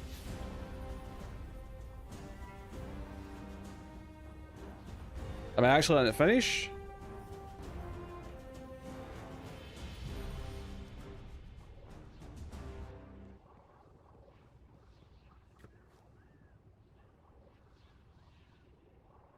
I already got the experience. Okay, cool. Still though, that's a lot of glitches so far, Tyler. Ain't so hot, is it? Ain't so hot at all. Go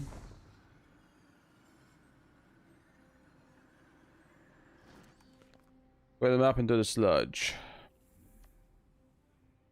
The sludge. The public event? Or one of the things. Public event. Okay, cool.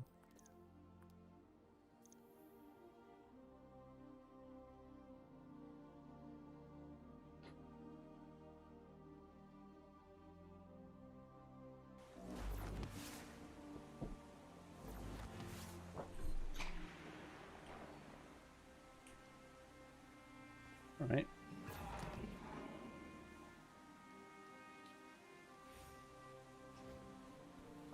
Okay. Run to the flag. I'll follow you.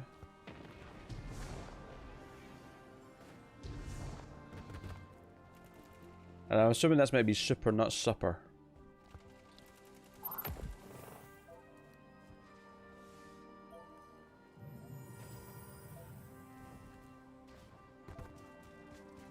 Because supper implies it's going to give me something to eat.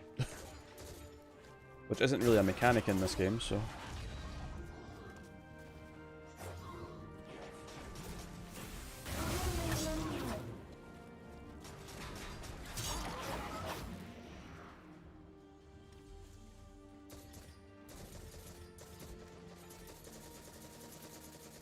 I should switch to the other thingamajig.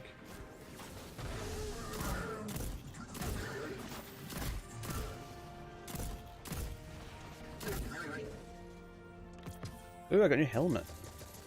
Oh, hello. Chest up here. Hello, chesticle. And this gave me desert mat shader. That's just customization shit. I'll mess with that later, but I'll put on my new helmet because I assume it's much better. Yep.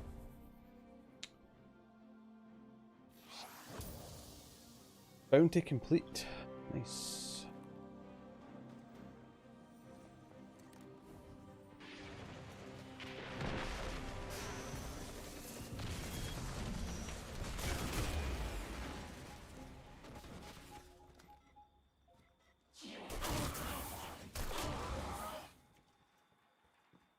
Someone over there called Dad.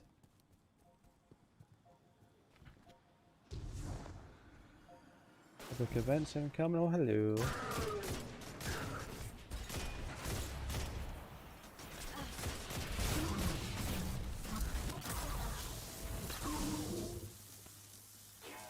This was a weird time for my super, but you know what? It's fine.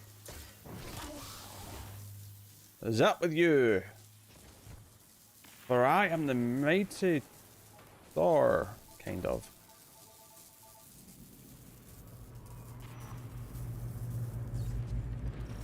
I remember this for the public events. Nearby, local energy fields are spiking like mad.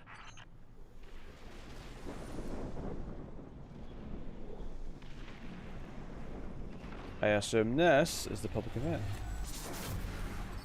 Taken. Filthy creatures. Push them back.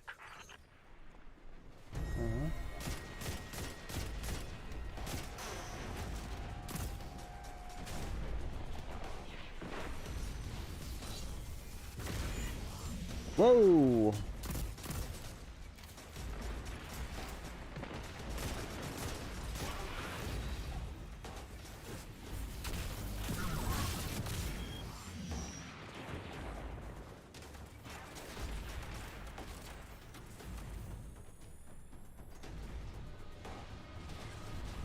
There was a chesticle up here. Bounty complete. Couple of bounties complete for that dude, seemingly.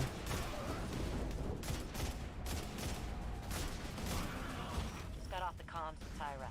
That woman sure knows her history. She's looking for any lost Golden Age tech you run across. Keep your eyes peeled.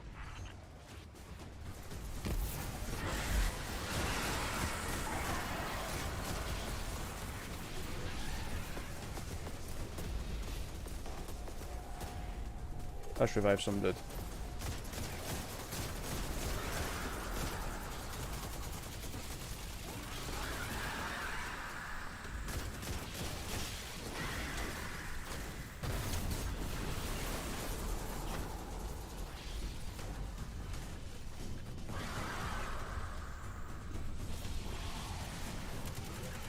Hello.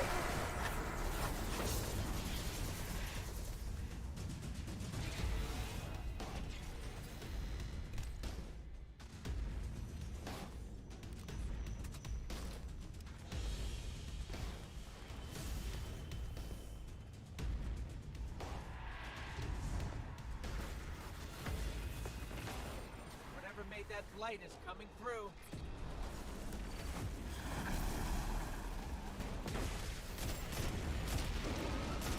Oh, I see him.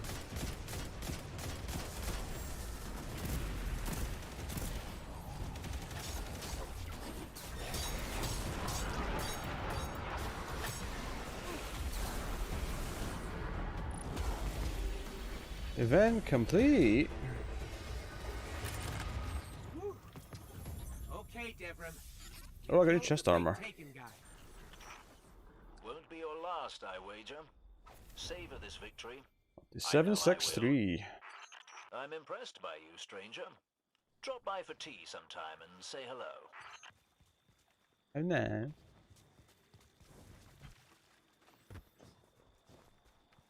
It's so weird, I finally got a monitor where I benefit from it going higher than 6. Oh, I actually dropped to 57 there. 56 at its lowest.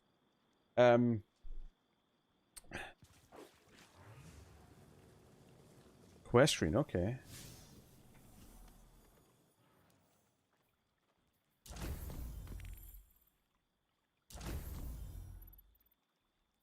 Did I get loot for those? What's this one? Art kills. We need more art kills, okay.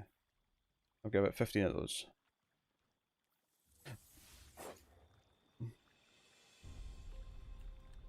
What?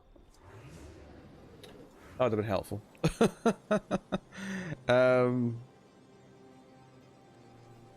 Did I get any loot for doing those?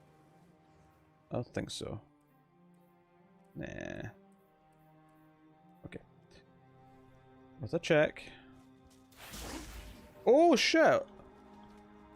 You also could have mentioned that right click was a fancier slash. What else did you discover? The EDZ twist. Let's check.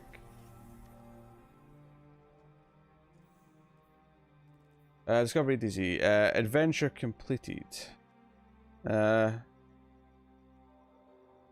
I guess I have to do all the adventures in the EDZ. You have to do 2 bounties, public event, and adventure completed.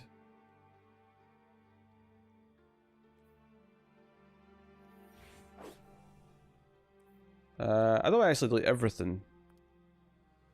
But yeah, some of the stuff that's completely redundant, sure.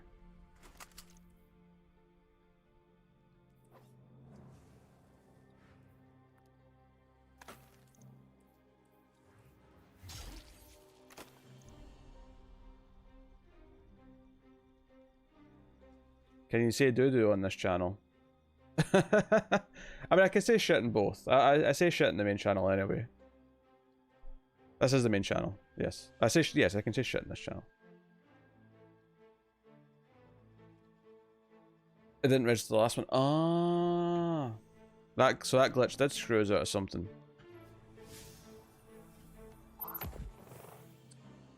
But it has to be on the ADZ, right? Or does it not matter?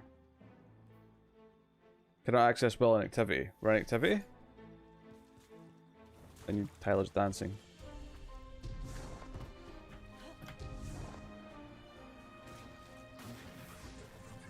We're in patrol? Activate a patrol. Potentially, anyway. Hello, boys! Oh, that's way more satisfying.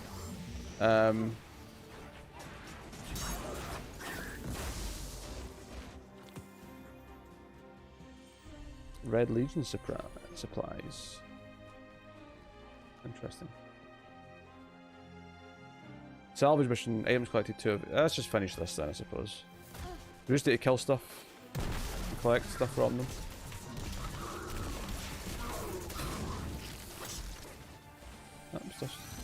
Oh.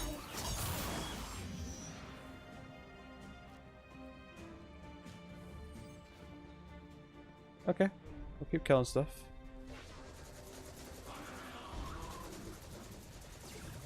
Yes, Becky Lynch, I believe, is pregnant. I don't watch WWE anymore, admittedly, but yes.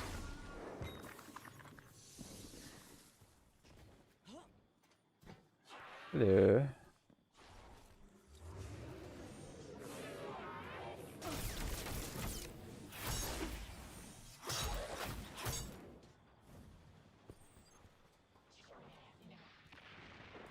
I'm almost wondering if I'd like playing this more with a controller. Even though shooting's always better with a mouse and keyboard, some of the melee stuff, I think would feel more natural in a controller.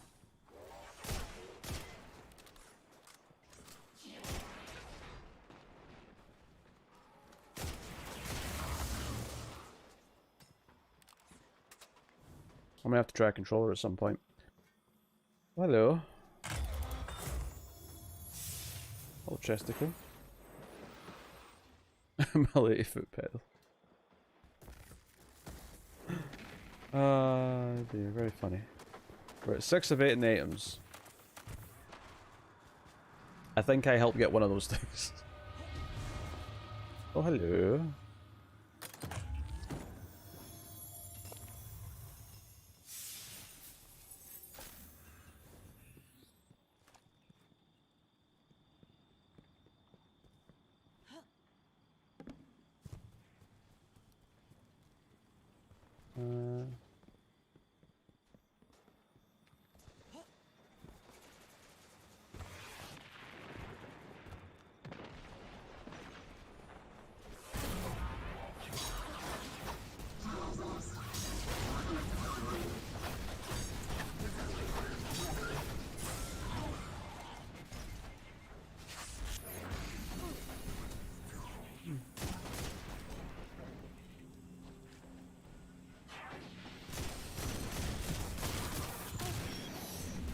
Whoa.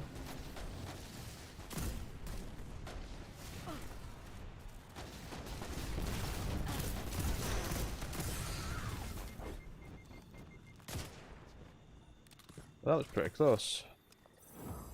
Yeah, we finished. Nice. Okay, so now I can go.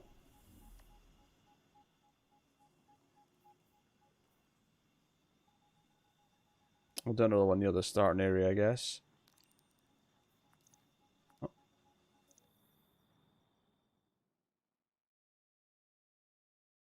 It's why I, like Resident Evil, I still play with a controller, even though technically speaking the aiming should be better with a keyboard and mouse. Because so much of Resident Evil is dodging, and I find movement much better. Like, if movement's an important part of the game, I find it better on a controller, because the analog stick is way more intuitive for dodging and being sneaky. But if it's all about shooting, the keyboard and mouse is better. But this game's got enough melee stuff that...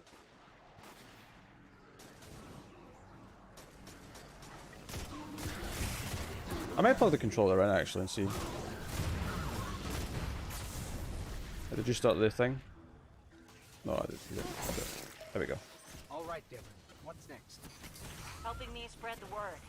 We're broadcasting a signal from the farm to people who fled the city saying, you'll be safe here. And we need to make sure everyone, everywhere, can hear it. Place a few signal amplifiers around the area to boost the signal. That should do the trick.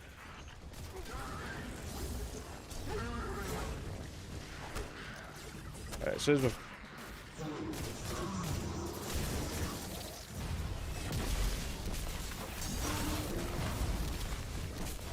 Whoa, what's this blasting thing?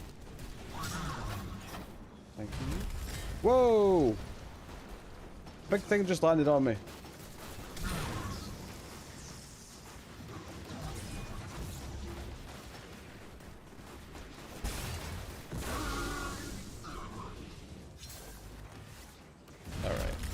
I have the cat.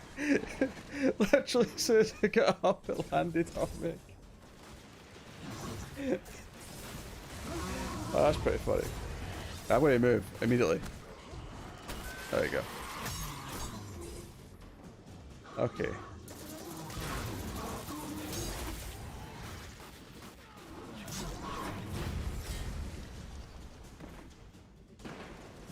Hello, what's this blue item? Ooh, new armor. That's one note online. Like the signal's already in. That was fast. Hang on a minute. I just spotted quite a few fallen headed your way. Keep your guard up. Guardian down. Guardian down? I'm coming. Oh, because you fell off the edge. Alright, okay. Eliminating that captain under the church must have drawn the rest of the fallen out. They won't stop coming. We need to make sure that signal is strong. You better hurry up and place that second node.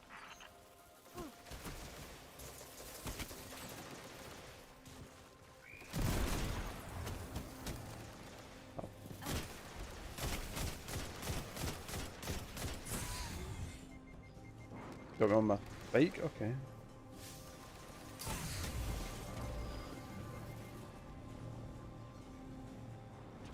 This place used to be so peaceful. This is the first time I've even seen any fallen since the Cabal hit us. Reminds me of the city.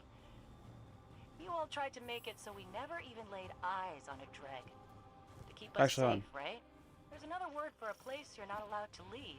Is boost shift? Because I feel like I'm pressing that. It looks like it's doing something, but it doesn't actually feel like it's going any faster.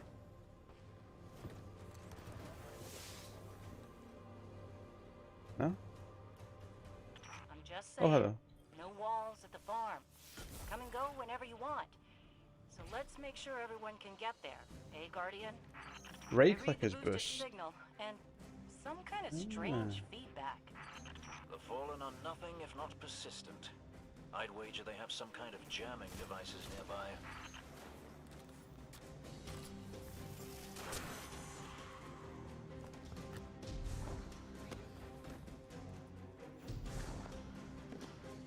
Okay, I'm very bad at when there's like a tight jump like this.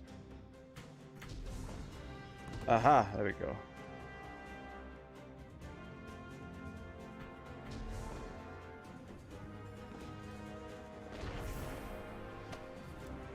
Did I have to come up here? I don't think I did.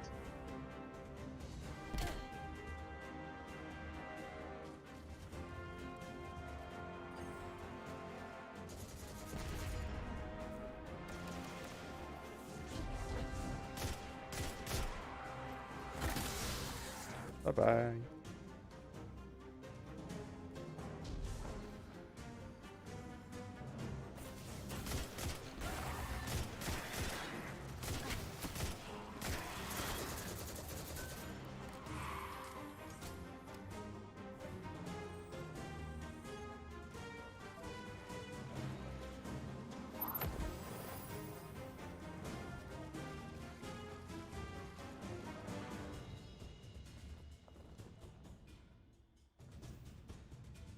Oh, that price and get over it. Oh, don't remind me. Don't remind me of that devil game. Oh, hello, where's the thing over here?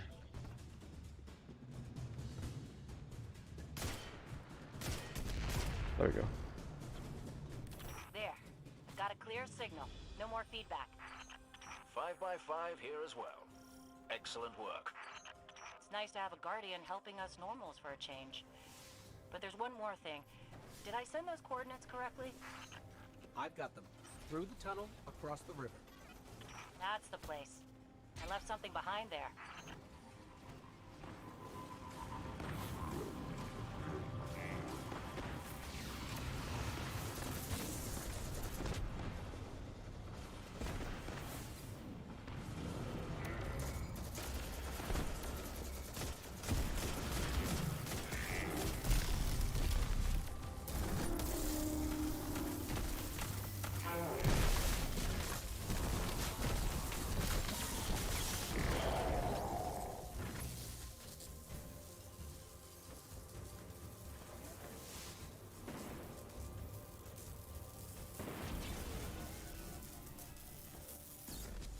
We're almost to your coordinates, Hawthorne. Good. I left supplies there that I had to abandon in a hurry a while back. Supplies for the farm? For the city. But when you all got attacked, I dropped everything and flew across the ocean to try and help. Bad news, Hawthorne. The Fallen beat us here. The city sure doesn't need it anymore. We could use that stuff at the farm. All right, forget the supplies. Clear out those Fallen, and we'll figure out our next move.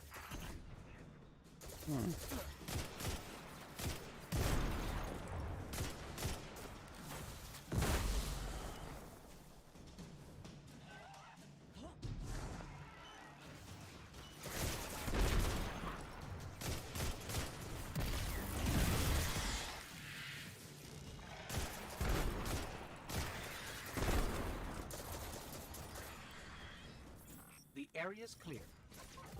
Not for long. The Fallen don't like it when they're denied a good scavenge.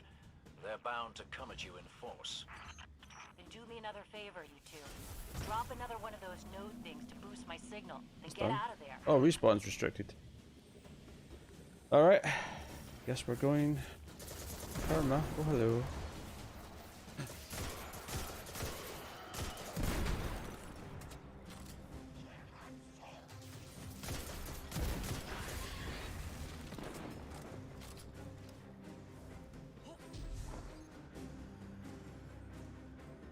Anyone else?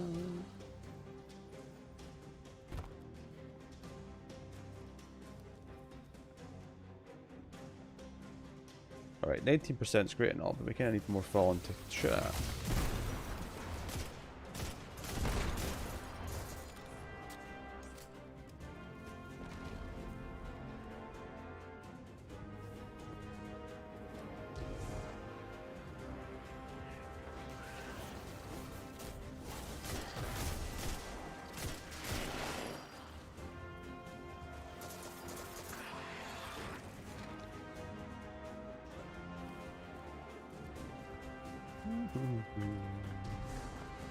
Oh, I see them falling. Blue! Oh, the gun.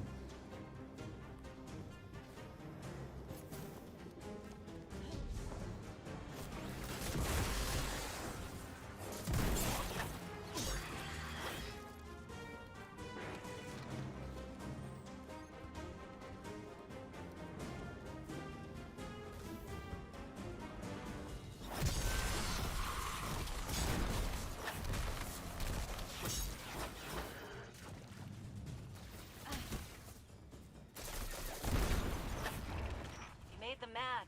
You're doing something right. Don't let up. Secure the area.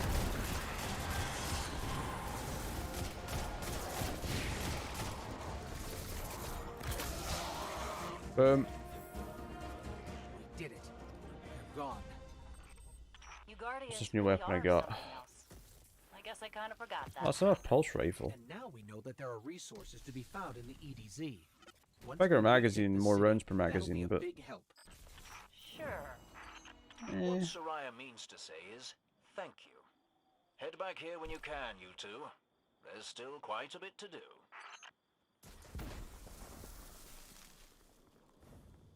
What, was there a thing over here?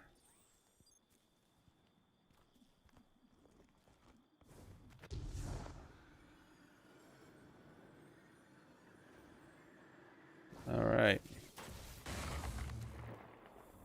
Let's have a look. Am I good?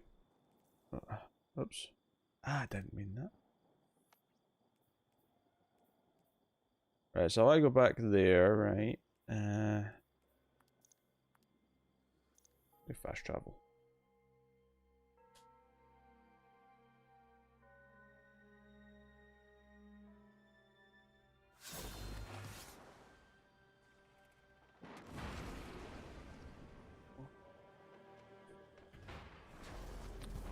Let's go talk to the wait, who am I reviving?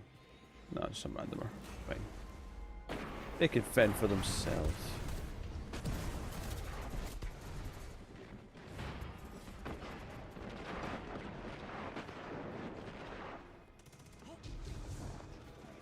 Whoa! That was a bigger jump. I've been running for a while.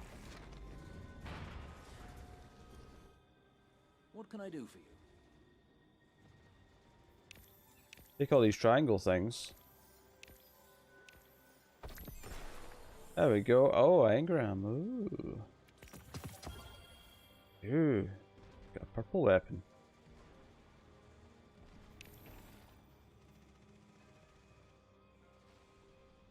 We have to clear it from the main quest screen.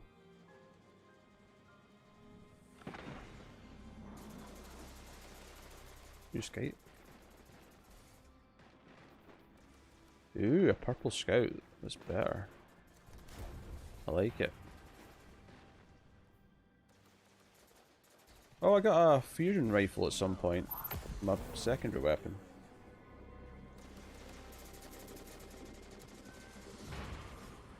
No special ammo? Okay, well I guess I'll have to.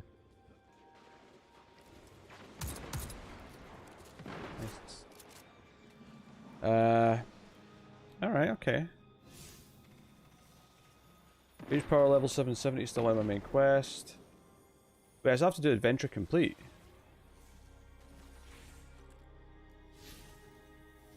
Look at the quests.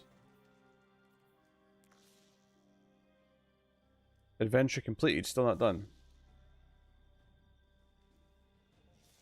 Well, that's what we just did.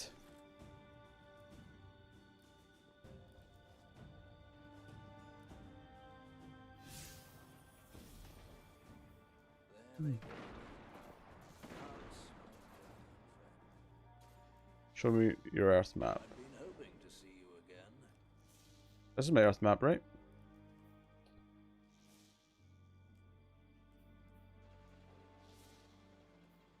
Ah, hello.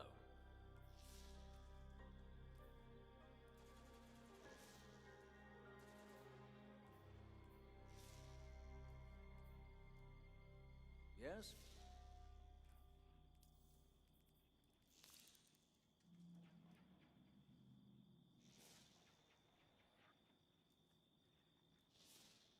Guardian. I do not see anything.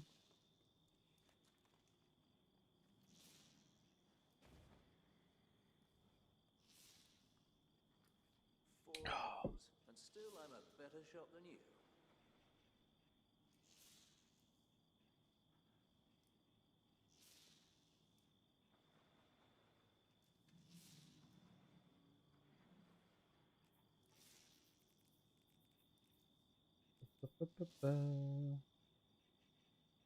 You can hear that too, right?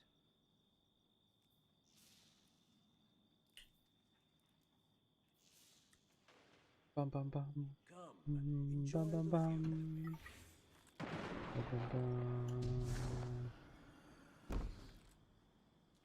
view. Light level is 766. So we're very close to 770, actually. Another item or two should do it. I forgot when you change weapons. I remember this from Destiny 1 actually, that you lose all your ammo for them. For the other two.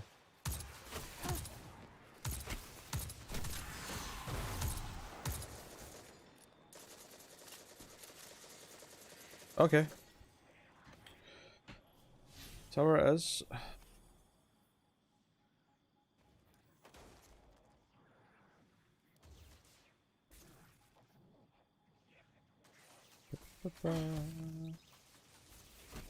Dun, dun, dun, dun, dun. Dun, dun, dun, dun, dun, dun. Dun, dun, dun, dun, dun, dun, dun, dun, dun, dun, dun, dun. We have to bounce, I gotta wake up early to get some cat food before work. If you don't stream by on Wednesday, happy birthday Pete, otherwise night all. I should be streaming on Wednesday. I should be. But yeah, thanks David. Have a good night.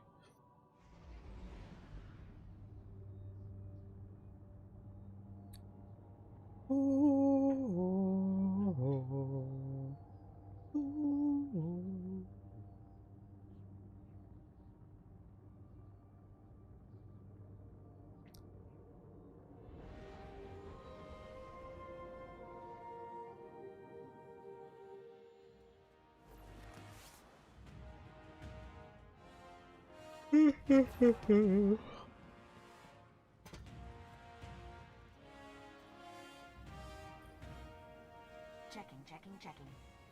Yeah, I got some gauntlets in here. Acknowledged. Name, Guardian? Want to take a look, Guardian? Eververse has a lot to offer. Guardian. There we go. Over 770. Who gave me that? Was it this dude? I remember.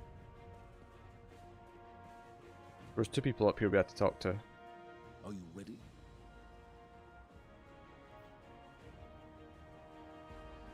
Tess wants to talk to me. Where's Tess?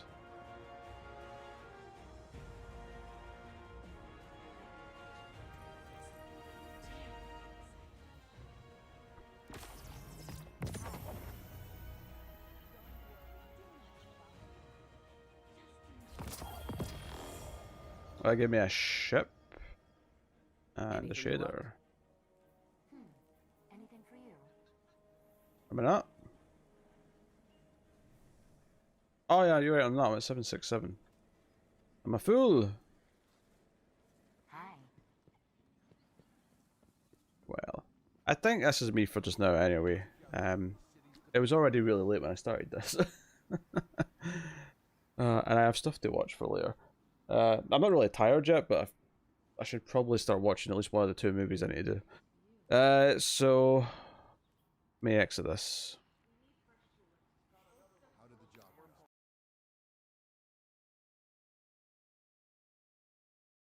There we go. I'm back. Alright, cool. She gives you all the cosmetics. Okay. Nice. Alright. Well, yes, I shall call it an evening there because it's already silly late. What's this? That's me. Yeah, thanks very much, guys, for joining me. I will see you next time. It has been a pleasure. Goodbye, guys. Good night.